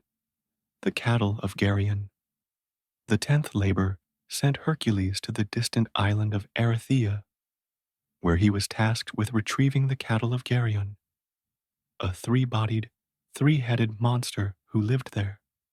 The cattle were prized for their beauty, but Geryon was a fierce protector, and he had an army of powerful creatures to defend his herd.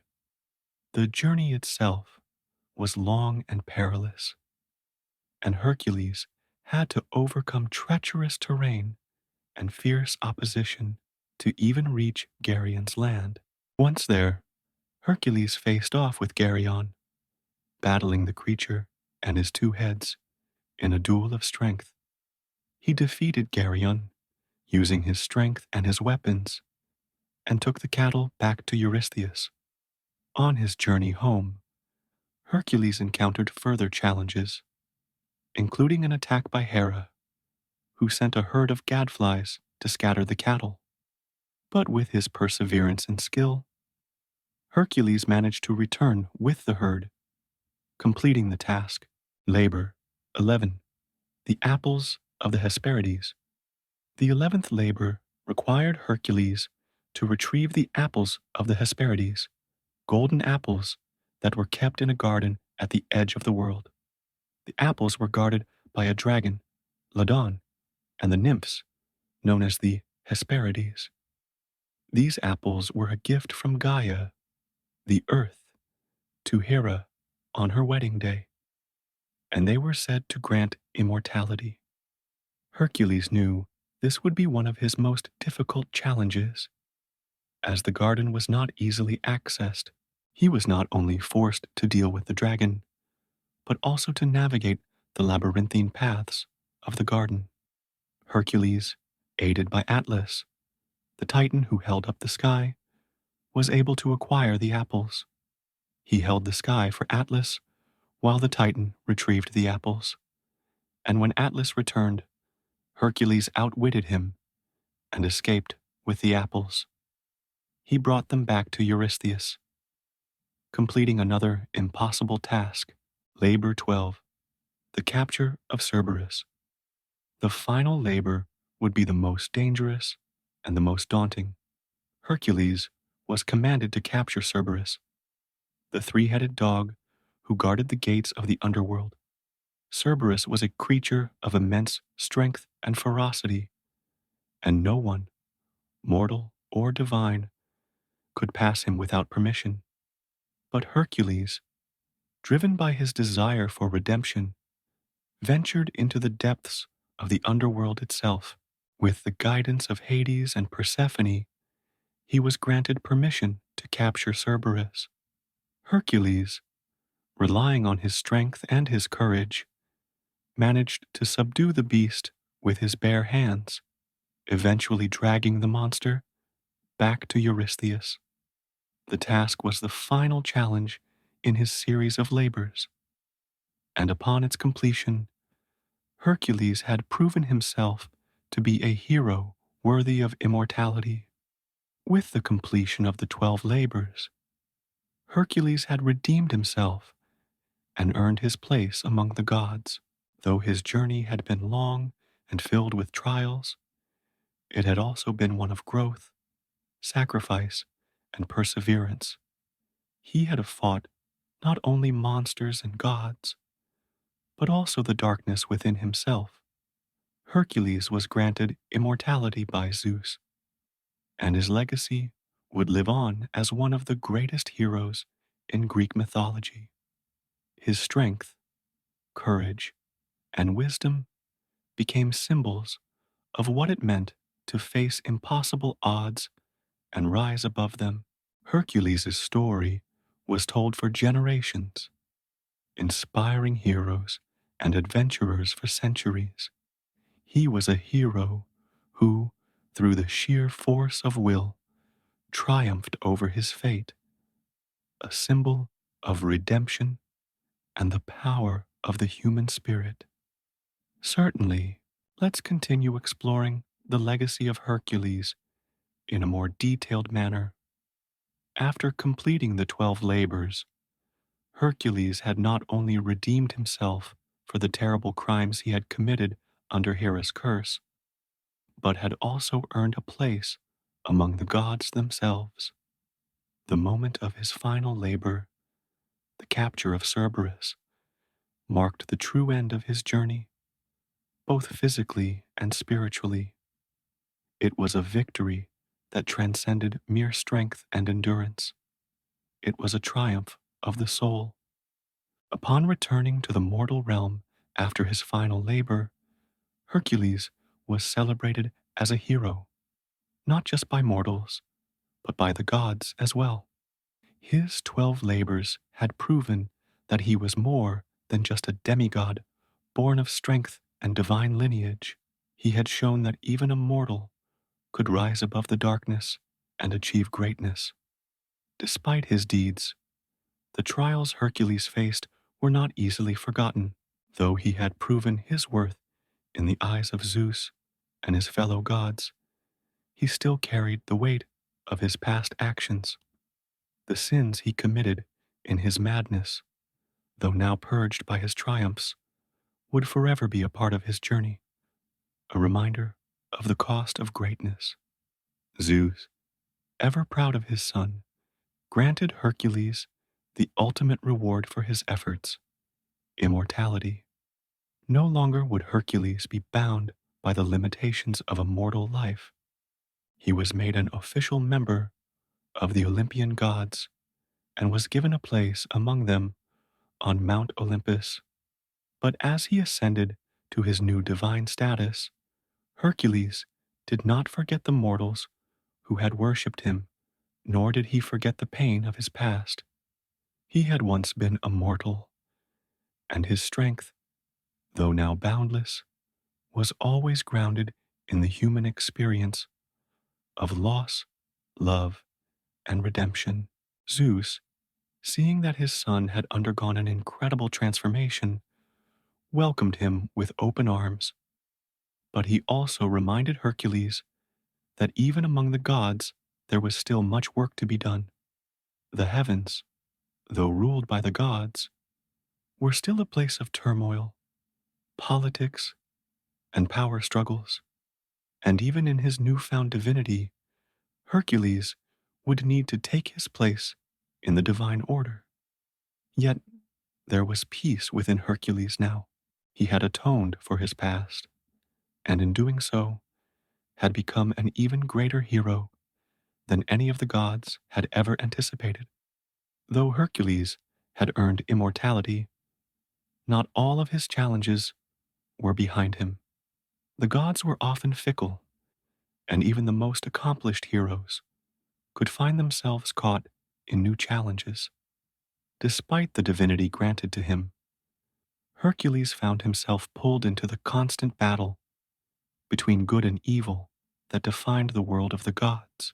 One day, Ares, the god of war, challenged Hercules to another battle, seeking to prove that even a god could best a hero. Ares, jealous of Hercules' fame and divine status, thought himself the superior warrior, and he wanted to test his power against the one who had conquered the 12 impossible labors. The clash between Hercules and Ares was monumental. Their battle shook the heavens themselves, with lightning crashing and the earth trembling beneath their feet, while Ares used his divine abilities to create storms and send armies to fight on his behalf. Hercules relied on his mortal resilience and the power of his 12 labors. This time, however, his victories were not won with brute strength alone. He fought with wisdom, humility, and patience, understanding that Ares' arrogance was his greatest weakness. In the end, Hercules triumphed over Ares, not by overpowering him physically, but by exposing the weakness of a god who believed in nothing but his own strength. Ares, humiliated and defeated, retreated, his confidence shattered. The victory was a testament to Hercules' growth, not just as a warrior, but as a god who understood the deeper wisdom that came with divinity. Even after the battle with Ares, Hercules did not retreat into the shadows of Olympus. He remained deeply connected to the mortal realm, often stepping down from his divine throne to aid those who called upon him for help. This was not the work of a god who sought glory or fame, but of a hero who had once been mortal, who understood the suffering of humanity. He became a protector, much like the gods he had once served.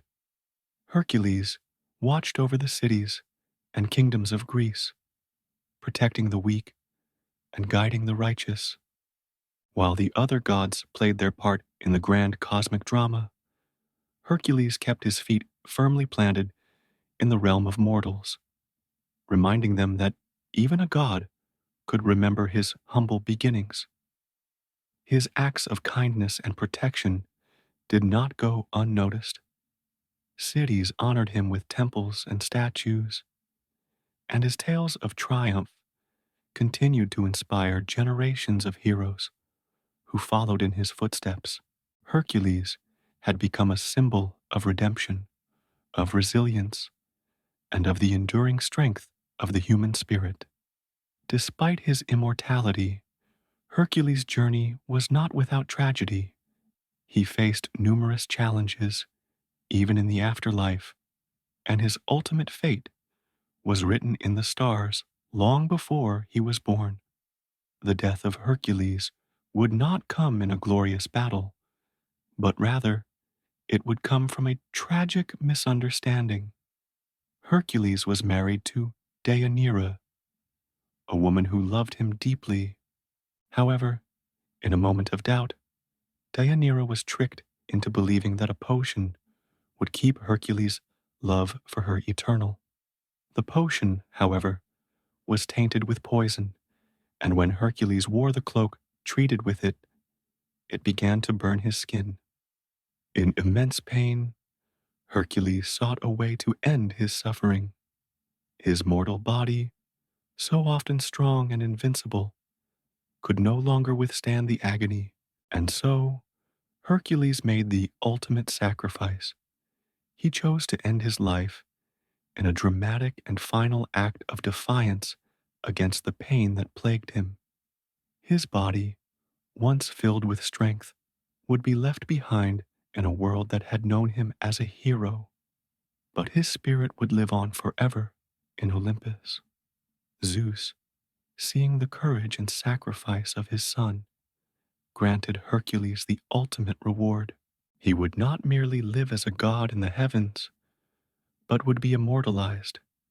His soul would be bound to the stars themselves. His death would mark the end of one journey, but it would begin another. For Hercules' legacy would live on as a symbol of courage, strength, and redemption throughout the ages. Long after Hercules' death, his story continued to inspire mortals and immortals alike. The 12 labors, the great battles, and his enduring spirit became the foundation of his legend. He was no longer just a hero of ancient myths. He became a universal symbol of the struggle against fate, the power of redemption, and the strength of the human spirit. The gods remembered Hercules not as the child of Zeus or as a mere mortal, but as a hero who overcame every challenge, both external and internal, with an unwavering heart. He became one of the greatest heroes in all of mythology, a reminder that true greatness does not come from strength alone, but from the courage to face one's darkest moments and emerge victorious. The stars above, now named in his honor, continue to shine as a beacon for those who seek greatness, showing that even in the face of impossible odds, a hero will rise, fight, and live on forever in the hearts of those who believe. Certainly, let's continue with more depth on Hercules' legacy and the profound impact he left on both mortals and gods. Though Hercules' mortal life came to a tragic end, the gods did not let his influence fade into the obscurity of time. His deeds, his trials, and his unyielding spirit were too powerful to be forgotten. Zeus, the father who had long watched over him, made sure that Hercules' legacy would never be confined to mere myth. As a final honor, the great king of the gods elevated Hercules' soul to the heavens, where it was immortalized among the stars. The constellation Hercules still shines in the night sky, a reminder to all who look up that greatness is not born from perfection, but from the struggles we endure and the perseverance we exhibit in the face of impossible odds. The stars themselves have become Hercules' eternal monument, lighting the skies for generations of dreamers, warriors, and heroes. After his ascension to Olympus and his place among the stars, mortals continued to revere Hercules. Temples were erected in his honor, and festivals celebrating his 12 labors were held throughout the ancient Greek world.